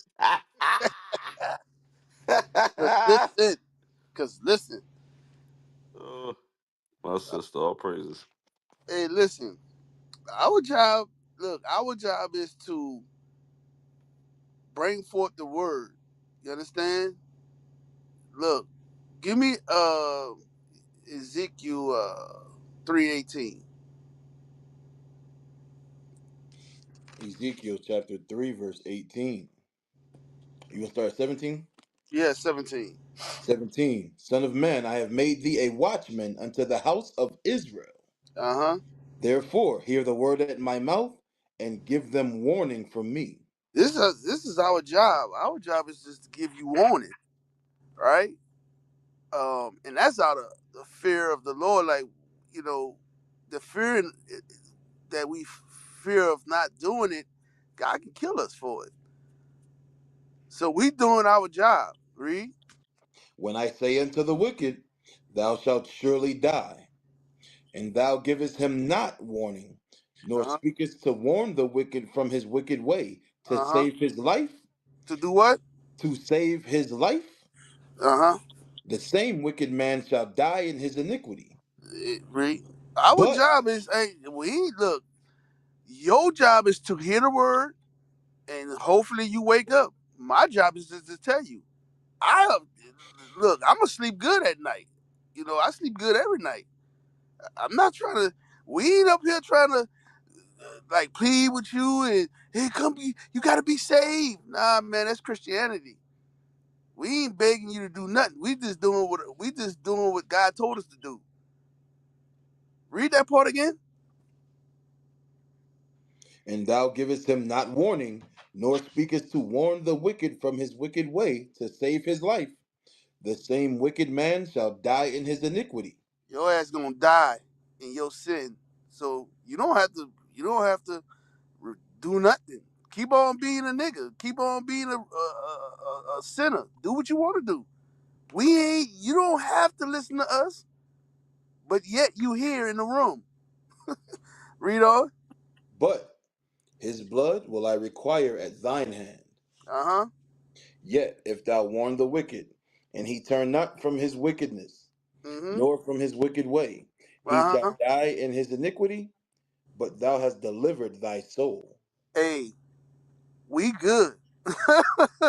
Look, you do what you do. You do what you do. You can repent or not repent. We don't care. We don't care. Nothing you can say to the prophets. Look, we doing our job. I mute my mic.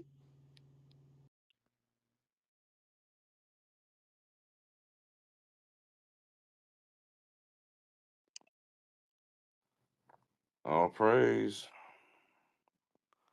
Let me see. Cowboy, what's going on? King, What's going on? A1, What's going on, Sign bro? Yes, Christ sir. bless. What's going Son on, Christ. y'all? Thought I'd check Bless. in with y'all.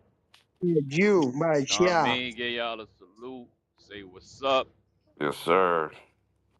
Pray all is well with y'all. No complaints. No Living in it. complaints, sir. Enduring.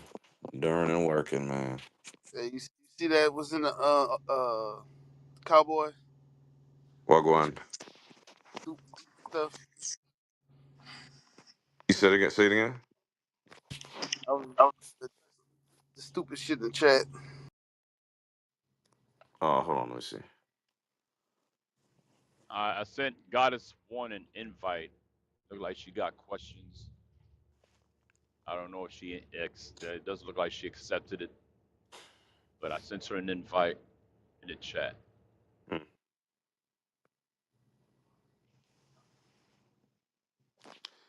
Come up to the stage, Goddess One. You got a lot to say in the chat. Let's talk about it. Please continue to save those that want to be saved. She's in the Okay. chat. Goddess One, come to the stage. Sent your invite. You here? So crazy. Hey, Why? so she says that's what it's here for, to chat. Okay, so just lock the chat. That way you could come talk to us. How about that? Don't be a don't be a don't be a be a goddess on stage too. Don't be a goddess just in the chat. Okay, I can listen. God gave you a mouth, didn't he? Are you are you you can't speak? Right. You don't believe in women's empowerment? I thought y'all are women. Hear me roar. Don't y'all want to talk and be heard? Damn. I guarantee as a white woman. That's why she's Uh, gonna expose herself. That's a white woman, y'all. yeah, yeah. White woman. You know they come amongst us and they come amongst us in disguise. Yeah, So or a they, dude. yep, yep, Freak yeah. yep. They Mm. come amongst us and they disguise themselves, like they one of us. hmm Too That's scared to speak and debate your cause. Where's that scripture at? Isaiah 41 and 21. Read that. Isaiah 41 and 21. Isaiah chapter 41, verse 21. Let's see if Goddess Produce, could do this. produce your cause, saith the Lord. Bring forth your strong reason, saith the King of Jacob. So this platform is set up so you could come on stage, not necessarily just run your mouth and run your fingers in the chat, but to come on stage and dialogue, because the scripture says, "Come reason together." So now in Isaiah 41 it says what? Produce your cause, saith the Lord. Bring forth your strong reason, saith the King of Jacob. Come on, read, man. Yes, sir. 22. Let them bring forth and shew us what shall happen. So if Let the them shew. Bible's wrong, show us what shall happen. Show us prophecy in your books. Show us prophecy out of your understanding. Come on. Let them shew the former things. Show the history of our people going into slavery on slave ships. Show the history of us getting banished out of our land and into a new land on another whole side of the earth. Where's that history at? Come on. What they be, that we may consider them, and know the latter end of them, Uh-huh. or declare us things for to come. Show us prophecy. You smart. You in the chat. You in the chat confident and bold in the chat, but you're too scared to come and defend your understanding or your philosophy. You're too scared to speak. Damn. I thought in 2024, it's down at the end of 2024. Most women are feel that they're strong and they need to be heard and they want to be heard and they got something to say. But you too scared to open your mouth and say what you believe and reason. Wow. I thought y'all college educated, you're articulate, you know what I mean? You're smart, got a million degrees. Okay, come on. Verse 23. Show the things that are to come hereafter, Uh-huh. that we may know that ye are gods. Uh-huh. Yea, do good or do evil, that we may be dismayed, and behold it That's it. together. That's it. So Goddess one is showing that whoever is behind the account ain't no god or goddess. You just running your fingers. That's all. It is what it is. Right. hey, I remember who that is. That's that fat woman. Oh shit. Damn, she obese too. Oh shit. Oh yeah, I remember her. I Who's that? I, I thought, Who is that? huh? Sottish one. The what? Sottish. King? What, what'd you say, sir? Who is that? I can't You remember said you her remember other her. name, but she put goddess in everything. She had another name I can't remember, but I know she used to come up here last year fussing and arguing all the time And she was about, disrespectful, right? Disrespectful yes, big girl. that's I that think I fat do remember woman, that. and she's always saying you gotta respect the black woman. I'm your queen. You respect me. You respect me. I remember you, fatty. Nah, she respect donuts. Stop it! I Cut remember it out! you. I have a Remember glandular you problem. with your She respect Hey, y'all donuts and crazy. she respect donuts and little Debbie cakes. Oh man, oh damn, you still around? that's And you crazy. don't got no damn man. That's the problem. No, no, she's still around. Get it? Yeah, I got it. Damn. Bad Oh joke for the day. man. It's terrible. Oh man, I remember that. Cause she, you know what made me remember? Cause she kept saying that's sassy. That's that's what you just told on yourself. We appreciate Damn. you, goddess. Oh my God, man. I thought goddess, when somebody thinks of a goddess, you think of somebody, a woman, a beautiful woman in shape, Yeah. something like that. How you gonna be an obese goddess though? Come on, sis. Shit, your How fat how ass. you gonna be how you gonna be a goddess and you a slave to little Debbie cakes? God. Like, come on, B. Oh Stop shit. the nonsense, man. Twinkies all Oh under your shit. arms. Eating Under your Twinkies for arms. Oh, lunch. You don't eat shit. a meal for lunch. Your meal is Twinkies and chocolate pudding and stuff like that. Come on, Oh man. shit. Oh my. Damn. The That's goddess yeah. goddess 350 pounds. That's devastating. It really is, and so is any seat that she sit down on. Damn. The concrete's devastated. Oh man, I ain't shit. Hey, the sad part about it is, we actually changing people's lives in this room, and she's in the room where you can get your life changed, but she's not into life changing decisions. Can't change the scale though. Right, she just changed plates. Damn. Oh shit. I am on a roll. On the roll.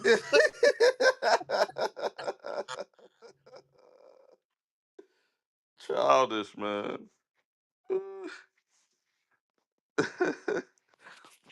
On the cinnamon roll. Hey, Oh the man. difference is when she laugh, her whole body move. Damn. Everything shakes for the big old jello. Shit contracts upward. Damn, bro. Oh my Yo, God. so you're saying when she laughed, even the fat on the back of her neck jiggle? Yeah, yeah, Damn. Damn. yeah. The hot dog pack on the back. Damn. Shit. Got hot links on the neck. Hell wrong with you? Sheesh. Hey, Mo better. I'm about to give up the ghost, man. I'm about to give you the juice in a bit. Yes, sir. I have Hey, a question. I'm so sorry. so how's the night been going?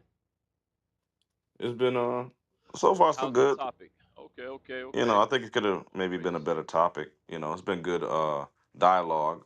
Not many Okay, all praise. scoffers. We had Bill come back, blasted him to hell. Who? But Bill, you remember Bill? Bill, refresh my memory. He always he got You he know got the Bill. voice. Everybody recognizes his voice when he come in different accounts sometimes. What, Golden Swords? No, no, No, no. no. You know Bill, the one who sounded like an Edomite. Oh, yeah, yeah, yeah, yeah, yeah, Yeah, yeah. So he had a picture of A1 like morphed, and yeah. he had ape. He put ape on the Oh, forehead. damn. Yeah. So he's like, we've been very merciful with him, you know, and he just, we brought out some scriptures It about. was a it was a little smoke when we first opened up. It was some smoke when we first Mm, opened up. You know. All right, all right, all right. All praises, man. All praise. Well, if they don't repent, judgment coming. It is what it is. that's it. Yep. Hey, man. So did y'all hear? Yes, I see. I got the topic: black women stop following white women. You know, but did y'all hear? Y'all girl raised $1 billion and is now $20 million in debt for her campaign. No way. Oh, y'all didn't hear? Not No. I know she not raised the money. woman. She Not the raised black woman. a bill. Y'all can list all over the news right now. She raised $1 billion, and she's now her campaign is $20 million in debt Jesus. at the end of the campaign. That's why Trump made a tweet like, yo, listen, yo, we see y'all Democrats, y'all reeling out of control. We gonna help us Republicans. I got some money left for my campaign. I'm gonna pay y'all debt for y'all. Damn. Damn. Yeah. Yeah, Oh Trump. shit. I think you probably trolling, but he's like, yo, listen, I'm gonna pay y'all debt for y'all. Y'all looking crazy out here, and we about unity right now. Y'all go look it up on Twitter, on X. Y'all look it up. Damn. Trump That's said, yo, crazy. listen, we gonna pay off some of y'all bill, Devastating. man. I Huh? gotta find that. I gotta find that. Wow. Man. And she was gonna run the country. Terrible. And listen, you spend $1 billion in 3 months, and you go in the hole. Shit. Holy crap! But Oh my god. you're expected to run a country. Damn. Oh, I Woo! see. It says, how did they spend 1 billion and still manage to be 20 million in debt? Bruh. Yep. Bruh. That's who Fuck. black women supported. They backed this woman. If That black shit is women crazy. going that way, if black women going right, I'm going left. If they going left, I'm going Yep. right. Bruh. You Go the cannot other way. follow black women, bro. Your ass Oh my gonna god. be messed up. All that money went to damn millionaires. All the Went to money all went to the celebrities. damn. Yeah. Yeah. Oprah got a Shit. mill for a interview. The podcast, call her daddy, whatever it is. Man, they Glorilla and Cardi B got money. Everybody got paid. So black women raised a whole bunch of money in that Zoom call so that all these celebrities could get money. Because the staff has not gotten paid yet. The staff But ain't black got women paid don't want to yet. stick Damn. together. Yeah, This is crazy. the black They men quit on a also after that raised a couple $1 million for her. And the staff, I want y'all to think about something. Remember now when Obama was getting on brothers, right? They're like, hey man, what's wrong with y'all? Y'all don't want a black woman president, y'all misogynistic and all of that. And there was black men behind Obama, the staff. These niggas got berated, mocked, and the celebrities got paid, but the staff ain't getting paid right now. They gotta wait. You did all that months worth of work for Kamala Harris to be president. She lost, and she's in debt, and you ain't getting paid. Damn. a lot of them quit, Crazy. Benji. They should have quit before they started. Man. She didn't even show up to the rally. And she didn't even show up at the end and say thank you to all the workers and the staff are trying to make her a president, and then they ain't get paid. The Extra L's. celebrities all got their money. Sheesh. You can't make this stuff That's up. fucking terrible. God. Terrible. Oh. Uh, think about, hey, y'all remember the movie Brewster's Millions, where he had 30 days to spend $30 million? I don't remember that movie. Yeah, She did worse than that. Richard Pryor.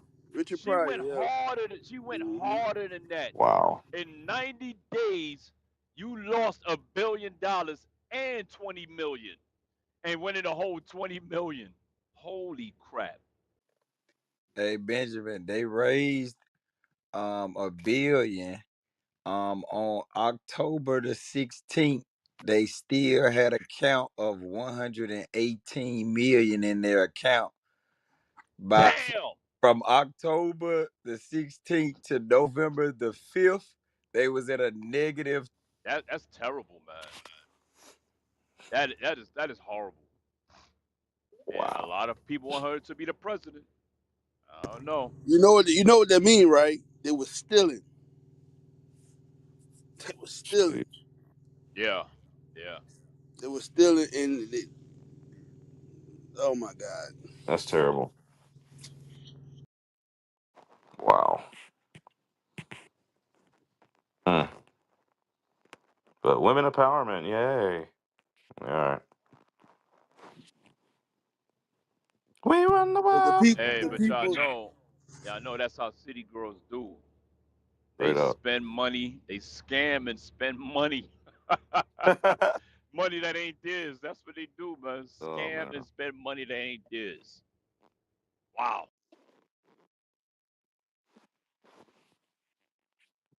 Mm-mm-mm-mm-mm. Say, cowboy.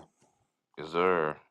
Hey, to Benjamin Point, they be doing that on them trips. They spend thousands of dollars going every which way, knowing Yep. damn well they got the rent due, the car Hmm. note due. Yep. Baby needs some Pampers. Yep. Right. Baby Yep. ain't got no formula in the house, no breast milk, no nothing. Right. Ain't got Damn. no milk out there living your best life. Hell is this? Who you got Yeah. coming up, bro? We got mm, Raggy. I don't know if that's a bot. I think that's a bot. Raggy, I'm gonna give you another chance. Last time you was up here, you ain't say nothing. Might be a bot. Raggy Horner.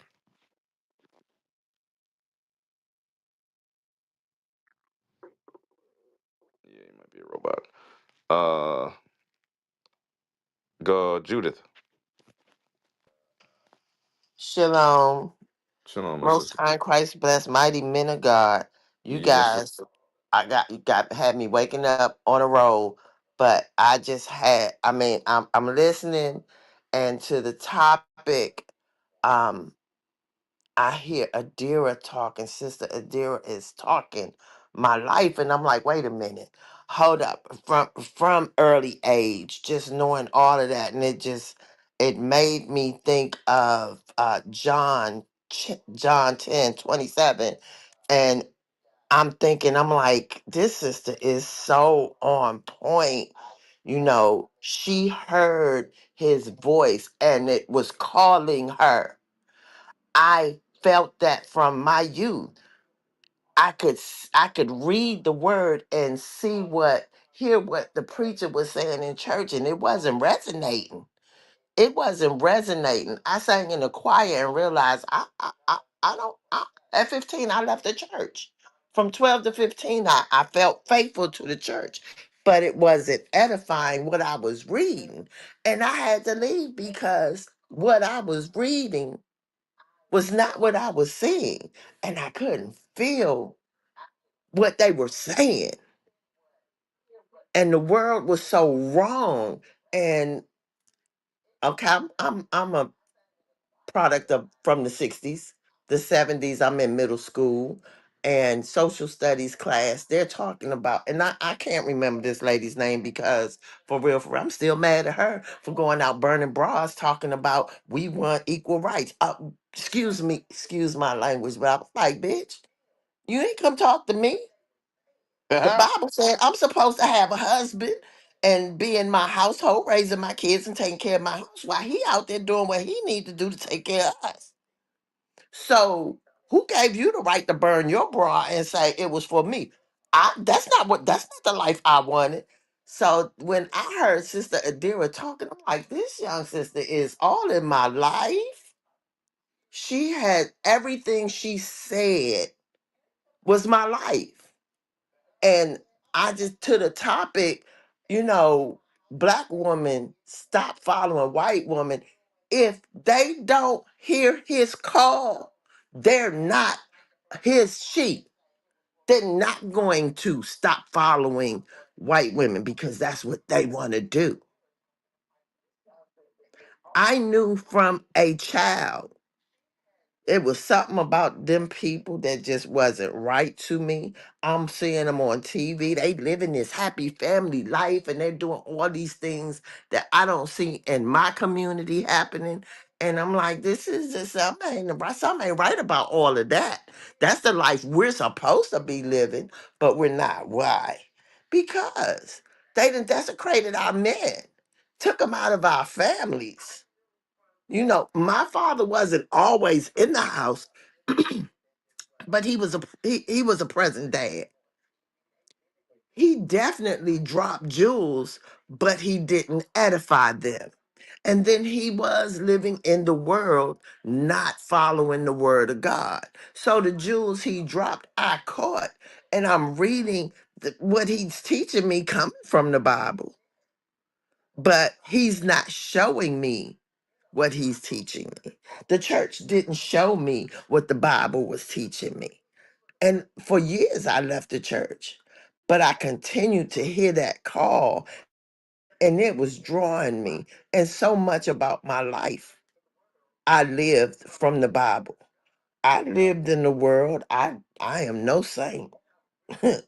I was no saint, but I am living in this word now because I know that it's what I'm supposed to do. And I kept hearing in the church, you can't be perfect. No, we can't live those 10 commandments. And I'm reading the 10 commandments thinking, well, why can't we? What's so hard about these commandments that we can't live them? Why can't we be perfect? We can be perfect. Why can't we? But the church keeps saying nobody's perfect but Christ. But Christ said, ye be perfect, be ye perfect. So, it took me some time to come back to this word and find the truth. And when I did, ooh, the edification, that young Miss Adira, thank you, young lady, for coming on this platform this morning and giving it up. Because when you said you said when you read, you felt it. You heard that call. You heard his voice. You was his sheep. I heard his voice. I am his sheep. They can't hear his voice. So they're going to continue to follow any and everybody that edifies them in what they do in the world. With that, mighty men of God, I give thanks and I mute my mic. All praises, sister. And hey, it ain't for everybody. It says, like you said, my sheep hear my voice. But hey, it also says many are called, but few are chosen. So though we may have been called, let's make sure that we endure to the end so we can be chosen. You know? So all praises. And let's go with it's on you, Mo. You got it, man. You got the juice, bro. Let's go with Philip though. Shalom, good morning.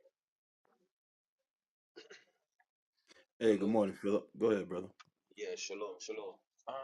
Yeah, as far as the how black women um exhibit a lot of the traits, like to follow the white woman, it's the same spirit. Like they have that murder spirit. Similarly to how the black man have that murder spirit from Esau, in a sense, even with the abortion, like how is it that we have like candidates, um, like one of their major issue that they push towards black people is abortion, and people act like that is normal, because I seen that over the election period, that was one of the biggest campaign ads that I see coming up every second. You hear, oh, this little 10-year-old child was raped and she had to carry the raper's baby, and I'm just like, yo, you know that's what they push into the people. You understand? All of a sudden, I never hear nothing about this before, about this little girl that got raped by a 10-year-old girl getting raped and she had to carry rapist baby, you know, and she couldn't get an abortion and all of this. And I'm just like, yo, you know, people always say, oh, it's the mother and father's baby, but as soon as you want to get rid of the baby, you're talking about it's a father's baby. What about the whole thing where it's both of y'all's baby, you know? And I feel like that's one of the things about black people. When they don't want the baby, it's the father's baby. But when they do want the babies, both are the babies. So they get a choice in whether, good morning. They get a choice in whether the baby's theirs or not. With, um, based on if they like the person that they have the baby with. It's supposed to be unconditional. And I have to mute my mic. Thank you. Yes. Yes, sir. Or it's based on if they can get that child support out of that man, or however they can use it to their advantage. All praises, all praises. Sister O'Shea, did you speak already?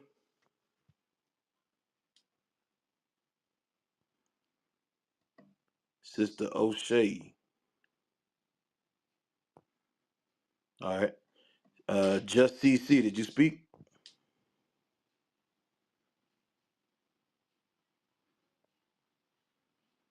I saw Kayla spoke. Sister Momax, did you go already, sis? Yes, sir, I did. All right, all praises. Hey, y'all come on and raise y'all hand. Come on stage. Y'all address the topic for the night. Dear black women, please stop following Becky. Y'all come on and share your thoughts, comments, or questions.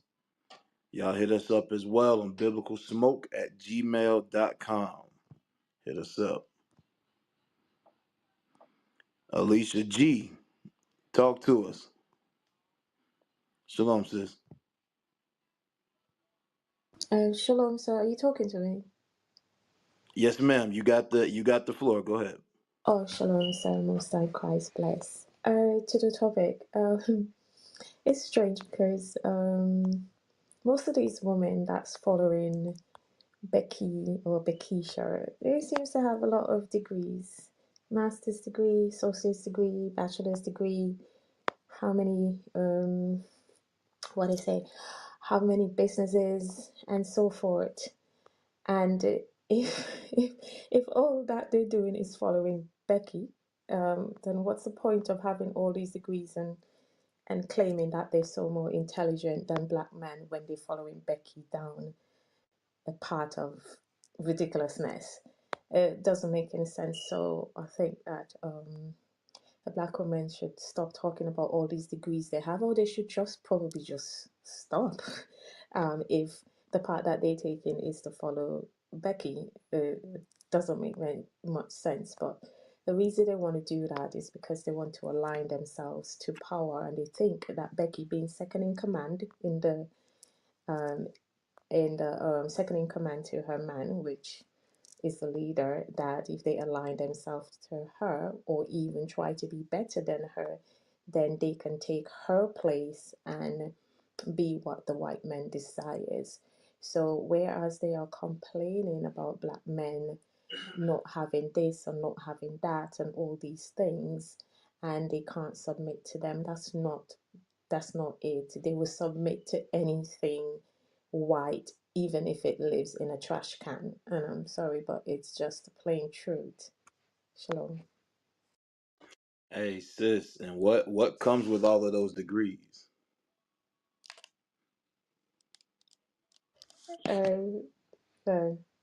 Uh, what, baby mama? I don't know. Debt. They be pulling out $100,000, $60,000 worth of student loans. Yes, That's that's true. why.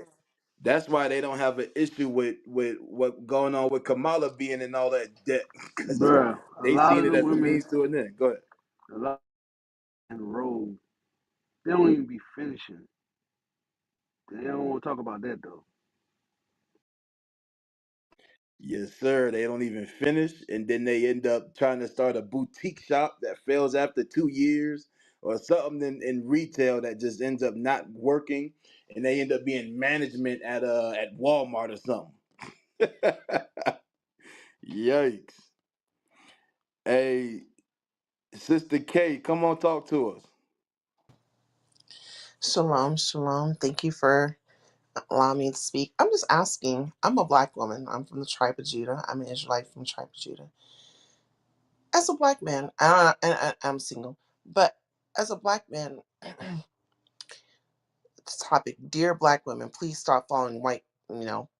So when you see a black woman with a wig on, because I wear a wig, you think you- that's a turn off? I'm trying to be like a white woman, white tea person. You think I'm asking? Mm, no, not necessarily, but it's more than that. That's just part of it, you know. Hmm. It's the attitude. It's a lot that goes with that hair hat.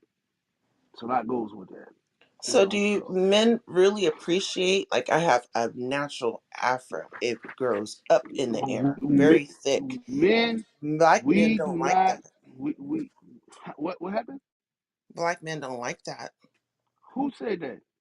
I Right, we Have you be been experience it talking. listening? every Have you been day. listening to black? Have you been listening to black men? I know you guys. I'm talking generally No, collective. I'm talking about. No, I'm I'm talking just about black men. Period. Black men. Period. Have you listened to black men? Like black men been saying this for a long time. The comedians, all everybody been saying this. Sis. I don't know what type of men. Like now, these youngsters out here today, these young boys, they been raised by their mamas. Yes, I guess they. I don't know, but the men of that I know, the generation I grew up in, we never liked that. It stank. You mm, know, we can't you can't touch it. I mean, you know what I mean. So hmm. Sis, um, Yes, sir. do you know that the attention that the black woman is given to her hair is because of punishment from God? I did hear something about baldness. I don't have That's what. baldness. My hair is too much. So But why? yes, So why don't you just use that instead of a wig? because when my afro is out and I live in a certain town where there's not a lot of black people and it's not a lot of kinky hair and my hair is very thick, so I braid it down and I put a wig on because it I work in a corporate world and it turns people off. That's the only reason why. That's my perspective. I understand yours. I'm not saying you're Okay, wrong. so the wig is to fit in the corporate world. That's what you're saying. It is. It is. It makes it a lot Okay. easier. So it's Mm. not for fashion. Um, well, it is part of fashion as well too, because that's what you Well, see on if you TV didn't every work, day. if you didn't work where you work, would you still put the wig on? Me personally, I would not. No, sir. Okay. So Honestly speaking, you're an no. exception out of millions of black women. Mm. And the point that we're making is this. Give me Isaiah chapter 3 verse 16. Isaiah chapter 3, verse 16. Moreover, the Lord saith, because the daughters of Zion are haughty. Who said this? Read again.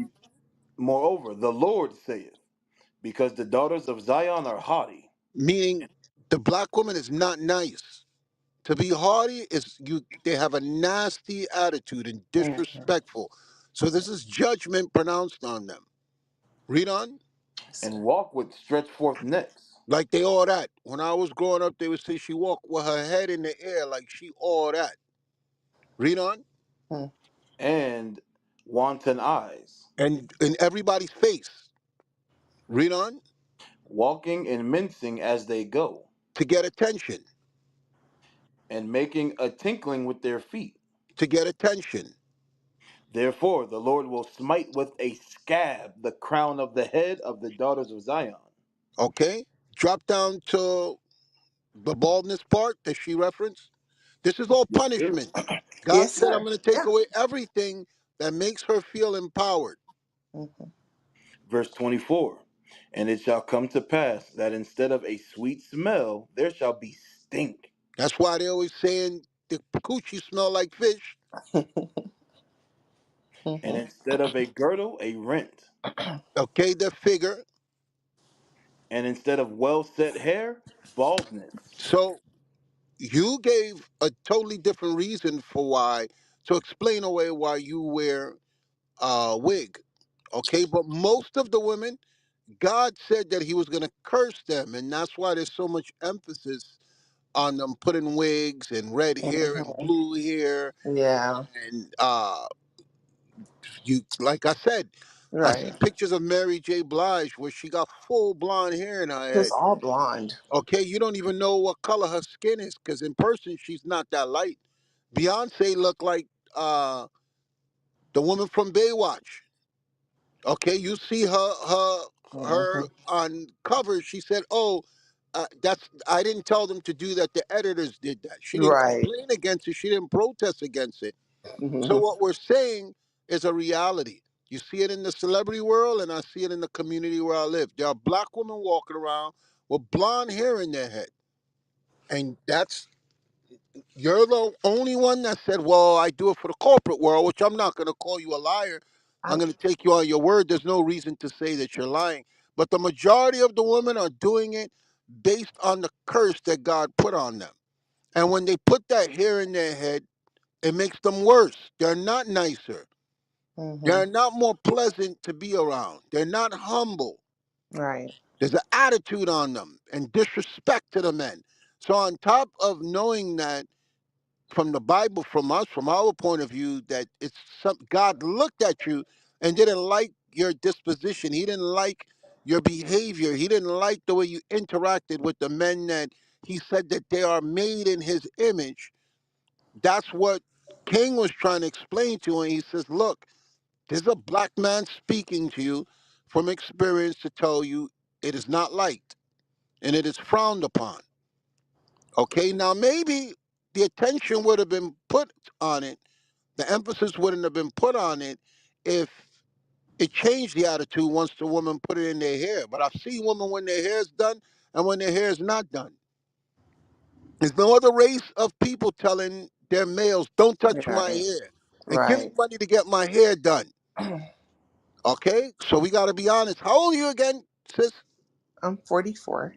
Okay, you've been on this earth long enough to know that what we're saying is a reality and it's not an attack.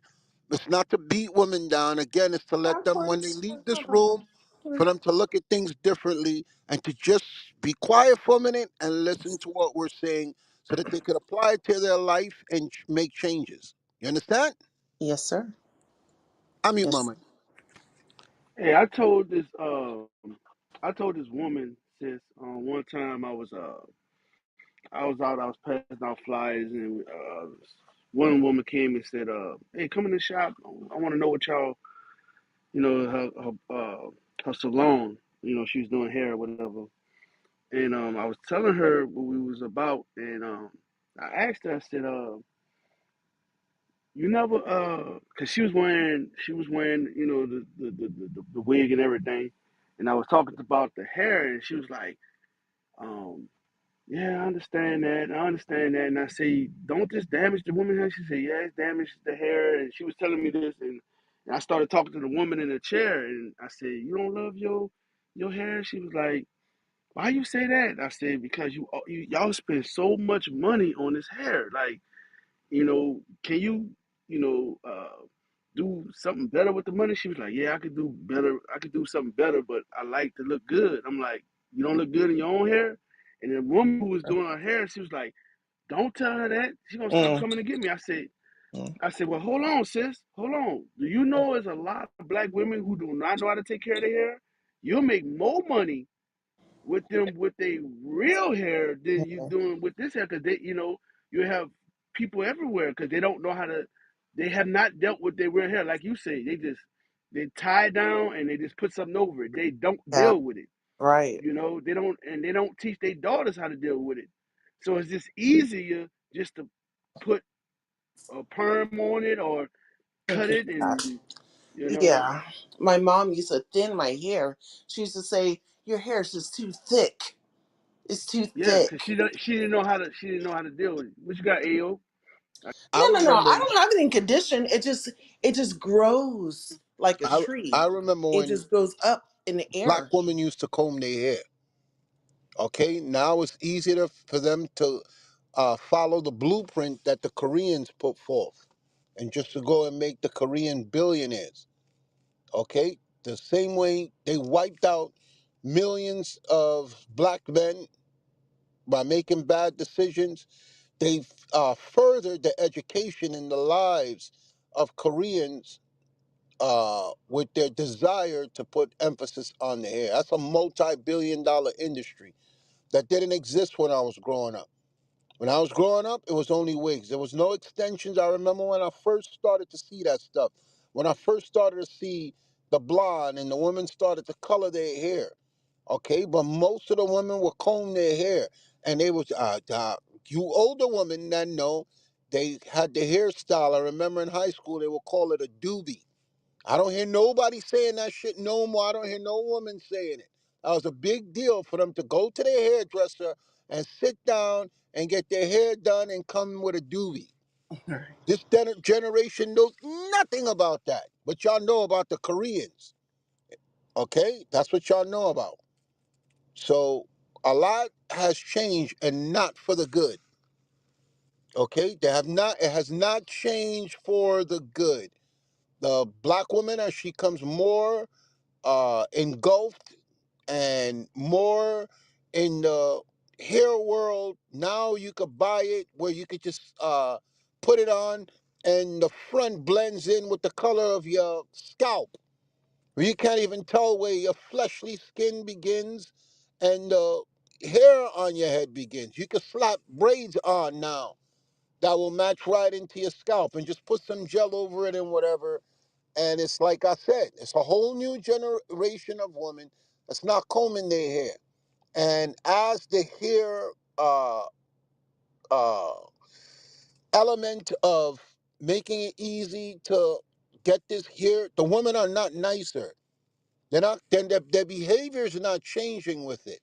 So now there's more emphasis on it because we know how you are when you don't have it, and we know how you act when it is the way it is. So that's why God says, I don't like your attitude. You're not nice. You're mean to the men, and this is a curse.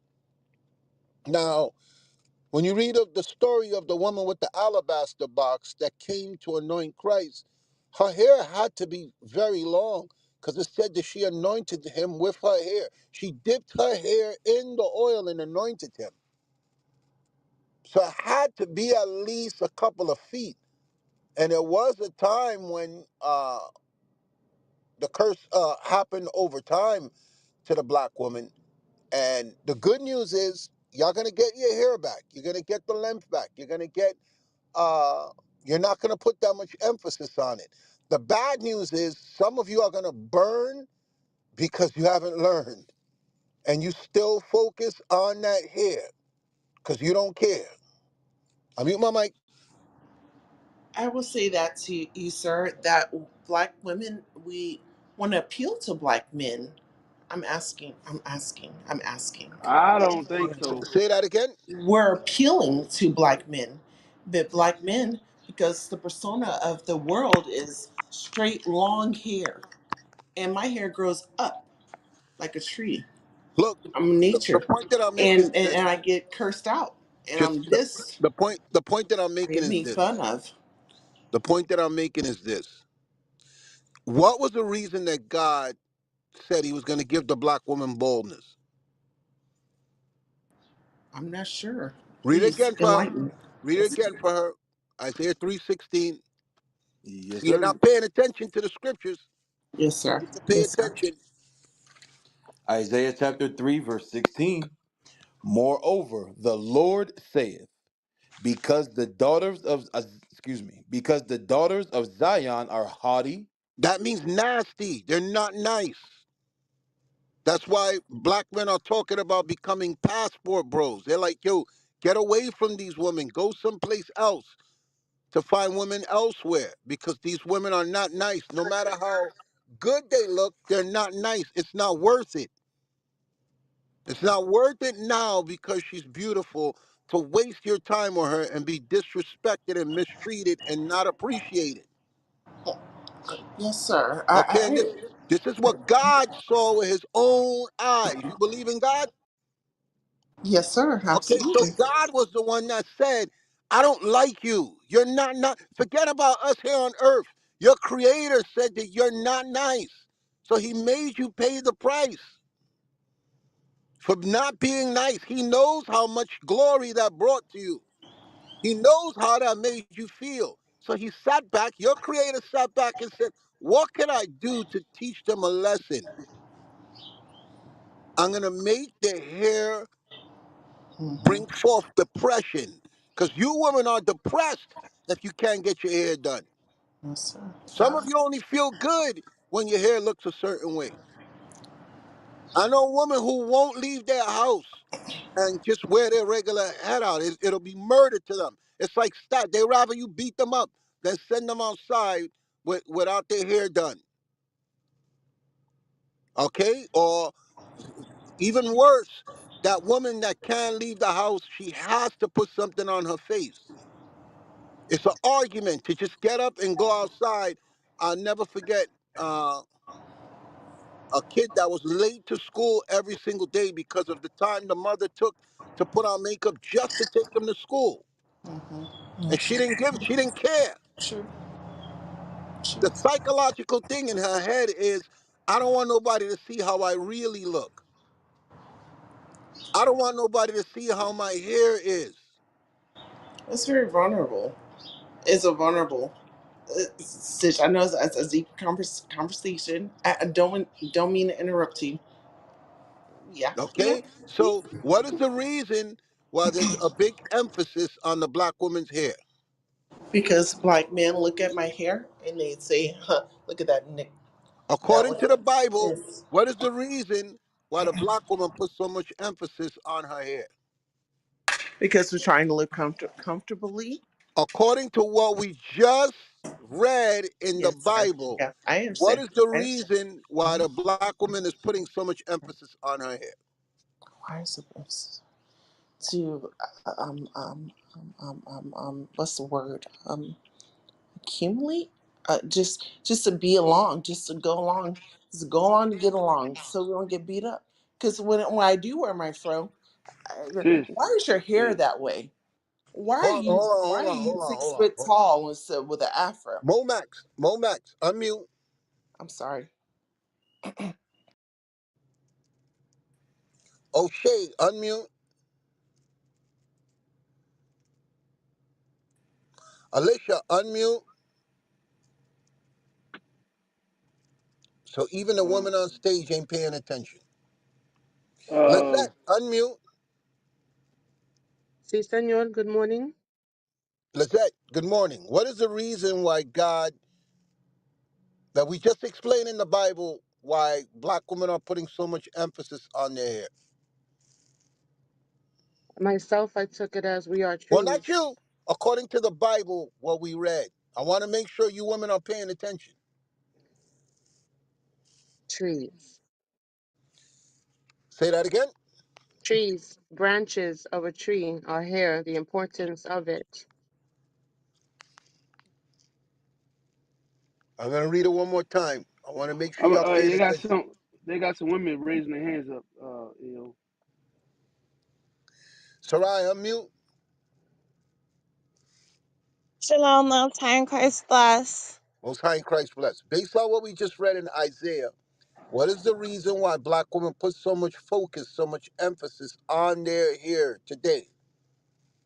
Because the Most High has cursed us because we are wicked and haughty. Okay, we're going to read it again. I want y'all to understand. Because a lot of the reasons y'all giving, you're not humbling yourself to God. Because once you humble yourself to God, it's just like the slavery. The reason why God left the Israelites in the wilderness for 40 years, because he was trying to correct them, and they didn't want to adhere to the punishment. Same thing with Sir, the black woman now. Isaiah chapter 3, verse 16, read it again. Isaiah chapter 3, verse 16. Moreover, the Lord saith, This is what God says. This is primarily on your here. Read on. because the daughters of Zion are haughty, Meaning you're mean. They're not nice. Read on. and walk with stretched forth necks, You can't tell them nothing. They got their head in the air like they all that. Read on. and wanton eyes, And their eyes, you're supposed to be shamefaced, but their eyes are not like that. They're putting long eyelashes. They're shaving off their eyebrows and raising them higher. They're putting color to bring emphasis. Those eyes are not shamefaced. They're doing things to get attention. They have a nasty attitude and they want attention. Read on. walking and mincing as they go, To get attention. and making a tinkling with their feet. To get attention. Therefore, the Lord will smite with a Smite scab means to touch with a scab. Read on. the crown of the head of the daughters of Zion. Okay, he's going to touch the heads of the daughters of Zion. Now drop down to boldness. Read on. 24. And it shall come to pass that instead of a sweet smell, there shall be stink, and instead of a girdle, a rent, and instead of well set hair, baldness. Now, God was the one that looked at the spirit, the soul of the woman, and said, punishment is to take away the glory that comes to them with their hair. There was a time when your focus was not on your hair, but God said you didn't appreciate the life that was given to you and the beauty that was given to you. So he said, I'm going to make it an issue to you now, where you can't even move on with life if your hair is not right. That's a curse. And that's what I'm trying to get you guys to see. Okay, forget about your reasoning for doing what you're doing now.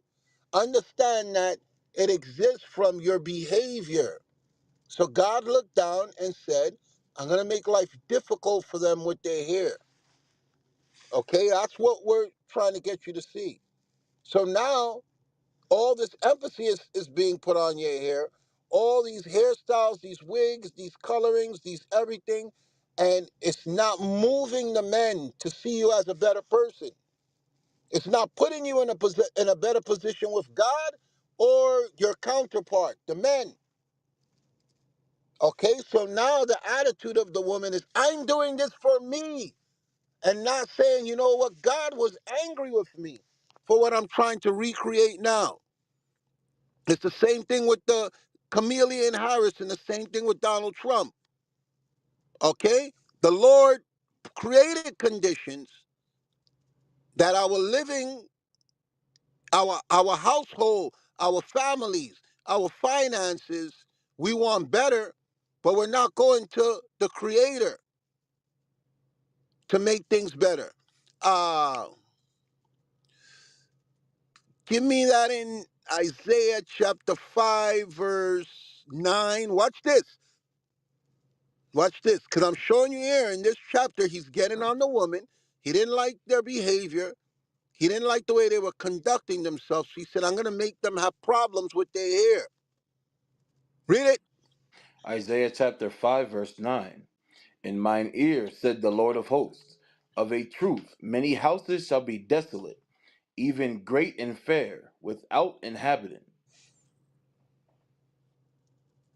Verse 10, yea, 10 acres of vineyard shall yield one bath, and the seed of an I'm sorry. omer I'm shall. sorry. Start with verse 1. Isaiah chapter 5, verse 1. Now will I sing to my well beloved a song of my beloved touching his vineyard. My well beloved hath a vineyard in a very fruitful hill, and he fenced it, and gathered out the stones thereof, and planted it with the choicest vine, and built a tower in the midst of it, and also made a winepress therein. And he looked that it should bring forth grapes, and it brought forth wild grapes. Okay, so God is looking at us as a garden that he took care of, and he expected produce from it, and it was no good. Read on. And now, O inhabitants of Jerusalem and men of Judah, judge, I pray you, betwixt me and my vineyard. What could have been done more to my vineyard that I have not done in it? Okay, what more could I have done of God to make you people better? Read on. Wherefore, when I looked that it should bring forth grapes, brought it forth wild grapes? And now go to, I will tell you what I will do to my vineyard. I will take away the hedge thereof, and it shall be eaten up, and break down the wall thereof, and it shall be trodden down. And I will lay it waste, it shall not be pruned nor digged. So And God said, I'm not going to take care of it no more. It's the same thing with the Israelites. I'm not going to take care of you no more. Read on. but there shall come up briars and thorns. I will also command the clouds that they rain no rain upon it. Because no rain to plants, they get destroyed. No one harvesting it, they get destroyed. No one purging it and pruning it, keeping the insects out, making sure it gets just the right water, it gets destroyed. Read on. For the vineyard of the Lord of hosts is the house of Israel, So now it's making it clear. He gave us this parable, this analogy, and he's talking about the Israelites. Read on. and the men of Judah his pleasant plant. We're And supposed to be a pleasant plant in God's eyes. That's why in Genesis it speaks of us being in a garden. Okay, what we were not supposed to eat of was the other plants. Read on. he looked for judgment, but behold, oppression. There For was no righteousness, judgment amongst us. We were oppressing each other. but behold, a cry. Nobody was keeping God's laws. Read on. Woe unto them that join house to house, that lay field to field, till there be no place, that they may be placed alone in the midst of the earth. Meaning we only care about ourselves. Okay? That's why you'll see black people now get money and they'll get a huge mansion and then fence it off and nobody else could come around them. They'll have 15 cars and they won't drive them. Okay, it's the same thing now that they're just by themselves. They only care about themselves and their wealth. Read on. In mine ear said the Lord of hosts, of a truth, many houses shall be desolate, So he said, e- I'm going to take away these things from you. even great and fair, without inhabitant. Yea, 10 acres of vineyard shall yield one bath, and the seed of an omer shall yield an ephah. Meaning we're going to have the material to bring forth produce, but we're going to get very little. Read on. Woe unto them that rise up early in the morning, that they may follow strong drink, that continue until night, till wine inflame them. And the harp, and the viol, the tabret, and pipe, and wine are in their feasts, but they regard not the work of the Lord, We're not neither. paying attention to God is our creator. Okay, but all we produce is haters. There's hatred amongst us. That's not what God wanted. Read it again. And the harp, and the viol, and the tabret, and pipe, and wine are in their feasts, All we want to do is drink and eat and party and have a good time. but they regard not the work of the Lord. And we don't understand that there's a God that gave us instructions on how to deal with each other and how to live so we could grow and thrive and then live in a harmonious environment. Read on. Neither consider the operation of his hands. And we don't consider the operation of God's hand, which is why I'm explaining The excuses you women are giving me for the stuff that you're doing with your hair, you're showing when it comes to God, you don't care. I'm showing y'all in the Bible that the issues you have with your hair is in Isaiah chapter 3, verse 16. God said, I don't like your behavior. You're not acknowledging me as your savior. So I'm going to mess up your day to day life with your hair. Go back to Isaiah chapter 3 instead of baldness. Isaiah chapter 3, verse 24. And it shall come to pass that instead of a sweet smell, there shall be stink, and instead of a girdle, a rent, and instead of well set hair, baldness, Watch this, watch this. And with the baldness, read on. and instead of a stomacher, a girding sackcloth. Okay, that's why a lot of y'all have problems with your shape because a stomacher will keep your stomach flat, your waist flat. Read on. And burning instead of beauty. You don't feel beauty. You don't feel like you look good. Inside, there's burning anguish and pain where you cannot leave your house without makeup. You can't leave your house without your wig. You feel better with blonde hair in your head. So the issues that exist is because you're not paying attention to the anger of God. And you guys think that you're just going to go to the Koreans and just replace it, just like y'all thought y'all was going to go to the voting box and just replace the conditions that God created. You're not going to put Chameleon Harris in office and go against God.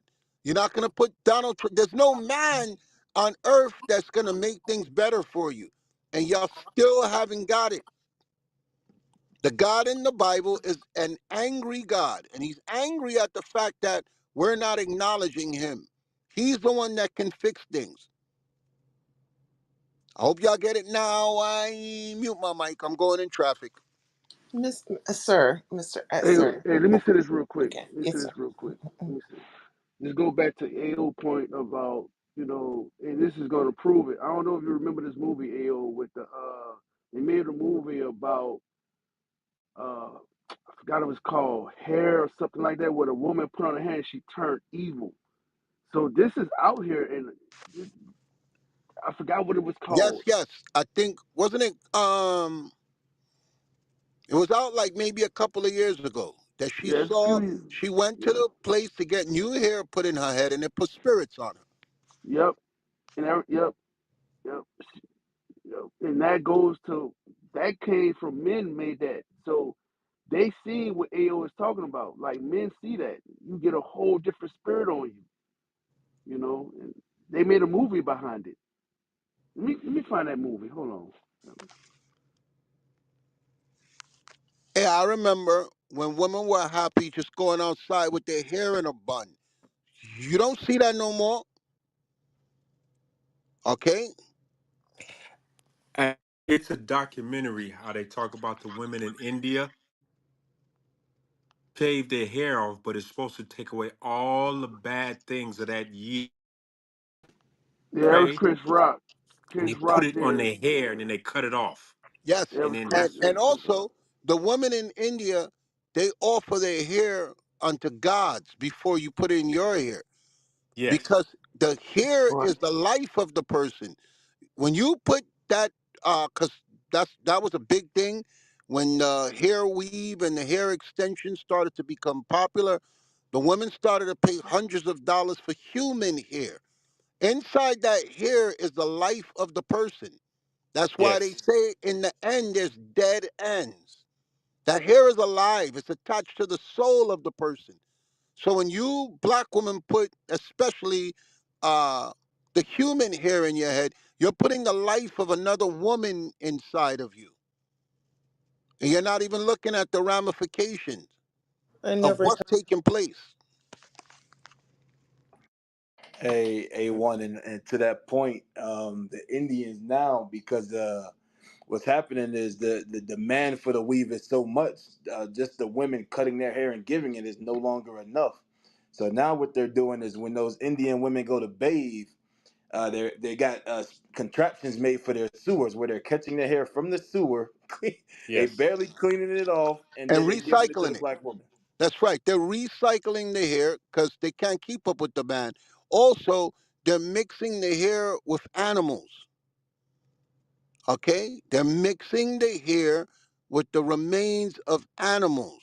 And they know that you black women, you don't care because that's how much you want to appeal to your vanity. And eventually, the contaminants, eventually, the souls that are in that hair is going to affect your soul. All right? So, who else we got on stage? Who we got new on stage that hasn't spoke? Yes, sir. I believe we had Kelly. Kelly, what do you have to say about the discussion?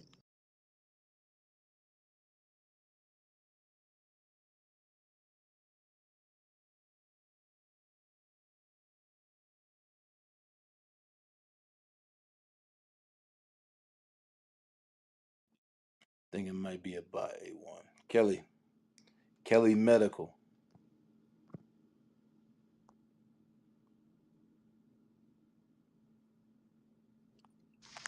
Kick her off. Yes, sir.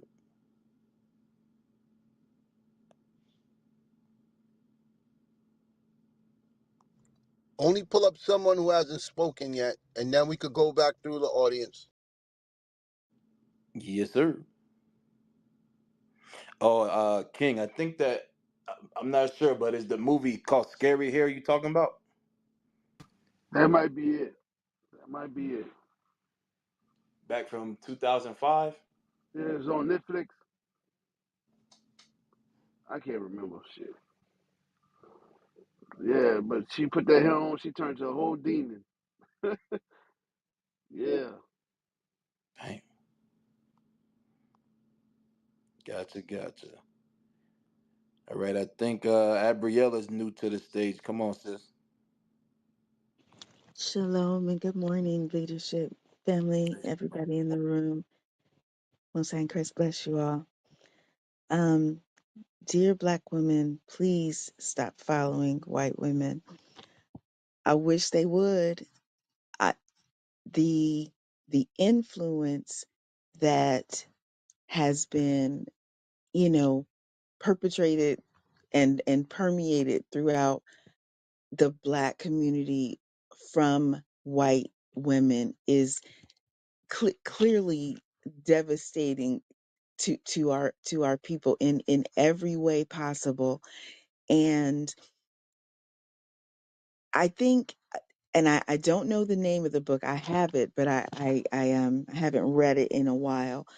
But it's a book that Bishop, has covered, where it talks about, the way that the white woman was like during slavery, and how she was to, the black women because of her jealousy. And there's an African sister that does these videos that, it's always about, you know um white people, kind of like a contrast type thing. But she does a lot of them where it focuses on what white women actually come out and say about how they feel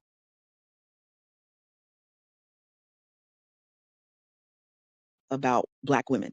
And um they're fearful in different ways. I never like listen to, so I can't like, go into deep what they say, but I do know excuse me, that part of it is that they're jealous of us. And what our women are so not understanding is how great we are.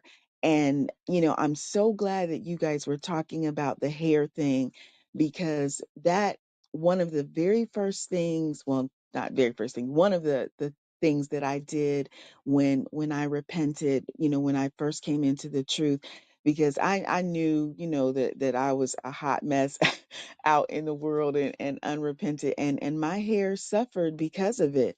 And I was always getting perms and stuff. And now, I mean, my hair is like down my back. I wear it natural, and like just really like the past few days, I had kind of been, letting it breathe, doing wash day and stuff. And I'm just trying this. I'm not even gonna lie. The curls are popping. And I just, I had to kind of laugh about it because I was like, you know what? The Lord is so gracious, but and he has such a sense of humor because I literally prayed the prayer. I'm like, Lord, I repent, of all my wickedness. And this is even before I realized and read that scripture that was just read. But I was like, Lord, please forgive me and, please restore to me, the natural beauty of my natural hair. And I'm telling you, it's growing like crazy. It's healthy. It's thick. And yeah. And so I'm really, really thankful. And then I was gonna say that I had seen a story of a young lady. Excuse me. She was literally in the hospital filming this little, this clip, but she had been wearing weave, and she said she bought this weave. And I think, if I'm not mistaken, she said it was Indian hair. And I mean, this girl, oh my God, it was so gross. She had like these big boils like all over her head and her face because of it's some disease or something that was in that hair, in that weave that she was wearing. And I'm like, you could not pay me to put them cumbrellas or some weave on my hair. And I never really been a weave person anyway. Like I said, I opted for perms. And you know only like a few times, in my life, what, did I wear weave, like, getting married or something like that.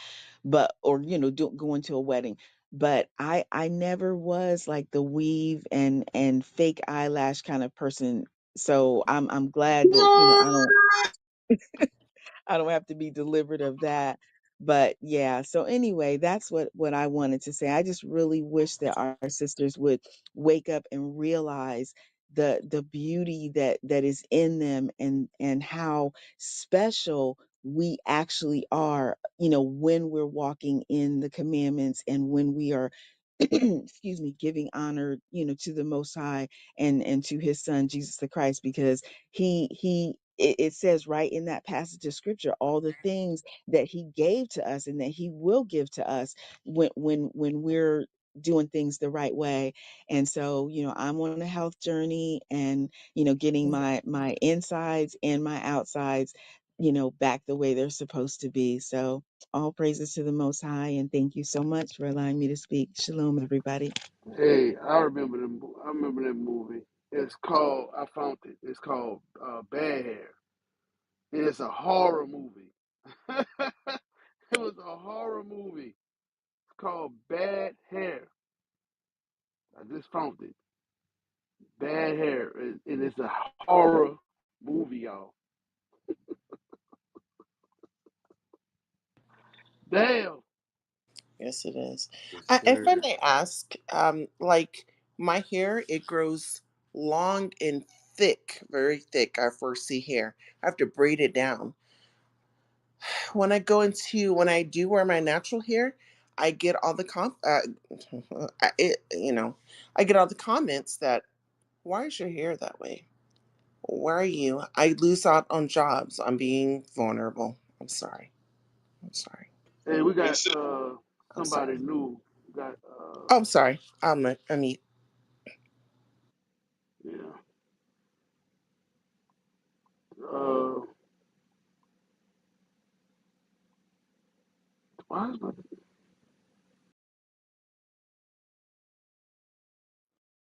All right, Sister Ragi. I think that's how I say your name. Try you one more no, time. she already spoke. Okay, did she? Okay. Mama Bree Jew. is Bree is the name of that book called Nature Knows No Color Line. Hold on, Hold moment. on, Brother hold was on, sis. dang. Hey, How y'all just get off the mic? You see the brother calling on people. I'm sorry. Shalom. hey, Mama Jew, go ahead and speak. Shalom, family. Most High in Christ bless you all. Hey, shalom, shalom. What you got on the topic today? Well, I'll start with a topic. Black women. Dear, please stop following. Okay. When I came to America, my mom, the first thing she did was take me to the salon to get a Jerry curl. And it was pretty bad. I was made fun of in school. So I came home, took it, washed it out, whatever, started braiding. And that's how I got into doing hair. And then I became obsessed with my hair. I would braid it, take it down, braid it, take it down, it became a whole thing. And then growing up in the 90s, I was into fashion design. So I watched a lot of fashion shows and so I started idolizing white women because that was the only real image that was out there. So later on down the line, um, Naomi Campbell popped up and my whole perspective changed completely. I saw beauty in black, but she still had the white women's hair and all that. And then later on, I did the perm. I did everything to my hair. So I had a lot of damage. So because of that, I went into natural. I think it was around 2010. I saw a spirit that was going on, and the women were going natural. Everybody was pretty much getting rid of perm. So I shaved all my hair off. And around that time was when I found out that, my father was not my father. So I went searching for him, and that's how I found the truth. So my hair brought me to, my God, who'd have thunk it? So after that, I opened a salon. It was called Natural Mystique because I too was trying to find and figure out this natural hair that I never gave a chance. So doing that, I met a lot of Black women that was suffering from hair loss, suffering from alopecia, suffering from just all kind of damage that we've done to our hair through the quick weaves, the perms, the color, the everything to look like Esau and his woman because they're the ideal of beauty because we're in their kingdom. So everything they push is their women. So I started to, matter of fact, Isaiah 3 was the one that really got me about the baldness. And I was like, oh my God, that's us. That's our women. So I made a big poster in my shop and I put Isaiah 3 on it. So a lot of times when the women came, I would give them that scripture and it would just open up their eyes to a whole nother world. So once I started congregating, I decided to change the name of my shop and I called it Hair Like Wool, which is hair like God. That's why I put I changed my PTI or whatever. So now when they come in, the salon is a place, it's like a little light in a dark area. And when they come here, we don't say nappy. We don't give our beautiful hair a four letter word. Like they hate their hair. And it's up to me to build them up, not just in their hair, but also to teach them about their God. So I feel like he allowed me to go through the things I went through, especially with the hair, to bring me to this point to be a light to the women because he understands that our hair is everything. We are very vain. We want to be beautiful because we know we have it in us, but it just doesn't, we can't connect it because we don't understand what's going on because we don't know who we are. So even with the Jerry curl thing, so I started helping women to discover their natural curls, the natural curl pattern, their texture, their all of this, all these things we I ran into later on, knowing all these different kinds of women, all these different kinds of hair. And now when they come in here, the smile that's on their face. And I don't want them to become dependent on me. So I teach them how to do their hair, how to get familiar with their hair, how to understand that you got hair like God. You know what I mean? So like even with my little girl, she was, with the white girls, oh, the hair, blah, blah, blah. So I was like, you go look at your hair. Their hair falls down and bows down to you. Your hair stands up because you are a princess. That's why your hair is the best hair in the world. So we as Black women that are in this truth, we have to push our beauty. Our beauty. This is nothing compared to what the Most High is going to give us later on. But we have to push our beauty. When we are walking with that fro, it's intimidating. It's intimidating to them. And therefore, we take on their intimidation and it becomes shame. That's why Isaiah 14 said, my people will not be ashamed. We are not ashamed anymore. And we have to learn how to walk in that royalty that the Most High has given us now. But when that whole thing came out uh with Deacon earlier about Isaiah 3, that just I had to just pop on, because this is my life now. This is how I now help my people to wake up. And unfortunately it's their hair that helps them wake up, but their hair brings them back to their God sometimes. All praise to the Most High. Thank you for allowing me to speak. I know I talk fast. No, all praises, sis. Let your light so shine. Go ahead, one. Hey, I'm speaking to the old people in the room. I'm 40 and up. 'Cause you youngins, y'all will remember good times when Thelma came out with her afro. And Yep. sometimes she had her afro puffs. Wasn't nobody thinking about no blood clot weave. We was looking at her like we wish we could wife her up. Yep. You Yep. youngins, y'all don't remember that, Yeah, I okay? remember. Yes. Wasn't nobody. You was watching Good Times to see her. She was beautiful. She had an afro in every single episode. The most she'll do to switch it up is to put puffs. So we sick of this shit now with this blonde hair and blue hair and green hair and purple hair and shaving off the sides, and y'all are messed up. Okay, I was a little kid and I remember the response when Good Times would come on and you was waiting to see her. She was fine as hell. Yes, I don't sir. know. That's how far you've fallen to the ground. I mute my mic. And Foxy Brown and a Yep. few others. Yep. Okay? Wasn't none of them talking about no damn hair weaves and going to Koreans and all that stuff that you're doing. You women now, y'all are messed up. Damn. Listen, a lot of y'all. When I met my wife, um, she allowed me to cut her hair off because she had that stuff and she had to, they call it the chop or whatever. And I was like, I don't like that, and I'm the one who cut it, So like she was like, well, y'all don't understand. Like men, I'm a black man, like I said before, and I've heard men, I've talked to men, I've been in get my hair cut, and the men talking in the bar about y'all, with y'all in that hair, y'all, the and they talk about how stink it is. Like they hate that hair. Y'all do that hair for yourselves. Y'all ain't doing it for us. Y'all not. I'm gonna say it again. You're not wearing wigs. You're not putting that perm in the hair for black men. You're not doing it. You're not doing nothing for black men. Your attitude.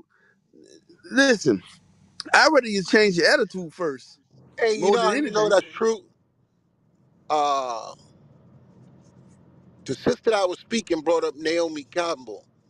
And, like, she got a George Jefferson now because if you know that putting that stuff in your hair is ripping out your natural hair, and you'll do it to the point where the front of your hair look like George Jefferson's hairline. Something is wrong with you. If you can't just say, you know what, I'm not going to keep gluing this stuff in my hair so that the whole fronts could be pulled, could be ripped out. That's just crazy. Okay, you Damn. wasn't seeing that with a generation of women. Now they don't care. If they'll put the glue, they'll put everything. Remember that other woman would put gorilla glue in her head. She had to get surgery to get it pulled out. Y'all remember that? Yes, The that's most crazy. hardest glue known to mankind. They had to surgically remove it from her head. That's how messed up you women are. I mute my mic. Yeah, hey, yo, she was crying in the camera, like, Yeah. oh my God. Hey, Yo, in that movie, in that documentary, A Good Hair, it goes back to your point, Ayo, when the perm and stuff, it damaged the brain. Like that stuff damaged their brain. Yep. And I've been doing a lot of research now on because white people talk about it and I never pay attention to it. Now I'm old, so now I'm more careful about uh, things that I use and starting with the damage that it does to your hair. You don't understand that your skin absorbs so much around you, down to the deodorant. White people know, because they're the makers of the deodorant, that there's aluminum and metals when you put that stuff on. Yeah, it stops the odor, but there's natural things that you could do to stop the odor. Those deodorants are sending metals into your skin. Okay, certain oils that you rub on your bodies is sending contaminants into your skin. Your skin absorbs a lot. It absorbs a lot of metals and a lot of contaminants. I've been doing research on the water where they've been saying get the osmosis filtration system because the water that they have, they put fluoride in it, which we shouldn't have inside of us. It's damaging our bones. And if you look at what water does to your where you take a bath, where that's doing that to your system also. There's other countries where they don't put the stuff inside of the water that we drink and we take a bath with, and that's why they age differently. And this water's destroying your skin. Back to what you were saying about the stuff from that women are putting in their hair. If it's not natural, meaning if it's not from the earth, you're gonna have a lot of problems. You're gonna run into a lot of problems if it's not of the earth. So y'all better be careful. Yo, they put a Coke can in a the solution where they was making it from, and it melted the can. Yep. And a lot of these women, they don't care. Just as long as the white man make it and tell them that it'll help, like the perm, it leaks through to your scalp and it destroys your brain. The bishop showed that in a video. So that long term of you putting it continuously, you're gonna have mental damage. You're gonna have Alzheimer's because it causes plaquing on the brain. You're gonna have dementia earlier because of stuff. A lot of the stuff we put on us, it leaks through our skin. Okay, so that's why the other night when I was doing Friday Night Raw, there's this new explosion of videos about castor oil. My mother used to tell me about taking castor oil when I was young, and I was like, that's nasty. But they're finding out that the castor oil put outside on your skin, rubbing it on your body, because man-made oils are no good, like olive oil, coconut oil, avocado oil, castor oil. That's the newest thing that they're pushing. If you just Google it right now, you see all these doctors that deal with holistic healing. They're pushing castor oil. That shit wasn't on the internet until people started to see the healing properties of the natural oil. Why? Because when it goes through the pores of your skin, you could put it on your face. You could put it on your hands. You could put it on your knees. It's healing the arthritis, any all type of sores. It's getting rid of a whole bunch of things that nobody never knew about. So there's an adverse effect for putting things and chemicals into your head and in your hair and on your body over time that is going to affect you mentally. Okay, because there's a lot of stuff that's inside those perms and things that y'all put in your hair that they even say pregnant women should not perm their hair because it affects the baby. There's a lot of science we have now that shows that the damage, the effects of what's done. That's why they tell you when you're pregnant, do not perm your hair because it will affect the fetus. We didn't know this before. Or we did know it. A lot of stuff they did know, they just didn't tell us. The FD, the Food and Drug Administration, they knew this stuff. They just didn't say it to black people. The same thing with sugar and diabetes. Okay, there's this explosion of black people now with diabetes. They already knew from studies in the early 19th century that doctors showed that excess in sugar, it was going to create obesity. It was going to create Alzheimer's and dementia because it creates plaquing on the brain. They already knew during the Industrial Revolution when they created white flour.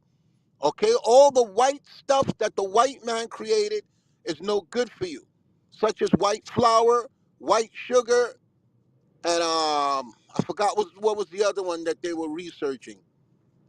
You cannot beat it into such a powdery substance and take out the texture from Oh, the way rice, God. Yes, rice, and white white rice. rice. Yeah. Okay, we never. That's new. We never ate white rice before. That's new. Okay, rice in its purest form is brown, or they call it wild rice. Okay, we started eating white rice when we became slaves. White flour, white rice, and white sugar is something white people made up, and they age you. They cause glycation. They cause the mitochondria of your cells to be damaged, and it speeds up the aging process. Okay, and there's numerous research now, numerous doctors, places where they're not even eating it because they're seeing now that it speeds up. That's why the Lord told us to stay away from sweets and stay away from dainties and don't use them in excess. Okay, well, we're just reading now in the Bible. They already knew when they created these things that it was going to cause an influx of sickness. Okay, respiratory diseases, fibroids in the woman, erectile dysfunction in the men, because as you destroy your cells, you destroy your blood vessels. That's why when you see with diabetics, they start to amputate limbs.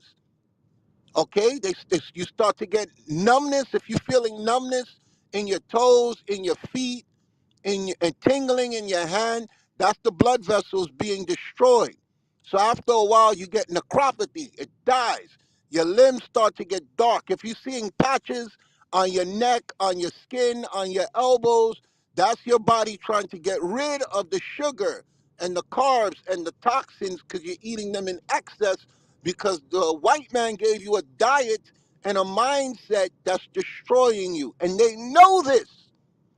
That's why so many uh, drug commercials are coming out, and so many people are leaving other industry to go into medicine, like Bill Gates.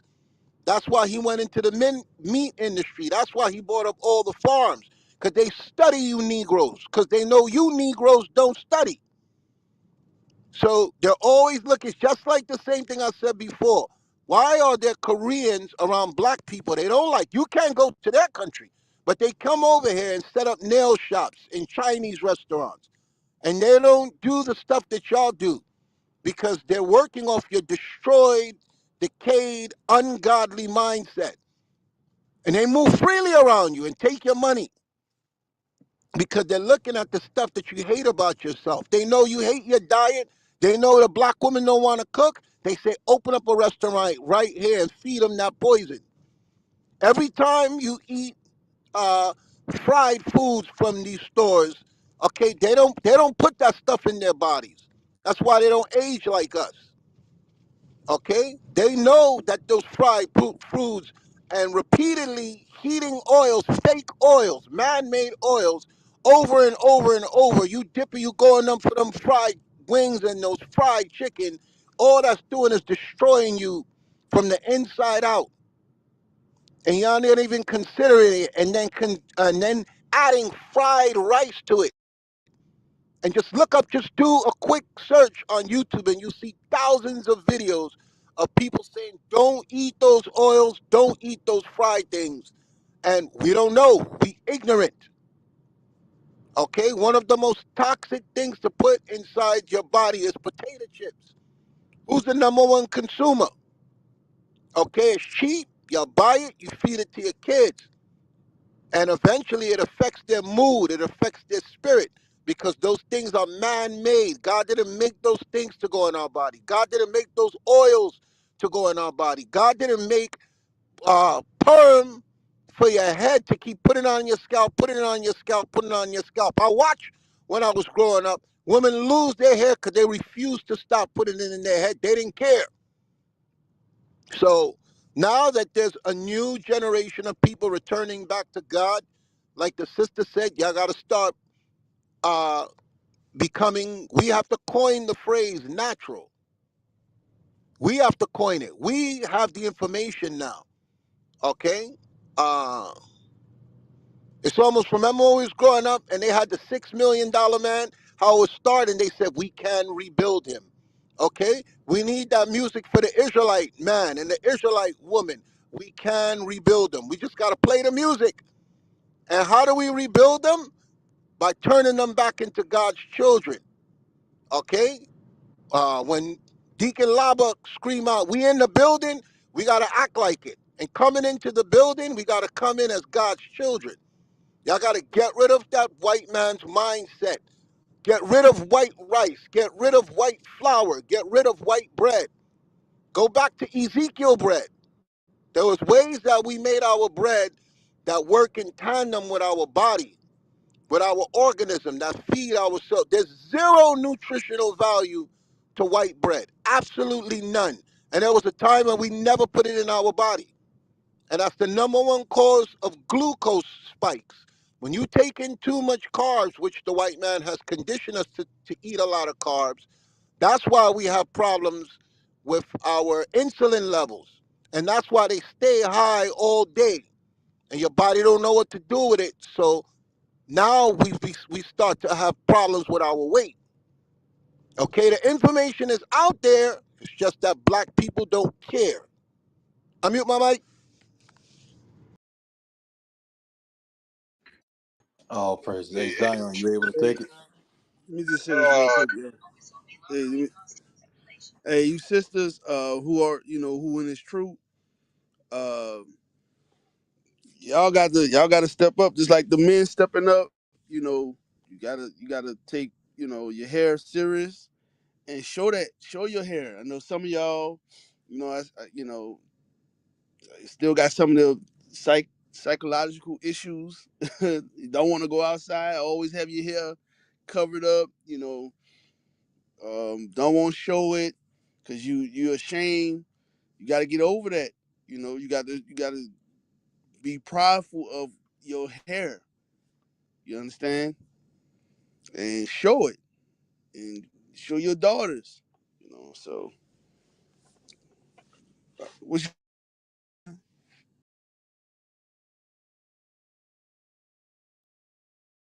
Shalom, sir. May I add something about the perms? Go ahead, sis. All praises. Thank you, sir. So yeah, so I wanted to, and I'm sure, a lot of people may know this, but if you notice, there have been, and it's been several years now, where there have been a lot of ads, excuse me, and like different things that they've been putting on, Facebook and on social media about all of these lawsuits that they're, putting out toward black women because of the effects that perms have had. And I know, for myself, I did suffer really bad with again now I just lost the um ovarian cysts, and they said that those are directly related to the chemicals and things that were in those perms. And the sad part about it is that they knew that from way back when, but just like the Tuskegee Airmen experiment and all of those things, they study these things and they know the effects long before they ever put it out. So So what I'm should be just done? really, What should be done? we need to stop trusting in Esau science, and that's what I was literally just getting ready to say. i'm And what i'm we not do? What quick we do to take action? What do we do? to keep the commandments and never trust our It's, it enemies. starts. It starts with class. A class action lawsuit needs to be formed against them. The same Yes, thing they sir. did with Johnson and Johnson, a multi-billion-dollar lawsuit when white people found out that the baby powder was causing cancer. They sued. Hmm. Black people don't know how to do that. There needs to be a class action lawsuit of the women who are suffering from these debilitating symptoms of using these products, where a whole bunch of black women at once sue. Hmm. Okay, it can be done. I remember. Uh, this was about 15, maybe 16 years ago. when a Muslim family sued McDonald's because they didn't know that animal fat was in the fries. They were using animal, and they had to change the oil that they were using to fry the fries because they said, we didn't know, we're vegetarians, we don't eat this. And they filed, I think they won like a couple of million, y'all could Google it. So Mm. black people don't think like that. A class action lawsuit of the woman that used this stuff, that it was that it damaged them, because I know, I was with a sister, you talking about in the 90s, that she was losing her hair from permanent and she didn't care. Mm. Okay, and she was the one that I had to deal mostly with the extensions and the hair glue, and she was doing everything. She didn't care. Okay, now she That's got zero crazy. hair. Okay, and a lot of ailments. That's my early 20s. And like you said, these studies, they know about them. They know there's so much things now where they're showing you that the skin absorbs a lot of toxicity from certain products. Hmm. Okay, and they don't care. Even the fluoride in the toothpaste. Right. Okay, you're not supposed to be putting fluoride. Fluoride does a lot of damage. The aluminum inside of the uh, deodorant. That's why a lot of people are making their own. There's videos of making their own toothpaste because it's weakening the bones. It's doing a lot to your system, and it's creating a lot of toxicity. And the key Right. thing is, now that I've been watching the videos about the mitochondria, that's where you get the fuel system for your body. While a lot of times, no matter how much sleep we get, we feel tired because we're Hmm. eating nutrient deficient food that replenish us, that make us feel not hungry anymore, that make us feel stronger, that make us not tired. Your body is tired because there's no nutrient in French fries. There's no nutrient in bread. There's no nutrient in pasta. There's no nutrient in white sugar. Okay, there's nutrient in a banana. There's potassium. There's nutrient in honey. There's healing properties in honey. So it's just a matter of being knowledgeable and holding the food industry accountable. I mute my mic. Yes, sir. And that's Hey, hey, interesting. I'm sorry, sir. Go ahead.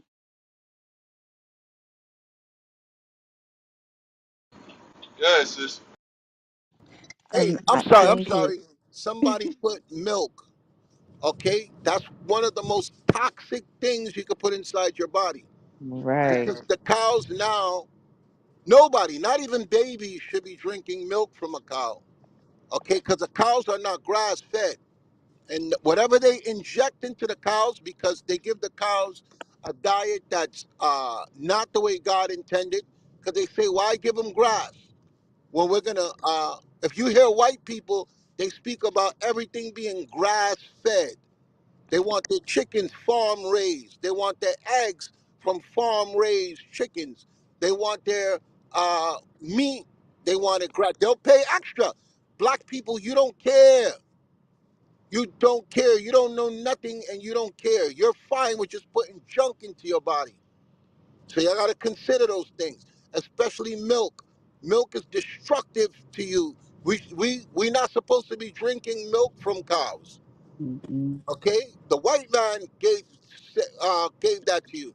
That's why when I was young and I would had asthma, I had respiratory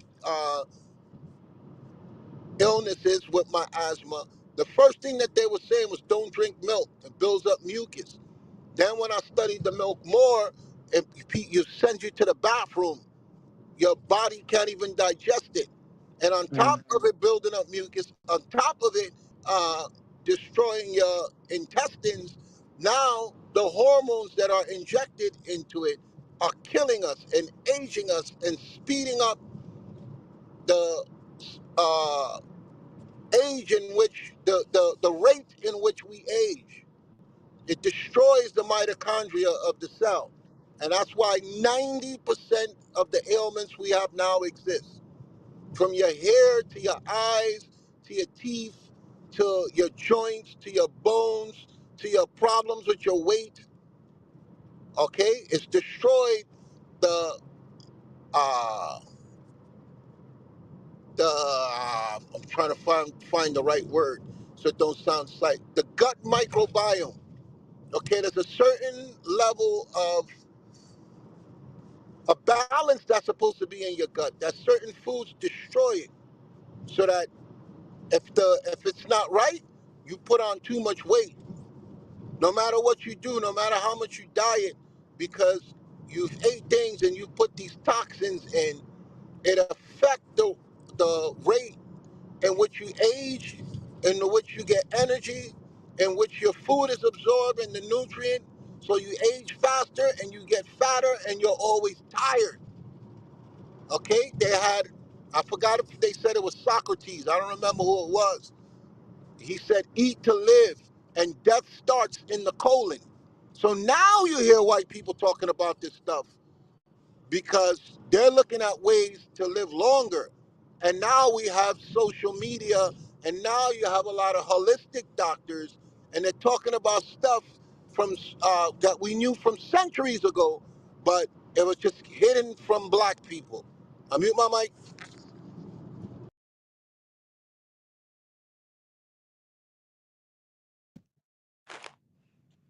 All praises. Hey, Zion,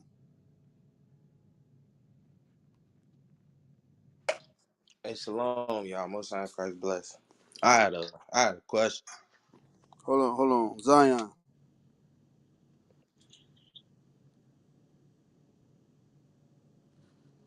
Zion, you can hear me?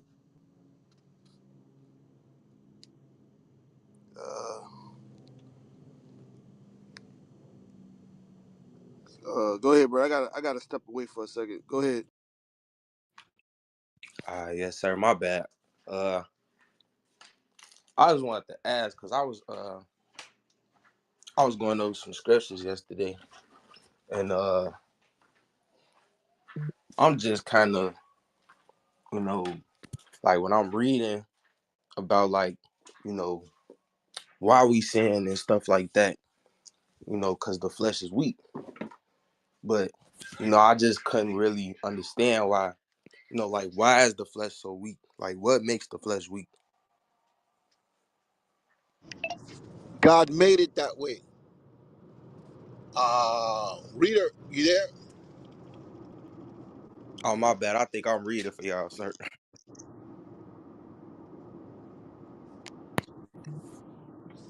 Um, could you do a word search? I'm in traffic. Yes, sir. I got In the New Testament, not willingly.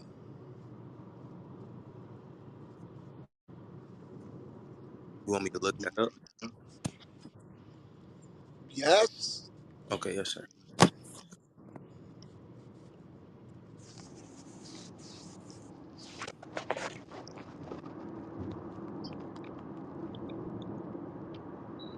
You talking about the Romans one in Romans 9:16. 9?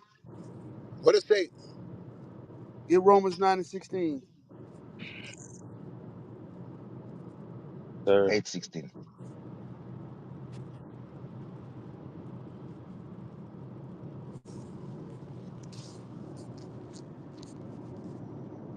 Did you hear what I said? Yeah, you said Romans 9:16. Yeah.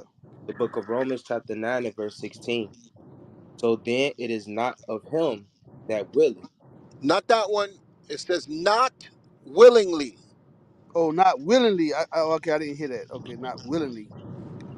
I think it says the creature was made subject to sin not willingly.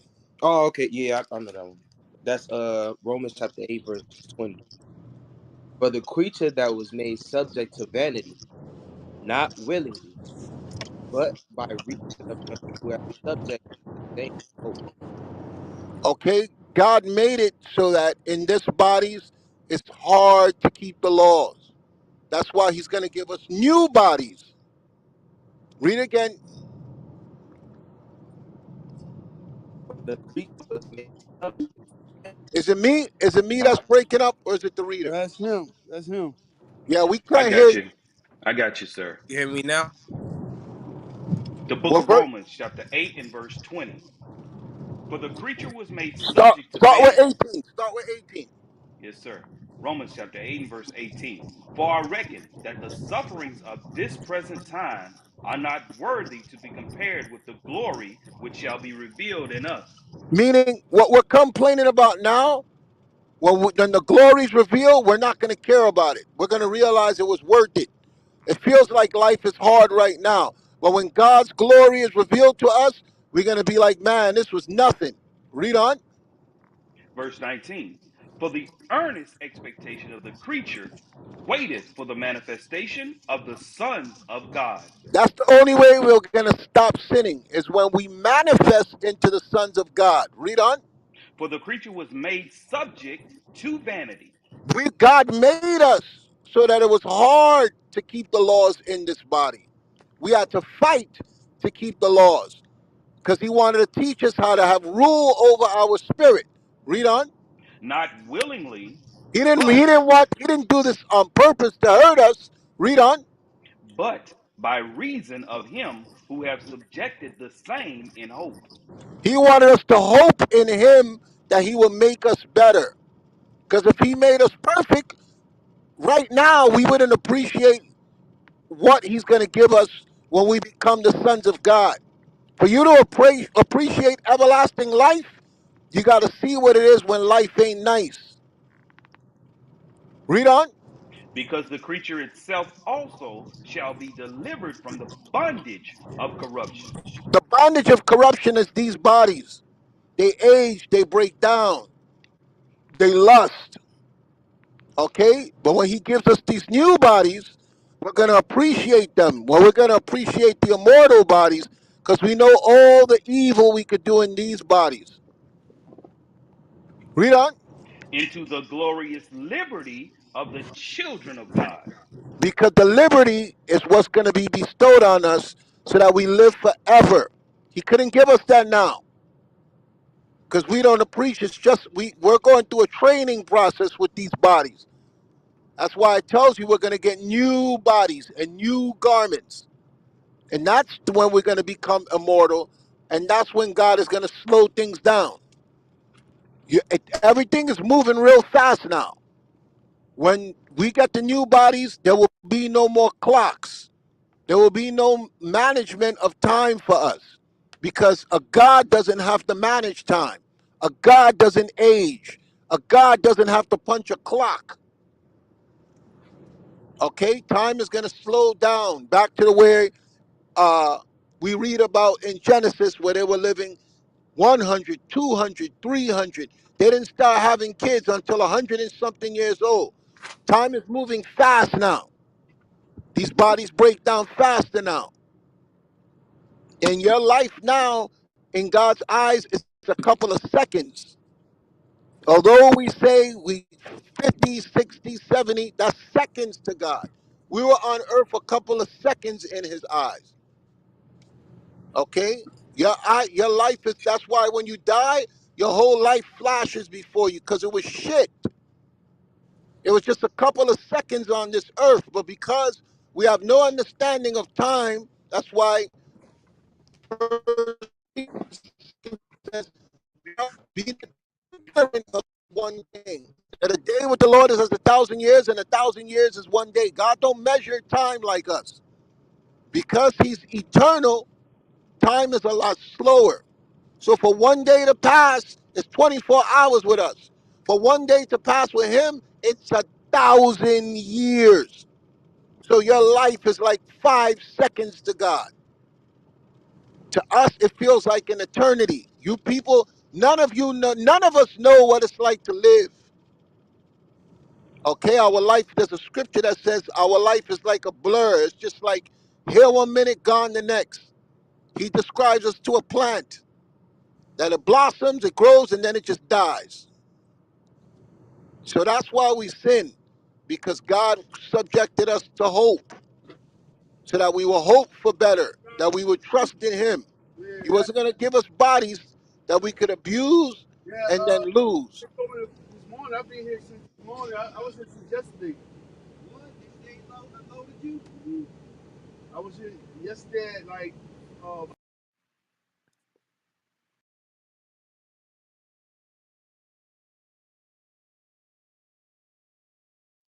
Hey, thank you, sir. I understand that. Thank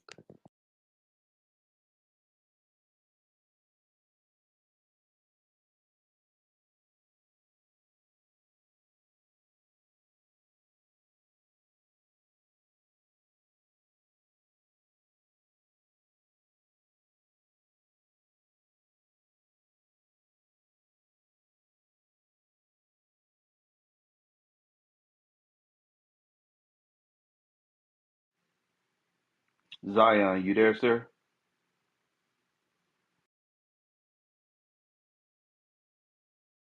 Yeah. Hey, shalom, shalom. Yeah. Who's that? Hey, who's reading? And a night, sir. Okay. Yeah, just give me 1 second. Let's go through the crowd, see who needs to speak. Cause I'm gonna be on it. Give me 1 second. Okay, yes, sir. All right. Who then speak on the topic?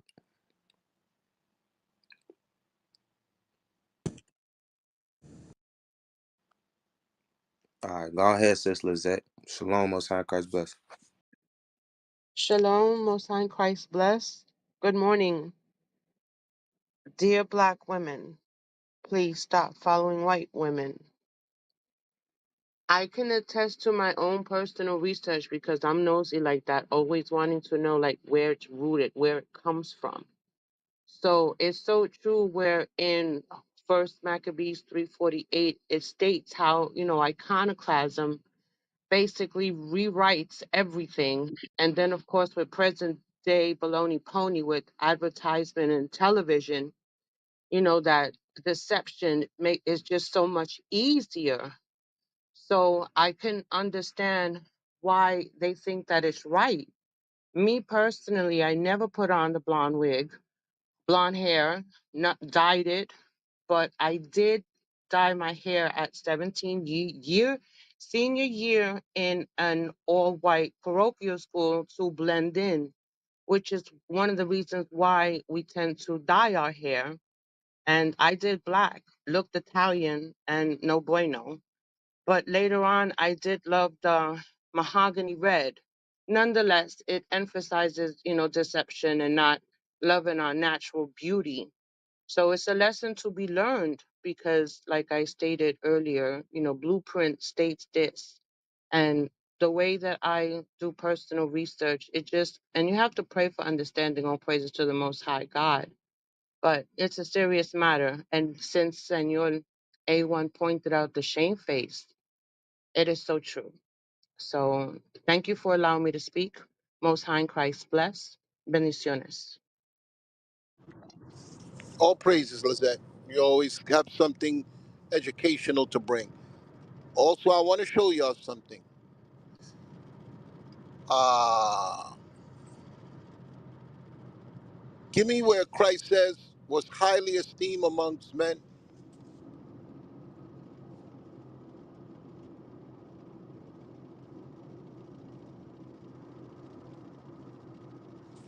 Rita, are we there? Yes, sir. Can you hear me, sir? Yes, go ahead. Yes, sir. This is the book of Luke, chapter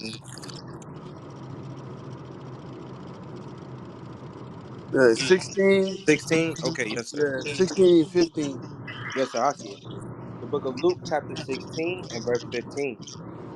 And he said unto them, ye are they which justify yourselves before men. What does it mean to justify yourselves before men?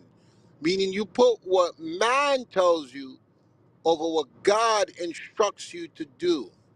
If man says it looks good, just like you niggas that walk with your pants hanging off your ass. Okay, I didn't grow up with the desire to do that. When that trend came, I was old, so I looked stupid with my pants sagging off my ass. Okay, but the kids do it not because it looks good. They want to fit in with the other men. Some idiot started doing it, and everybody followed.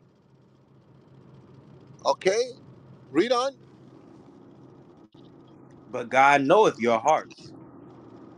For that which is highly esteemed among men Like the is a blonde hair. Okay, they made it trendy. You saw it in magazines. Then they pushed black women doing it, and it became highly esteemed. You would have never thought about doing it. That's why E said earlier, a lot of you women, you have no thoughts. You want to justify yourself before other people. If it becomes popular, you want to try it. It was never a thought in your head. But because you're seeing it so much and they're telling you that that's what's highly esteemed, now you want to do it. Read again. but God knoweth your hearts. For that which is highly esteemed among men is abomination in the sight of God. So, what? Just because men say that it's great, don't follow it. For instance, I remember when I was bodybuilding. You talking about 25 almost. I remember when this steroid explosion happened in the gym, and I watched all my friends that I was working out with. They all got bigger than me. They all got stronger than me. They was walking around with the muscle shirts, and something in me, I was like, I'm not doing that. I am not messing with that. They're all sick. All of them are sick. You look at Ronnie Coleman. It may have looked good, the same way that blonde hair may have looked good, worth your life.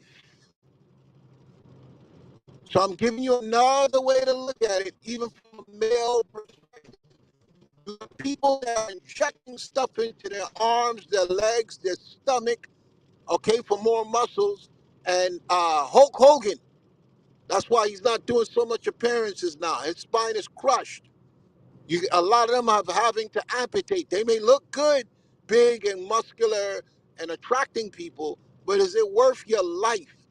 You do steroids. Some people did steroids one time, and you can't control what it allows to grow. You get what's known as an enlarged heart, like Arnold Schwarzenegger. They had to cut his chest open because his heart started to grow bigger than the chest cavity. Okay, so that's why I said the creature was made subject to vanity. Okay, your lust, your desire to look at what is highly esteemed amongst men. You black women that will inject plastic into your ass because all of a sudden there's an obsession with a big booty. Okay, so there's a lot of things psychologically that we got to deal with. For a man to inject himself with stuff just to get a whole bunch of muscles, knowing that it destroys his T cells and his testosterone, and your body can no longer make testosterone anymore. I'm sorry, it's hard to drive and pay attention to these police. They're all over the place. You're a sick person. You're a sick person for you to just keep injecting stuff just because you want bigger muscles and you want the attention that comes with it. You're a sick person for you to say, I'm going to put this blonde hair in my head for the attention that comes with it, even when you would have never thought about. Because I was fine with just going to the gym and working out. But all of a sudden, you had these dudes, I'll never forget. It was this Hispanic guy. He just started telling, he came to the gym and he was brutally honest. He was like, yo, you're killing yourself. Just take a cycle. That's what they called it, which is you do it for like 4 months or 6 months or whatever, but they don't tell you the damage that it was going to happen to you. I just happened to listen to the older guys and it was like, yo, don't do that shit.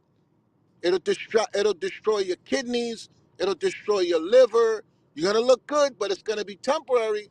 No different from that here. You woman will look good, but it will be temporary. It'll destroy your scalp. It'll destroy your mental wellness. Okay, so you gotta look at the fast fix that America put in the mix, and stay away from their tricks. I mute my mic. Hey, hey, all praise. praises. And guess what, y'all? Hey, along with what Ayo brought out, if y'all look at the link that I posted above, let's get that Proverbs 3:31 real quick Hey, hold on. because I gotta hold on. I gotta address this homosexual. Could you read what P.A. Noah put in the? Because I called him a homo the last time he was in the room. I haven't seen him in a minute. As soon as he comes in the room, he makes a homosexual comment. To show y'all I'm not picking on him. He's gay. This guy is gay. Could you read his comment? He typed in all caps. Anybody on stage read it? Yes, sir. Why Sí, is señor. like a damn African American black Hebrew Jewish false prophet from Mississippi? Why? Okay? Why does he always have to make comments about my appearance? You are a woman. You have an effeminate spirit. Why do you study my picture? You're gay. You're a homosexual. From the first time I called it, I'm never wrong with these things. You're gay. He looks at the bishop. He says stuff about him, his hair, his eyes, his beard, how he looks. You're a homosexual. You're a flaming faggot. Okay, you can continue now. That felt good. I don't want to crash. I mute my mic. yes, sir. Yo, y'all don't know what's wrong with Say this guy. say one more thing. Say one more thing. I want to see something. Hold on one second, y'all. Just say one more thing. I just want to see something. Go ahead and say it. I just want to see something real quick. Say that again. Now I was talking to PA Noah. I said, go ahead and say something. I wanted to see something. I All want. he's gonna do is type stuff about our appearance. Okay, he was one of the first scoffers. He'll disappear from the room and come back and make statements about how we look. Okay, only women talk about other women like that. When men do it, it's because they have an effeminate spirit. You're battling with hatred on the inside. I don't care if you make fun of my appearance. It doesn't bother me. Okay, because I don't look at men like that. I look at what's inside your soul. I'm like God. I don't look at the outward. I look at the inward. I try the hearts of men. Okay, and the fruits of your spirit. You always commenting about how men look. Something is wrong with you spiritually. Okay,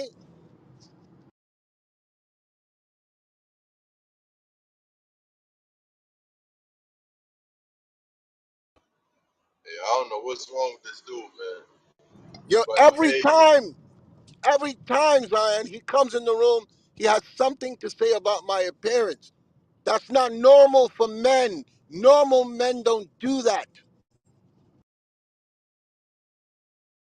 yo, he remind me of this dude. Remember that video? It's a song Two called snaps, two "Stand." snaps, two snaps and a twist from In Living Color. Hated it. That's how Uh, PA know it.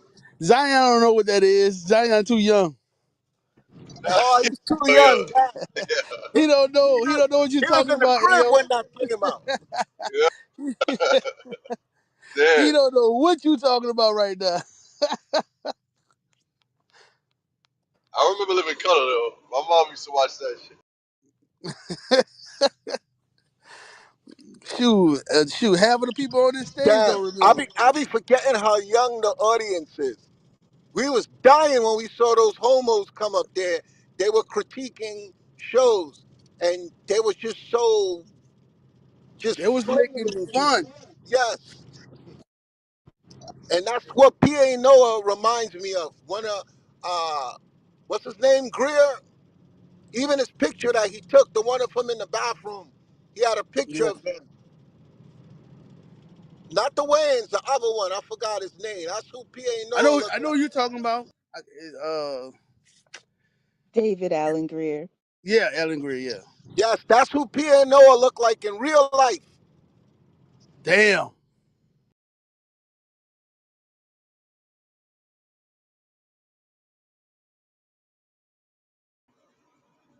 Yo, you can't make it up. Brothers coming to the room just to be flaming and hot. Yo, he been That's gone. Zion, he been gone for weeks. I haven't seen that name in weeks.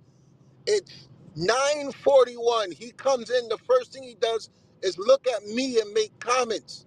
He disregards all the scriptures coming out, all the knowledge coming out, and look, and bro, you can't make this up, man. You can't make this up. And what is he saying it for? It's not hurting me. It's just showing, it's displaying your ungodly characteristics. It's showing people without talking.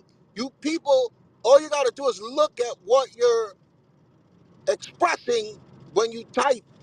You wear your fear, okay? You will never know how to address me by me typing. That's why I verbalize. That's why you never find me in the chat. I'm right where it's at. I mean, my mic. Yes, sir. Yes, sir. Hey, can somebody read that Proverbs 331 real quick? I know we got some people in the chat. We're gonna get to y'all. Y'all get ready. Y'all get ready to speak. Raise your hand. It's biblical smoke. Dear black women, please stop following white women. Read that Proverbs 331. Yes, sir. This is the book of Proverbs, chapter 3, and verse 31. Envy thou not the oppressor, and choose none of his ways. So look, the Bible says, "Envy thou not the oppressor," right? And choose none of his ways. Now we was talking about hair for a little bit because it is a statement because it's on the very top of your head, right? Now for our race, our woman to disfigure their natural appearance, to look like the race of women that been oppressing and abusing us for the last couple centuries. I want to show you, based on a little research, where blonding of the hair comes from.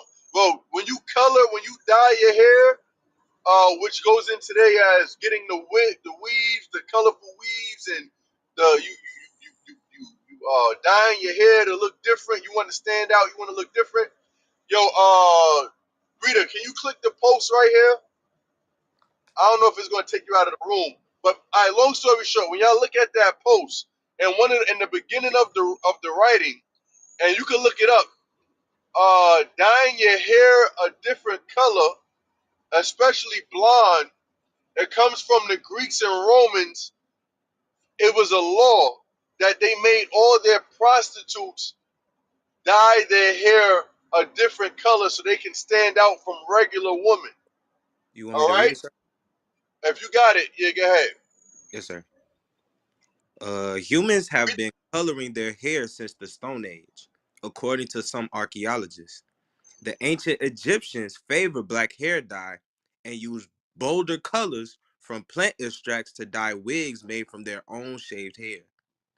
The Romans and ancient Greeks experimented with a toxic combination of lead oxide and calcium hydroxide, and the Romans required prostitutes to dye their hair yellow to advertise their profession. So you see that?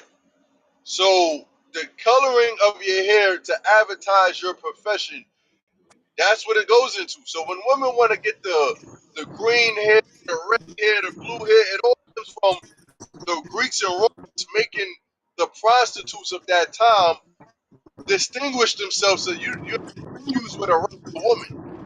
So you gotta choose.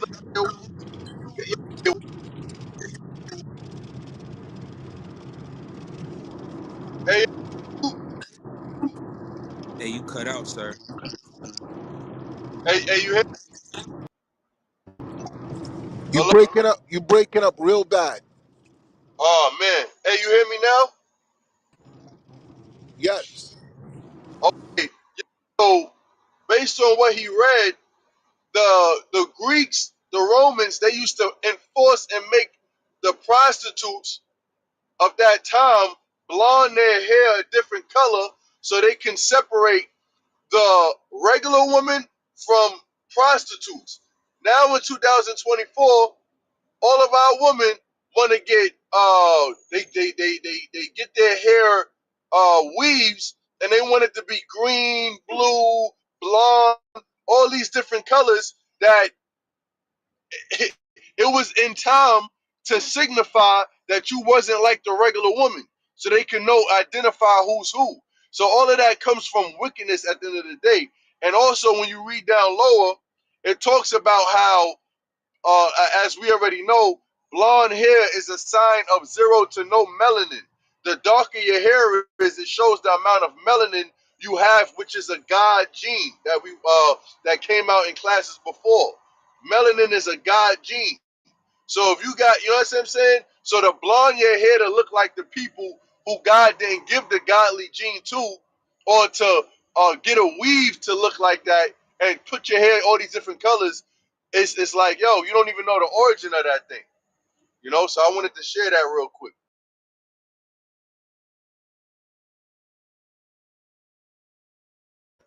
All right. So hold on, who we got? So the point is, sisters, just love your natural hair. I think the sister brought it out earlier. You know, your afro hair. Ayo was bringing it out with King, how all of back in the day before they started corrupting the media, all of the beautiful women of our nation, they used to show off their afro hair. And the reason why the other nations uh, only promote black people, black women with straight stringy hair with weaves is because they know they can't imitate that. They can't imitate a beautiful afro like how our woman could. So you just got to learn how to take care of yourself and know the different oils and the different things that work well with our hair texture and whatnot, and you'll be all right. You know, it'll save you a lot of money too. Let me see. I think who didn't speak yet?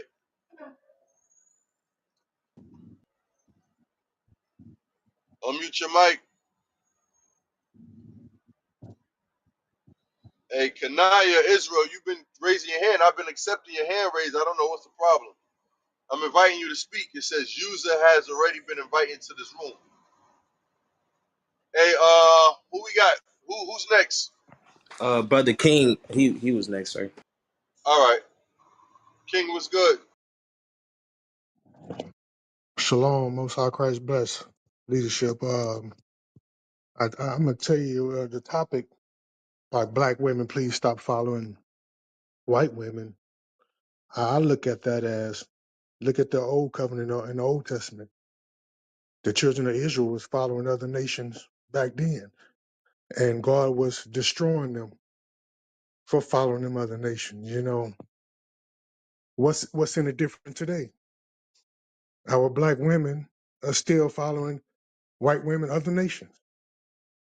You know, and so there's nothing new underneath the sun. But one thing that hit me yesterday, this scripture, Zechariah chapter 13, verse 8 and 9, we need to realize this scripture right here. You know, 2/3 of us won't see the kingdom. And the reason why is because we're sinning and following other nations and doing what, and a lot of this 2/3 won't see the kingdom is the people that's in the truth. A lot of us won't see the kingdom because of our sins. So I would like the reader to read Zechariah chapter 13, 8 and 9. Can you read that, reader? Yes, sir. The book of Zechariah, chapter 13, and verse 8. And it shall come to pass that in all the land, said the Lord, two parts therein shall be cut off and die, but the third shall be left therein. And I will bring the third part through the fire, and will refine them as silver is refined, and will try them as gold is tried. They shall call on my name, and I will hear them. I will say, it is my people, and they shall say, the Lord is my God. See, we need to understand a third of us that's going to see the kingdom, God going to still put us through the fire, or put them through the fire. You know, we need to pay attention to certain scriptures that's talking about us. 2/3, y'all. That's a huge number. 2/3. Just think about that, Israel. You know, I'll mute my mic, but we need to do better. You know, we need to stop following these other nations. Need to follow God's commandments and laws. I'm done. Yes, sir. Yep, that's true. That's true. That's what we need to do.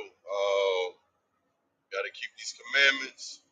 Got to keep these commandments. Come back to our culture. Come back to our heritage. You know. Give me Hey that in King, Jeremiah. hey King, hey King, you congregate?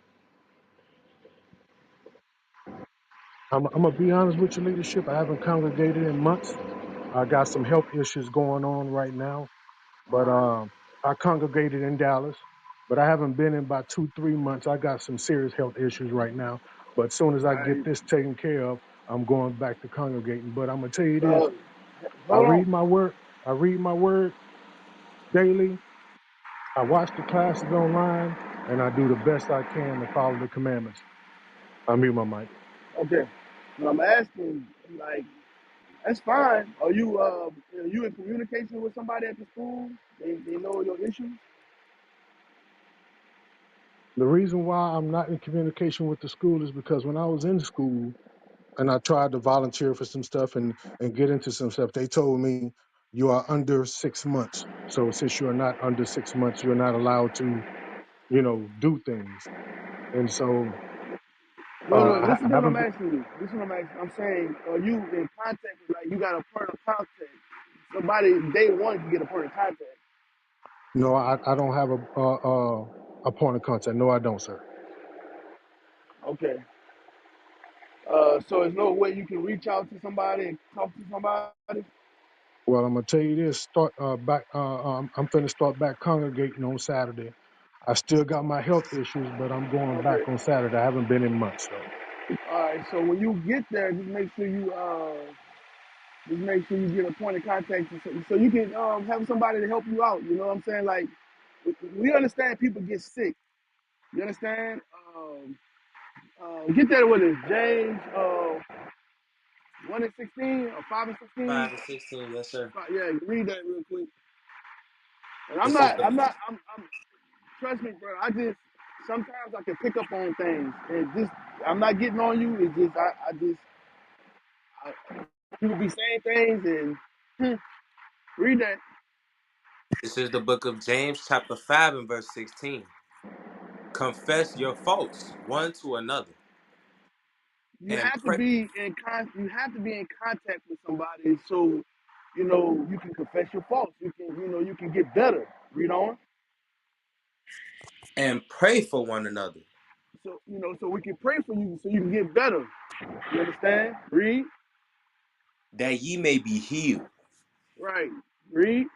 The effectual fervent prayer of a righteous man availeth much. So if you're not around righteous men, how can we pray for you?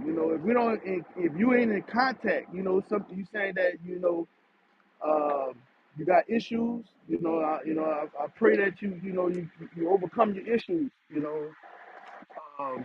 But if nobody knows, and you're not in contact with nobody, it's gonna be hard for you to get healed like that. The Most High God is set up in a certain way that we have to, communicate with one another. All right. I just knew my mind.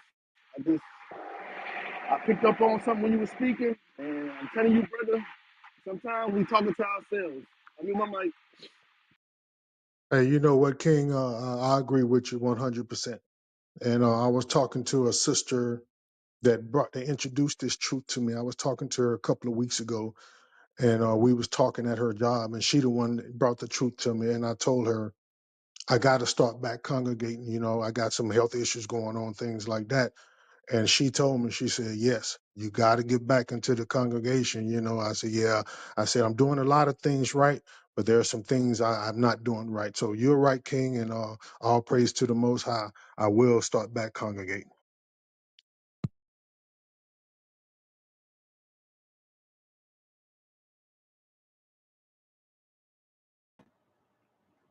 Hey, get that Hosea 3 and 4 real quick. Yes, sir. Hey, This is the book. stay strong, brother King. Stay strong, bro. Definitely take heed and move as fast as you could. Tomorrow not promised for nobody. Read what you got. The book of Hosea, chapter 3 and verse 4. For the children of Israel shall abide many days without a king, and without a prince, and without a sacrifice, and without an image, So and so you without see that right there. The scriptures is telling us that because when we went to slavery, we lost rulership, we lost our connection to our God, and our standard of beauty was wiped off the face of the earth. You know, we still got the different, you know, like the Russian icons, like AO bring out. We still got images hidden, but our actual royal superior imagery and our beauty as the standard, as set as our standard, was taken from us. So this is the thing. Now on a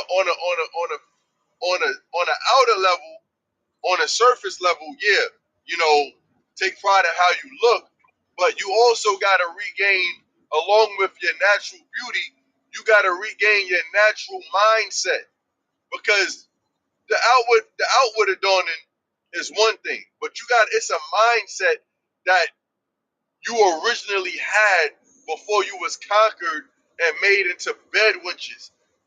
Before your men was made into breeders, made into bucks, before we got hung on trees, before the woman got raped, before our children were sold, there was a mindset in our women. Give me that in Judith. Give me that in Judith, chapter 16, verse 17. You know, that's why in First Peter, yeah, that's in the letters. It says, you know, don't worry about the costly array and all that, because our sisters already had that. They had the beautiful long natural hair. That wasn't a problem then.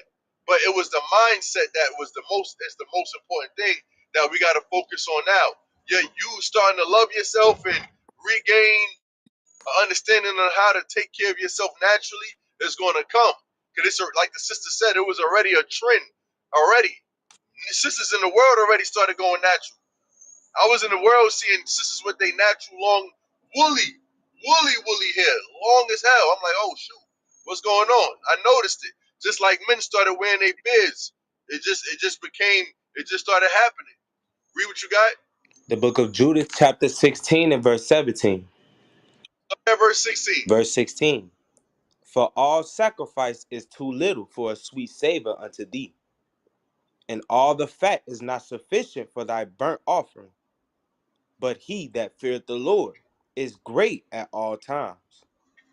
So this is our sister Judith. She just caught a body to save her nation. She just beheaded the head general of an army that was coming to invade our nation. How did she do it? Through what?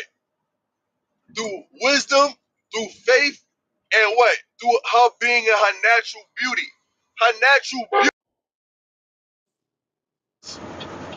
All right? But what is she saying after she caught that victory for her people? Read.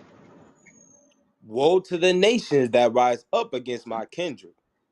What she The Lord, said? woe to the nation that rise up against my kindred. So what is that showing? She has a sense of nationalism. She has a love for her nation. She doesn't love the other nations more than she loves her own nation. She said, destruction, death to all nations that come against my kindred. Who's her kindred? The blacks, Hispanics, and Native American, the Israelites. Go ahead. The Lord Almighty will take vengeance of them in the day of judgment, and putting fire and worms in their flesh, and they shall feel them and weep forever. So that right there, this was a beautiful, revolutionary, natural, beautiful woman, full of wisdom. She was known for her wisdom and she was known for her beauty. And guess what? The Lord used her to bring forth a victory for our nation. But do you see the mindset that this sister had? Our foremother? That's the mindset that you women got to start returning back to. And in addition to that, your self love will come. Love for your nation will come. Because before you start to love yourself, You gotta, number one, love your father. You gotta love your mother. You gotta love your family. You gotta love your nation. And then you'll start to gain self-love for yourself. You gotta start to honor and to have uh, uh, um, a value in the beauty of your people and the natural beauty of your people. And then you'll start to see how to naturally beautify yourself mentally and physically. So I just wanted to put that out there because we got to change our minds too. That's what this topic is about. Stop following the heathens because our foremothers wasn't following them. She just read that verse again, verse 17. This is how she felt about the white woman. Read that again. Woe to the nations that rise up against my kindred. The Lord Almighty will take vengeance of them in the day of judgment, and putting fire and worms in their flesh, and they shall feel them and weep forever. She understood the Bible. She understood God's plans, prophecy. She had faith, and she loved her people. And she didn't put no other race above her people. You had another sister come up here talking about why should we be with black men? What do black men have power over? What is the point? I'm with a broke white man right now. He's broke, but I love him. Like what? This is crazy. But you know, 2/3 going down, so it is what it is. Who we got next? Hey, Zion. Yes, sir.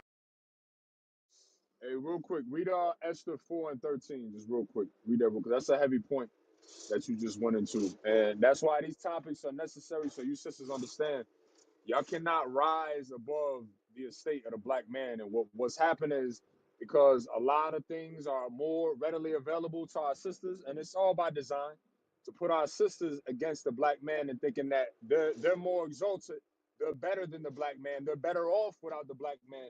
A lot of our sisters have that mindset, but it's heavy.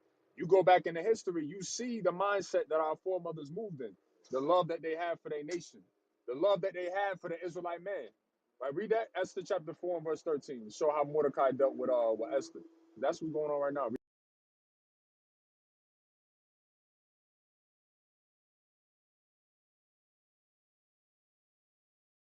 Read it. Sorry, sir, I was on mute. The book of Esther, chapter 4, and verse 13. Then Mordecai commanded to answer Esther, think not with thyself that thou shalt escape in the king's house. Right. More So so you sisters that have this mindset, put yourself in this history because a lot of our sisters think, okay, because I got this upper echelon, this job, deep in the suburbs. I'm working side by side. I'm the white man's county clerk. You think because you've been given that position that you're going to escape, that you're going to escape judgment from God when the Lord brings judgment, that you're going to be well off, that they're going to protect you. No, no. And our foremother Esther, she had that spirit on her. She had that thought, but Mordecai had to come and correct her. Hey, don't think because you in the king's house, you're going to escape more than any of the Jews because there was a decree put out to kill all of the Jews. And Esther thought that she was safe, just like a lot of our sisters think they safe. Read. verse 14.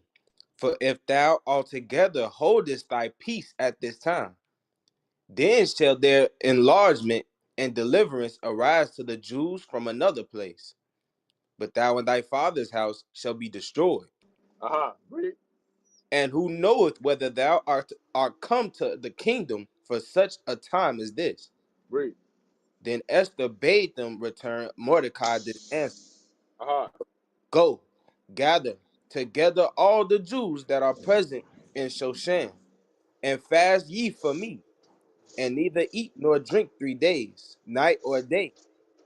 I also and my maidens will fast likewise, and so will I go and so will I go in unto the king, which is not according to the law. And if I perish, I perish. So what's the point? Esther had a point in time in her understanding where she slipped, and Mordecai had to correct her and put her back on the path. That's what these rooms is about. This topic in particular, that's what these topics is about. So you sisters can get your minds right. You cannot rise above the state of your people. You read about our righteous foremothers who had a mindset to be unto the Israelite man, to submit unto the Israelite man. They understood their position. They understood their role in the nation. Even Deborah, she said, "My heart is torn." the governors of Israel that offered themselves willingly. Right? You read about Judah, she had love for her nation. Esther had to be corrected. She checked herself and said, you know what? Let me fix myself. Mordecai said, even if it's not through you, believe me that there will be deliverance from somewhere else for the Jews. So you sisters, y'all got to get your mind right. Y'all got to get your mind right. That's why we always bring that out in Isaiah 32 and 2 about how the Israelite man will be. Read it real quick. Isaiah 32 and 2, and I'll be my. Yes, sir. This is the book of Isaiah, chapter 32 and verse 2. Because this is systematically put in place to put you sisters against the black man. But y'all gotta see the trickery. So even though y'all may be up in a higher position in society, you have to use that to the benefit of your nation, but still understanding your role that you're not above the black man. Read that, Isaiah 32 and 2. Isaiah chapter 32 and verse 2. And a man shall be as a hiding place from the wind. Read it And again. and a man shall be as a hiding place from the wind, A man shall be as an hiding place from the wind. Read. and a covert from the tempest, Read. as rivers of water in a dry place, Uh-huh. as the shadow of a great rock in a weary land. Right. So the Lord is making all these analogies, these comparisons to what the righteous Israelite man is going to be. You sisters are going to need the righteous Israelite man. You're not going to be able to do it by yourself. You are not going to be able to do it by yourself. All the wickedness that's happening in this earth, you're going to need the righteous Israelite man. You sisters need to fall in line. Thus saith the Lord. I mean, my mic. Hey, you know what's crazy about that?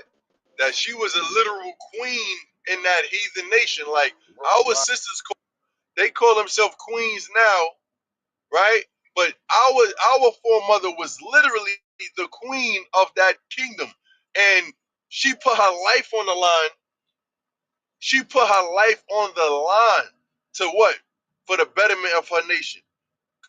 Judith put her life on the line, literally, for the salvation of her nation. Now, like Mordecai said in that verse, if y'all sisters, if y'all, and I'm talking about the black and Latino woman in America and in Europe, everywhere, if y'all sisters with the position that Esau is offering y'all to what? To better and better be a better of assistance to your man. If y'all don't do the right thing with the time you got now to prove yourself worthy, to prove yourself worthy of being side by side to the men that's going to be made as pure gold. If you don't utilize that opportunity to prove yourself worthy, another sister will. Another sister will. And guess what? Because you didn't learn, you're going to burn. Just like Ayo said. Because you didn't learn, you're going to burn. That's just the way it is. This is a proven process. That's why it's so much more women than men. Because a lot of y'all going to fall for the trick. Y'all going to fall for the okie doke. But the righteous woman is going to follow the example of our foremothers Esther, Judith, Deborah, and so forth. All praises for that thing. All praises. Gotta get our mind right, family. Who we got next? Unmute your mic. Unmute your mic if it's time for you to speak. Y'all raise your hand. Anybody got any questions? Yeah, well, this is Adira. I just want to piggyback off of what Cap was saying about the women that get in these positions with these pink people and Adira, think, Adira, no yes, pig, no pig. We don't piggyback here. I'm sorry, We my apologies. lamb, we could turkey, but no Well, pigs. turkey back. I'm a turkey Turkey back. back. I'm a turkey back. Off of what Kayla was saying about black women that get in the higher positions, and then just like how the athletes and stuff do, they go and trade up for the pink person or whatever the case may be. My thing is the reason why I never had that desire was because growing up, And I know they trying to eliminate a lot of the slavery movies and a lot of the movies that showed us in bondage with our men and how the Edomites did us during captivity or in our chattel slavery. That plays such a pivotal it left such a pivotal mark on me that even though in the world I was in a lot of, worldly relationships that were not healthy, but at the same time, not ever one time did I ever consider giving up on my black men. Because even though I didn't understand at the time that it was the guys that I was choosing and all this, that, and the third, I always just chucked it up to it was just he wasn't the right one for me. But I never generalized him with all men because of course I haven't dated all men, so that would be insane. But at the same time though, with the fact that these people see us the same way they see our men. We don't get no special privileges. They don't cater to us or none of that, despite the delusion of inclusion that's done been given to us. It's a lie. It's a lie. The devil is a lie. And I just, at the end of the day, like I said, no matter what I done been through with my black man, I would not have it no other way because I'm going to trust him before I trust the people who had my ancestors in chains. It just, I don't know.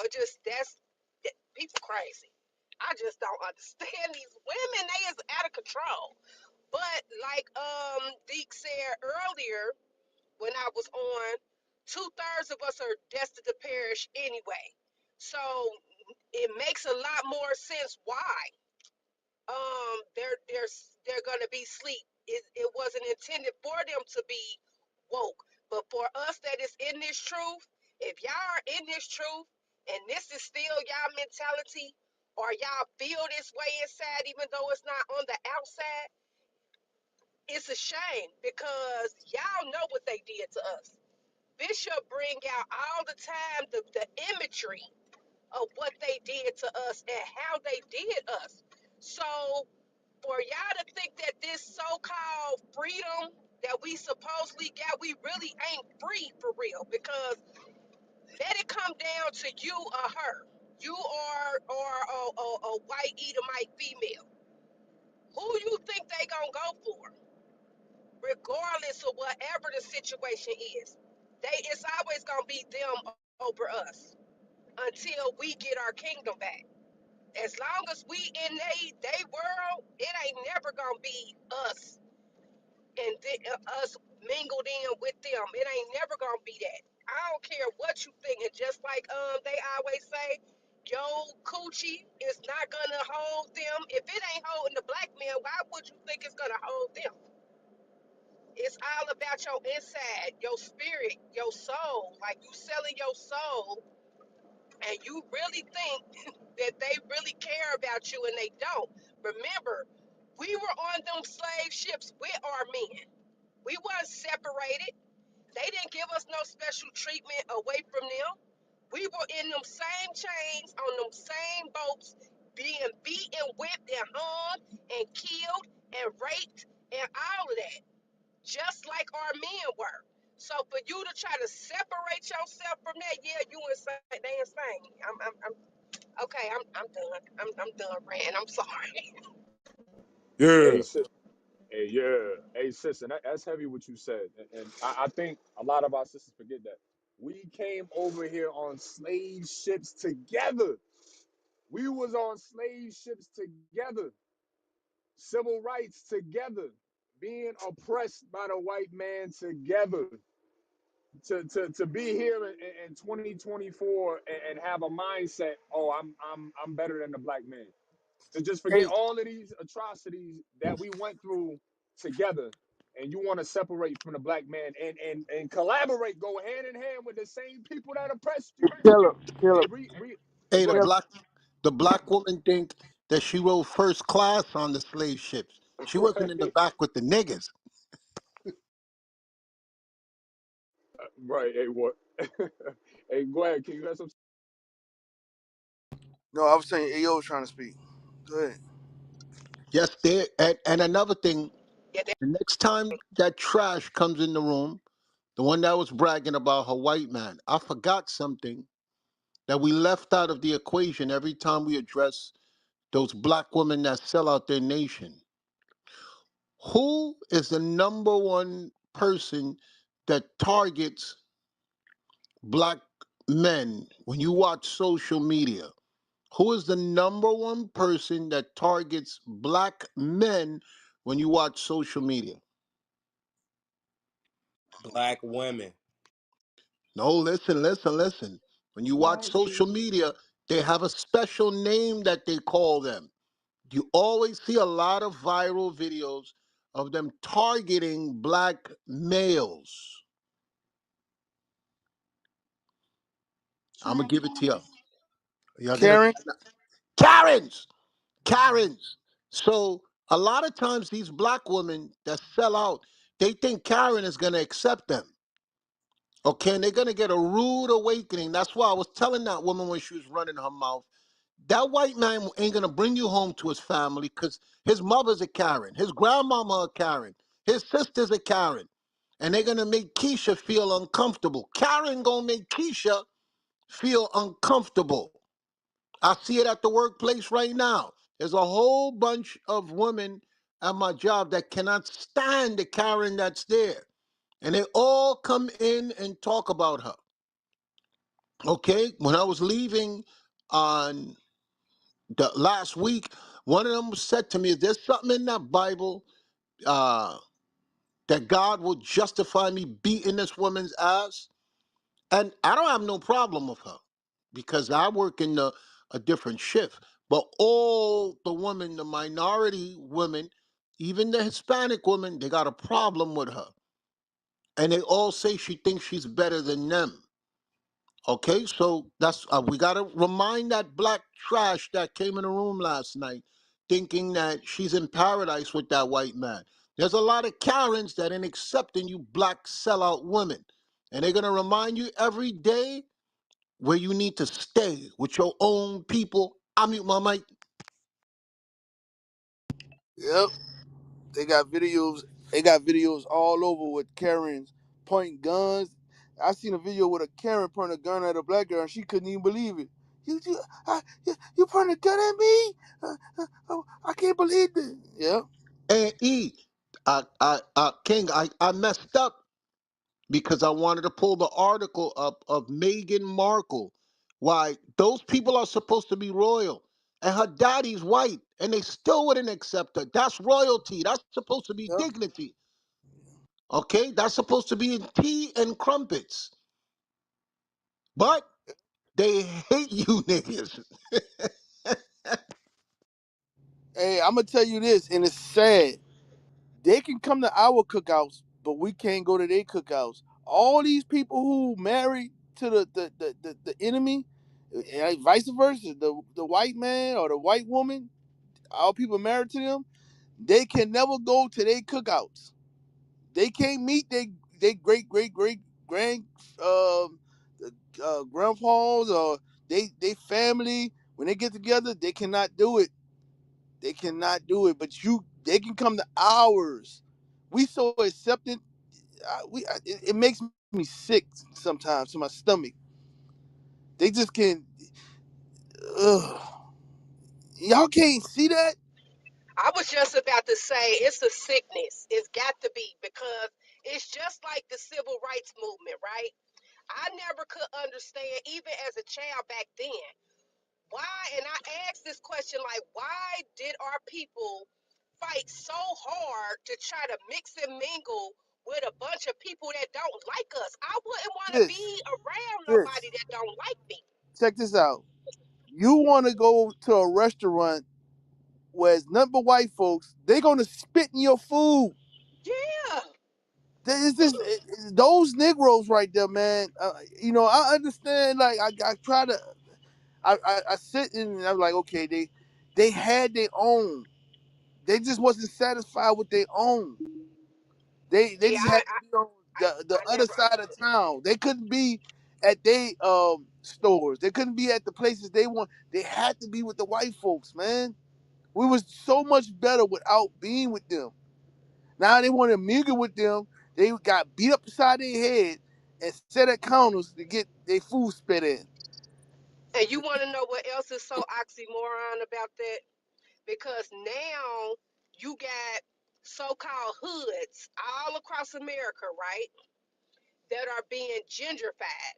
And I hear a lot of people say, like, oh, nah, if this was back in the day, a white person couldn't get caught walking around here like this, that, and the third. Like, they just walking around the hood like they own it and this, that, and the third. But at the same time, though, wasn't y'all trying to intermingle and mix and hold hands and kumbaya with these people? Like, make it make sense.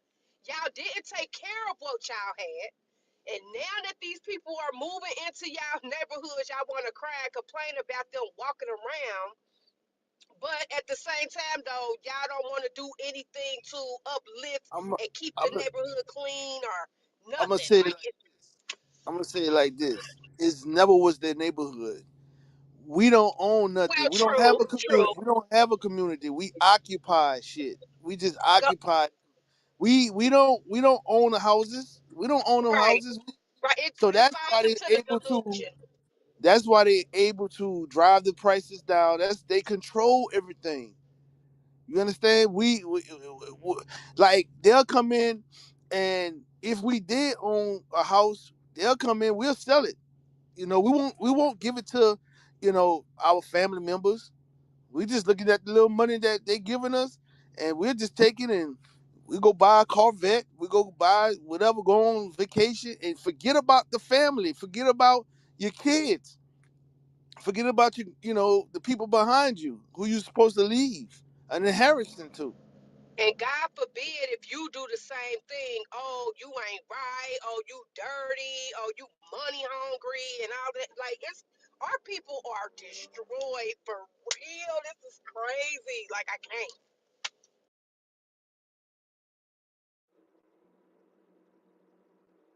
Hey, Ananias, real quick, while I got the downtime. Hey, read Micah 7 and 10 real quick.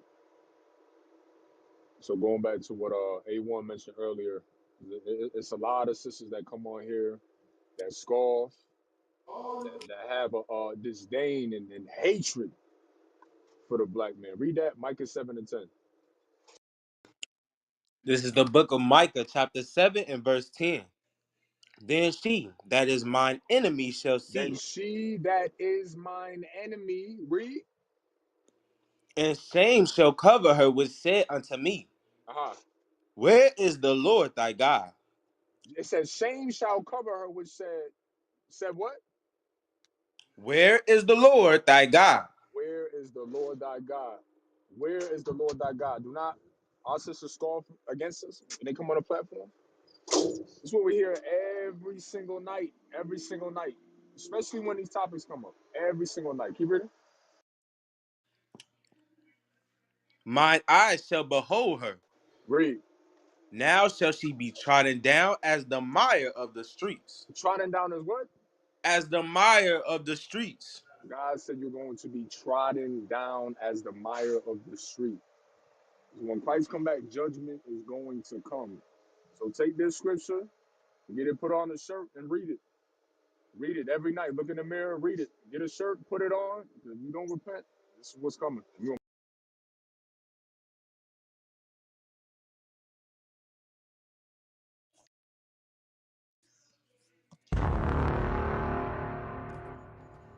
Hey, and the reason why our people, when we had our own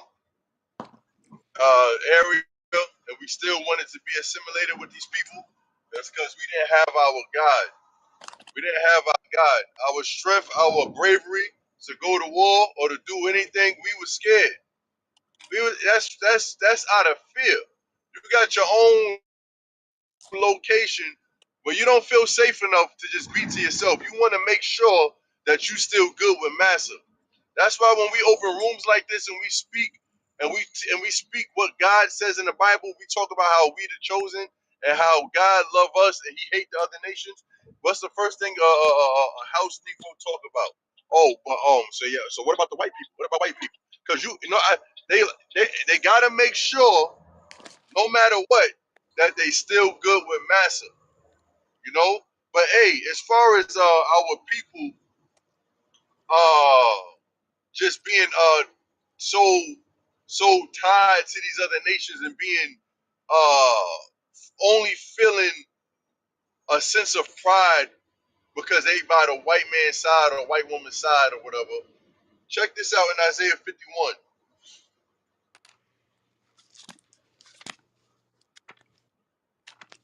Verse 1, sir? No, go to verse 22. Yes, sir. The book of Isaiah, chapter 51, and verse 22. Thus, Start at, yeah, 22. Go ahead. yes, sir. Thus saith the Lord thy God, the Lord and thy God, that pleadeth the cause of his people. Behold, I have taken out of thine hand the cup of trembling, even the dregs of the cup of my fury. Thou shalt no more drink it again, but I will put it into the hand of them that afflict thee. So the Which, Lord said, he gave us the cup of trembling, meaning we scared to death. The reason why our black women want to be up under the white man, because they don't see no hope. They don't see no safety in the black man. The black man want to be with the white woman because he's scared too. He get a NFL deal, a basketball deal. What he do? Go with the white woman because he want to please Massa. Keep reading though. He said, "I'm gonna take that fearful spirit off you when the salvation come, when the Lord make Himself known on this earth. That cup of trembling that's in our spirit is gonna go from us, and then what? Read. but I will put it into the hand of them that afflict thee, which Then have they gonna be scared to death. Then you Yeah, yeah, have yeah, all yeah, yeah, the yeah. I'm from Mongolia. My name is Chinggis Khan. Yeah, yeah, come on, baby. Bye bye, chica. yeah. Take this dude off the stage, yo. Then this same dude right there, gonna be scared to death to even look us in the eye, to look our children in the face. The white woman ain't gonna be. The white woman gonna be trying to figure out how to make their hair into an afro. That's what they gonna be doing. They gonna be scared to death. Go ahead. have said to Hey, thy soul, hey, they're gonna buy up That's all the black shoe polish. right, right. Yeah, that's called blackface, right? They gonna be literally Boo. trying to face permanently. They gonna try to figure it out. Ain't no black woman gonna be bleaching their skin no more, yeah, blonde in their hair.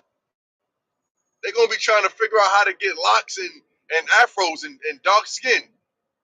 That's what's gonna be happening. We ain't gonna be scared of nobody, and our woman that survived and that's found worthy, they gonna feel that relief like I stuck for my men. I'm glad I had love for my nation and love for myself. Finish that out real quick. yes, sir, Oh, hey, some? No, go ahead, finish. Yes, sir. which have said to thy soul, bow down that we may go over.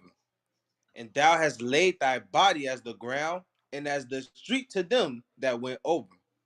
That's the condition we in right now. Our soul, we lay our soul flat so they can just walk all over us and feel we just want to make massa happy. That's the spirit by default of Holy the non. spirit, booty ass. All right, yeah, yeah. That's yo. This is the truth. This is the spirit of our people when they separated from God's laws and from the understanding. But read the next verse, and then I'm gonna give it to Ao. 52 verse 1. What are we doing right now? What is the spirit that's coming into us right now? Read that verse. Isaiah 52 and verse 1. Awake, awake, put on thy strength, O Zion. Put on thy beautiful garments, O Jerusalem, the holy city. For henceforth there shall no more come into thee the uncircumcised and the unclean. That's the spirit that we rolling in right now. We putting on our strength, which is the understanding of the salvation that is to come, God's laws. I mean my mic.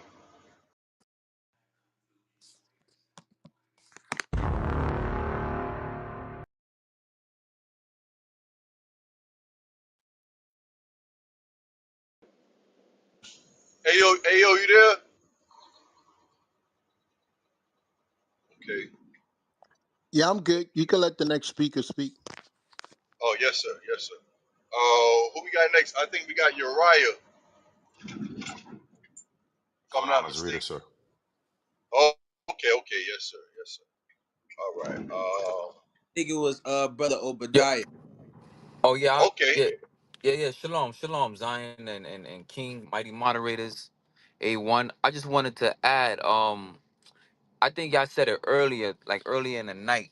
I'm not too sure. It was somewhere around here, but like so-called black woman or our black woman in the world. A big thing is that they like to associate themselves with power. So I think y'all touched on it. So like they like to associate themselves with your futures. You know what I'm saying? Men that got that how could I say that appearance or that stigma. They like to associate themselves with so-called white men.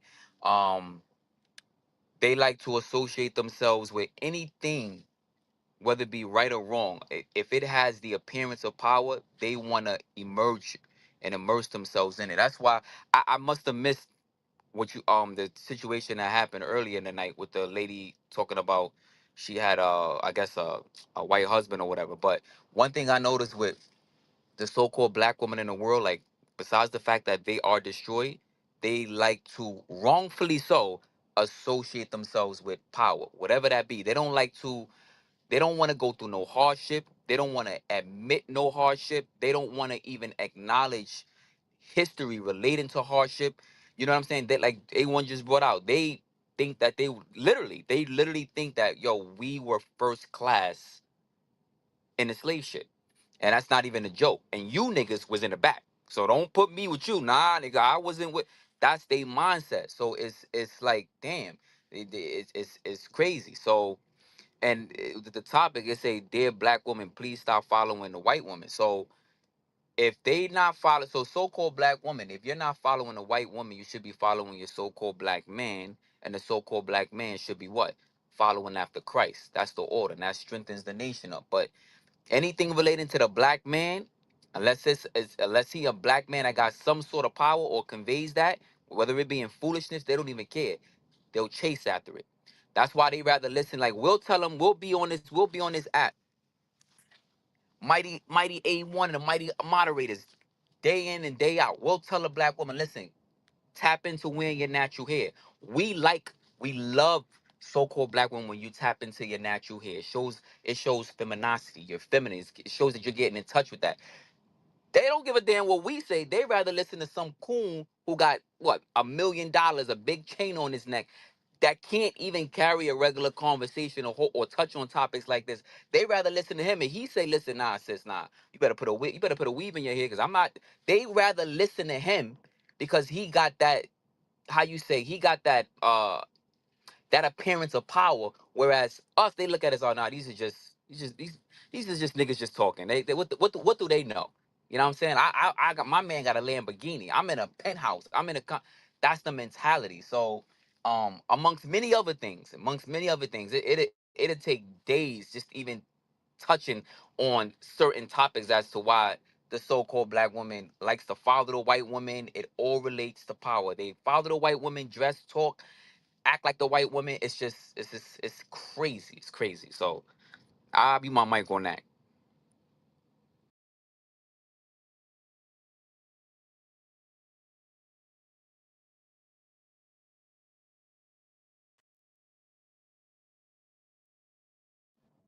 Hey, look at my icon.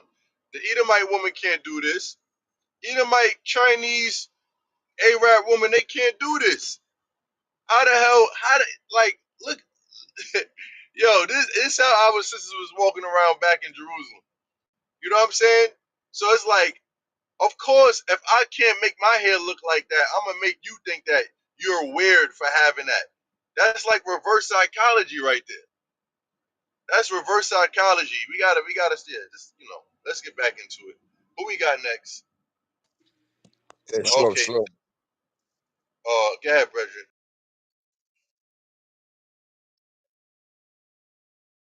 Shalom, most on Christ bless, moderators. I came up to ask A1 a question, but since I'm here, maybe I to just comment quickly on on the topic, if you don't mind. Hey man, what you got, Benjamin? Yeah. Obviously they follow because, and the whole point is because they say they're smart, but they don't read. Because if they did read, they would change the way, like the Bible say, blessed is the man that is he that readeth.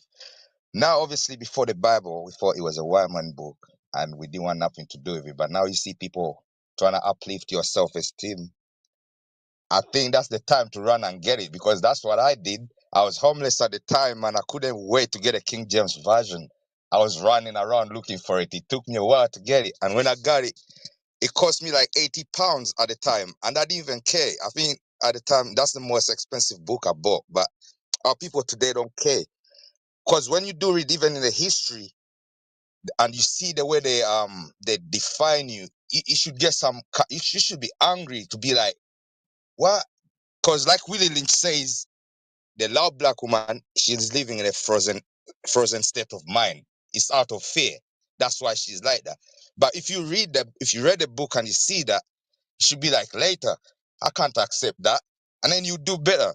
And then when you read other books, like I read this book, it's called White Tears, Brown Scars. It's like there is three types of black women or women of color. One of them is a sapphire. Sapphire is that one that hates black men, like the one that come on earlier. The she hate black men with a passion. And then you got the mommy. She will subdue her own feelings, just look after the white man's kids and his business, and that's it. She don't even care about her own life. And then you go another one who is a sassy sidekick who would disrespect her men. When you meet her in the street, she's the only one walking in the midst of white women. And if she was to die, nobody knows what happened to her. So it's a sad thing. But if they did read these things, yeah, they would do better, because they define them as either she's a pet or she's a threat. If like you have your hair, your cornrows and done them, they'll come and try to touch your hair. They expect you. They're like, can I feel your hair? The moment they're asking, but they're reaching their hands out, it's like, you can't say no to me. The moment you say no, they're gonna, this has happened at work. They'll say, you're not a people's person. You're difficult to deal with. Meaning you're not a pet, you're a threat. And this same problem, our women worldwide, they have the same problem, because when you read the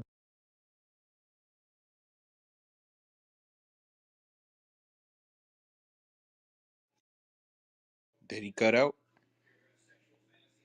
Yeah, he cut out. He's He was in there. going in. hello, hello. He was going. Go Yeah, ahead, bro. yeah, we hear you. Yes, sir. So that's what I was saying. And I even at work they subdue their own feelings for Becky, because if they complain about any injustice, they know they're gonna be in trouble. So they have to live a lie at work, forced to smile and laugh at some corny jokes. Because if they don't, they're gonna be like, you're not a people's person, you know? Even there's a Captain Barnabas brought out a book. It's called They Were Her Property. The black woman forget that the white woman treated her worse in slavery, because the white man used to look at her hair, love it, and want to have relation with her. And in return, the white woman would, beat on her, scratch her face, and you see some of that in 12 years a slave. So that's what I wanted to say. But I had a question for A1 when he was talking about he was talking about the Colgate, like the toothpaste, and talking about fluoride. I wanted to ask him what would he recommend to use, because one day I stopped using that, and it's like my tooth started to decay very fast, and I had to be like, I was forced to go back and use it. So that was my question to him. Yes, they have recipes. You can use baking soda in place. It does the same thing toothpaste does. White people been using it for years, and we didn't understand. It's cheaper than the toothpaste, and it does. It won't have no effect on damaging your gums or your bone. The fluoride is not good for us. It shouldn't be. We shouldn't be drinking it. Just look it up. In Europe, they don't put fluoride in the water. It's only in America, and the pipes are worse over there than here. And they don't have the issues that we have with our bones as them. So there's a lot of natural remedies that you can use I know you could use baking soda and uh peroxide. You can mix peroxide in there. It doesn't have to be sweet, and it shouldn't be sweet. Okay, toothpaste shouldn't be sweet. All you should be concerned with is cleaning your teeth. So you could put a little peroxide. You could put the baking soda, and it's gonna clean your teeth better than the toothpaste with fluoride. Um, just look it up. Fluoride is not good for you, and we buy it and we put it inside of us, and they know that it's bad. Okay, it over time, accumulation over time, it starts to break us down. So just be mindful of that. But there's a lot of natural remedies for toothpaste. I mute my mic. Yes, sir. Yes, sir. And you also spoke about deodorant. You know, like one time I tried to go natural, but it's like you start to smell, man, and it's like, oh man, it's like we got used to the wrong ways for so long. It's like you don't know what to do right Yes, now. just So just get. It's a little bit more money, but just get deodorants that don't have metals in them, because they go into the pores and they get into your bloodstream and they mess you yeah. up. They cause a lot of damage, and you have to understand a lot of the stuff that the white man gives to us. It ages us faster. It causes glycation. Too much sugar, too much white rice, too much white bread. Okay, the oils that we there's no such thing as vegetable oil that goes through a refining process. It starts off as a vegetable. Look up what I'm saying. You people don't believe me. The oil that they sell, the Mazola, the corn oil, the Wesson, all that stuff that we cook with, you could pour it inside of a car. It will run the car. It could be used as fuel. You can't do that with the natural oils, okay? Avocado oil, olive oil, coconut oil. You can't do that with those oils. Those are natural oils. Okay, it costs a little bit more, but in the end, especially women, I see videos of women 60, 70 with no wrinkles. Because if you use natural oils, it will slow down the aging process. There was a woman that I watched, Annette Larkin. She was 70 something years old. She cut all those oils out. And you're not supposed to put soy oil. Uh, and they put that in almost everything. Okay, almost everything has SOY oil in it. Don't put that stuff in your body. It ages you. It causes fibroids in the woman. It causes plaquing on the brain. It causes erectile dysfunction. Now, how? That oil in your house, after you finish frying with it, if you pour it down your sink over a while, a plumber got to come in. If the metal pipes in your house can't deal with that oil, it'll mess them up. It'll destroy them. What you think it's gonna do to your fragile uh system that it's going through?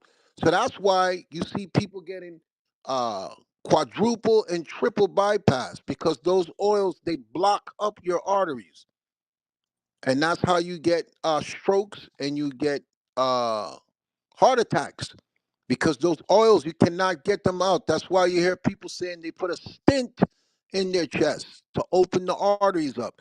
What's inside of it? A buildup of those oils. The same way it'll destroy your pipes. They tell you don't pour it down your sink. Dispose of it the right way. It's the same thing with you putting it in your body. And just look it up. You could go the same oil that you get from the Chinese restaurant. They recycle it, and you can use that for fuel. It could run a car. Okay, so I don't bring none of that. That don't come in my house. I spend the extra dollar. I buy bulk. I buy 5 gallons of avocado oil, 5 gallons of coconut oil, 5 gallons of olive oil, which is there's so much research on olive oil on how it restores damage to you, that you guys will be amazed. You can't watch all the videos that they have of the stuff that olive oil, and I just started experimenting with castor oil, My mother used to give me that as a child, and I didn't know why. But people from the islands, they know the benefit of castor oil and fish oil and having omega 3s. Soy oil promotes omega 6. That's why you see a lot of men with titties now, because it makes you estrogen dominant. And too much estrogen, even in women, they're supposed to have it, you start to go through a lot of medical issues. Okay, there's a technical name for what they call man boobs and fat in those places. That's because you're taking in primarily omega 6, which is releases free radicals into your body, and you start to break down faster. You get fatigued faster. You become weaker. A lot of things go wrong. Cut those oils out and cut the sugar, the white bread, and the white flour. Those are horrible. White people made those things. We never used to eat them. And the countries that are now uh, dealing with them so more, now they're dealing with the diabetes. Okay, they're dealing with the sicknesses that were only Western American sicknesses. Now they're spreading to other countries. Okay, but just look this stuff up and you'll see, or cut them out and you'll see how much better you'll feel. I mute my mic.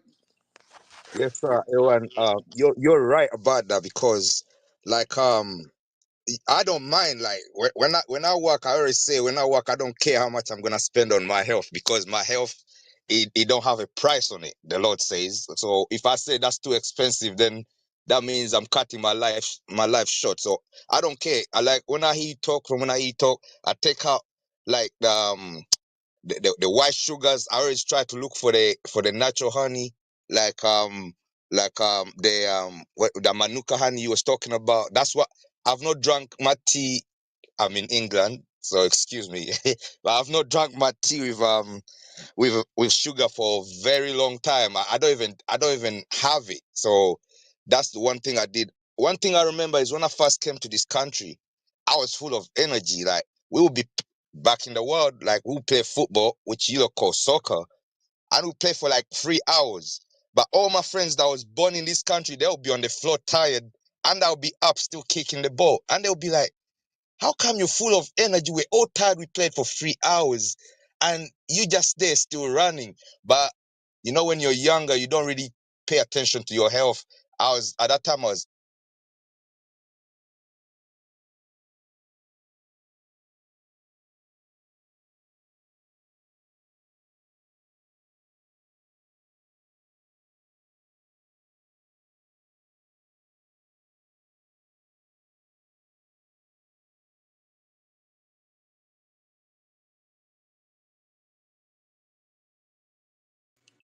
Hey, bro, you cut out again, bro.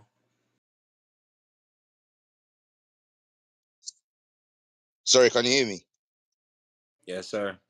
Yes, sir. I was saying that the education in the West, yeah, they don't really teach you um the food values of what you get when you eat. Like back in Africa, you know that if I eat that, I'm gonna get carbohydrates. If I eat that, we learn that in school, but in the schools over here, they don't teach these things. So the people, they don't really care about their health.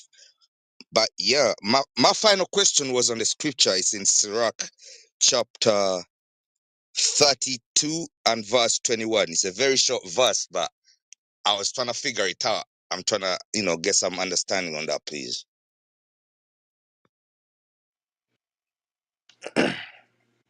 You said 32:21. Yes, sir. The book of Sirach, chapter 32 and verse 21.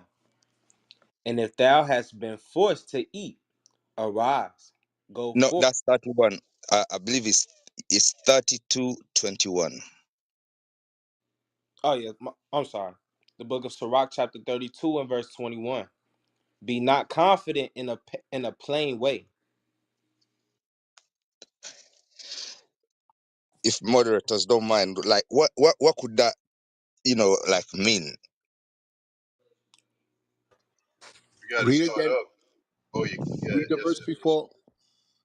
Go not in a way wherein thou mayest fall. And Okay, sometimes we don't search out where we're going. It says, go not in a way that thou mayest fall. Read on. and stumble not upon among the stones. Stumble not amongst the stones. If you walk on an area that's not a flat surface, you're going to stumble. It's difficult to walk on stones. Read on. Be not confident in a plain way, You may feel like there's no danger here. You're confident enough to go in that path. Read on. and beware of thine own children. And beware of your children, meaning you're supposed to be a guide to them. Okay? And a lot of times, we don't search things out. It's the same thing with what I'm saying with the food. The knowledge I have is because I searched them out. So I told my kids, you're not eating this no more. I don't care how much you like it. This is why. This is why. This is why. I'm older now. If you notice the focus now, even at my job, is on healthcare. Healthcare. When Obama was in office, they gave you Obamacare, and people were dying under Obamacare because let's say you make $1,000 a week, five of it was going to healthcare. That don't make no sense for half of your paycheck if you have a family to go to healthcare. Okay. Now I want to leave y'all with something. If you cut back on eating healthy now because of how much it costs, okay? If you cut back on buying healthy food because you're worried about how much it costs, later on when you get sick, you're going to spend all your money and you're not going to care about what it costs once you become sick. So prevention is better than cure. Listen to what I'm saying. Listen to what I'm saying.